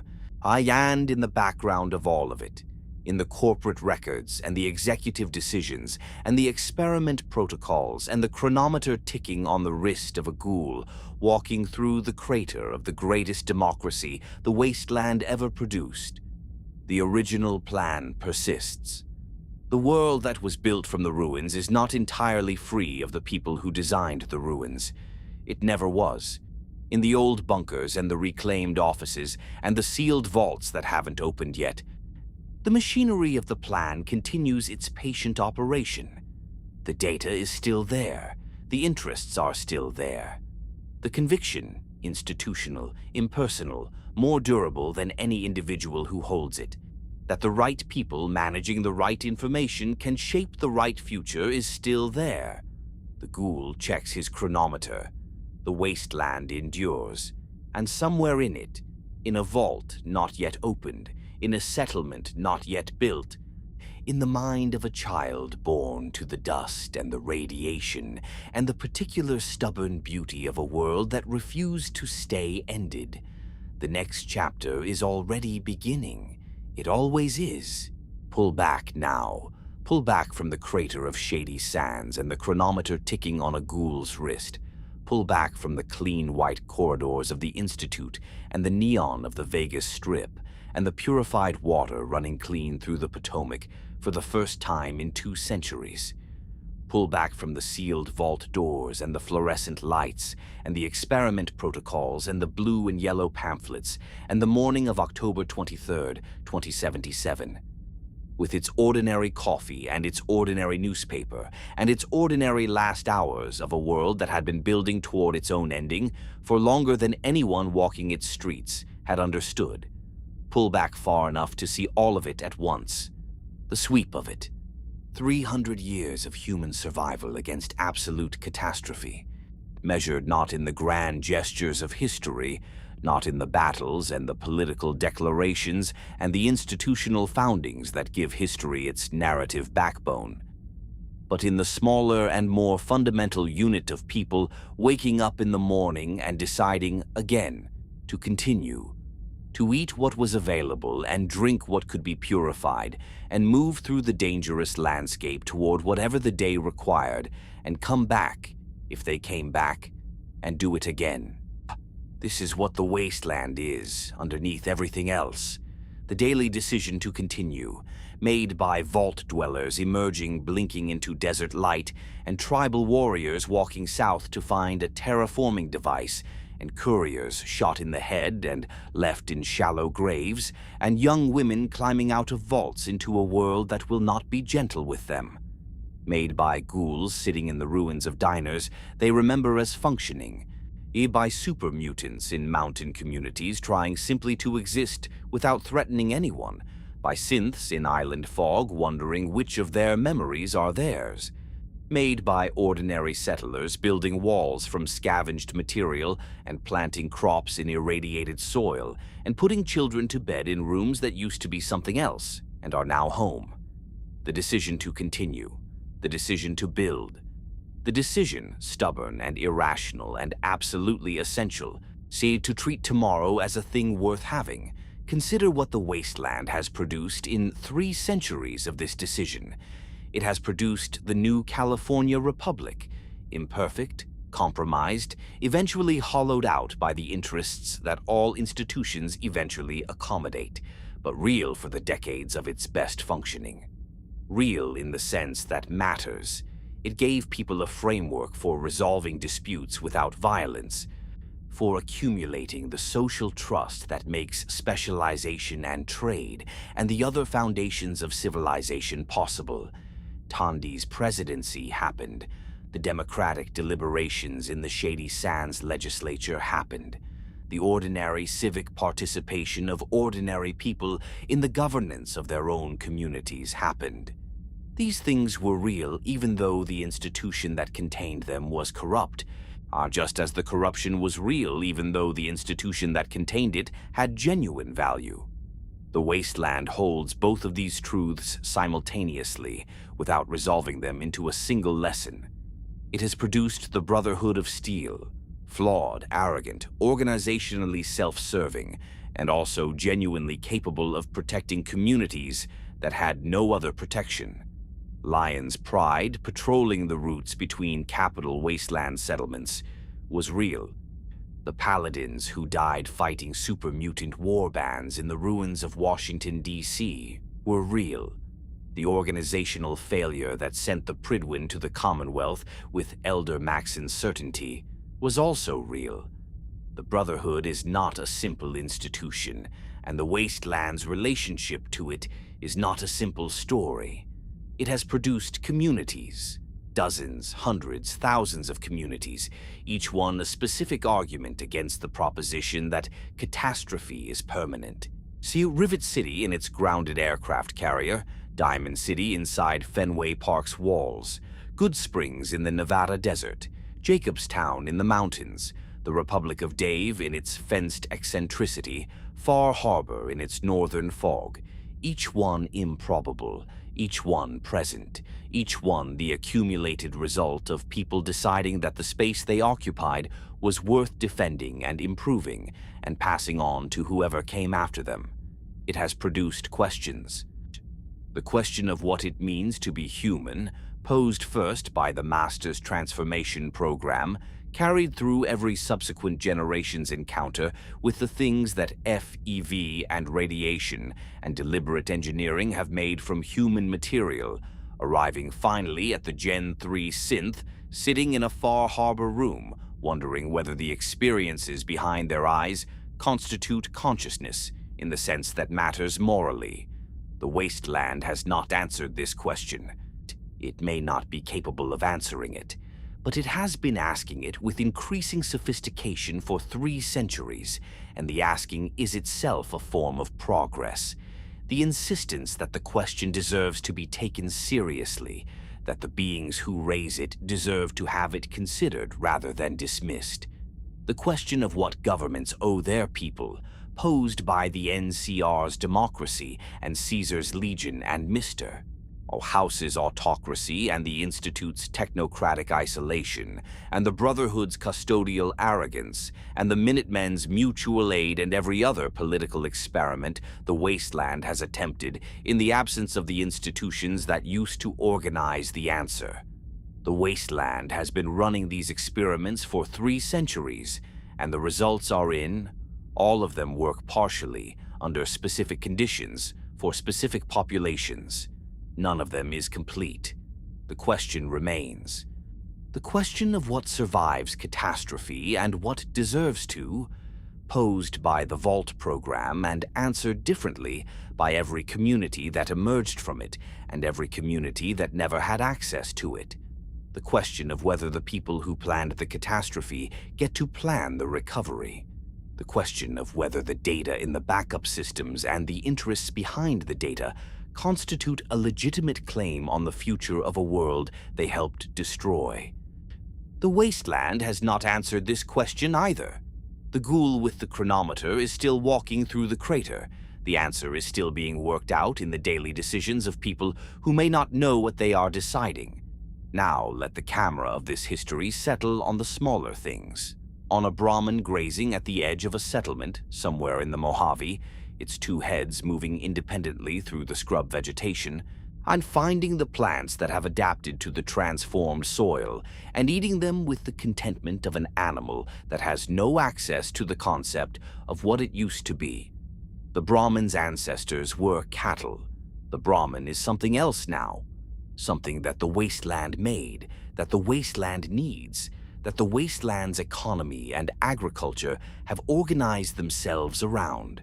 Would something that belongs here in the way that the things which survive catastrophe eventually belong to the landscape that shaped them? On a radstag drinking from a stream in the Appalachian hills, a stream whose radiation levels have dropped in this particular location to the point where the radstag's transformed biology can process the water without significant additional mutation. The radstag's antlers branch in patterns that no pre-war deer's antlers ever took, the radiation having expressed something in the genetic architecture that was always latent and is now visible. The radstag drinks. The stream runs. The hills above it are the oldest hills on the continent, worn smooth by time that makes 300 years of post-war history look brief. On the Vault-Tec mole rats in their tunnels beneath the ruins of Boston, generations removed from the controlled FEV exposure of their experimental ancestors. So now simply the Wasteland's most successful subterranean species, occupying the tunnel systems beneath the collapsed city with the proprietorial ease of animals that have never known anything else. The tunnels were dug by human beings, for human purposes, and the mole rats have made them their own in the way that the Wasteland makes everything its own. Through patience and persistence and the indifference to original intent that biological systems have always demonstrated. On the children of the Wasteland who have never known anything else, who grew up under the open sky of the Mojave or the gray overcast of Appalachia or the green glowing banks of the Charles River, for whom the ruins are not ruins, but simply the landscape, for whom the pre-war world is the mythological past that the old people talk about in the same way that people have always talked about the world before, whatever catastrophe defines the horizon of their own memory.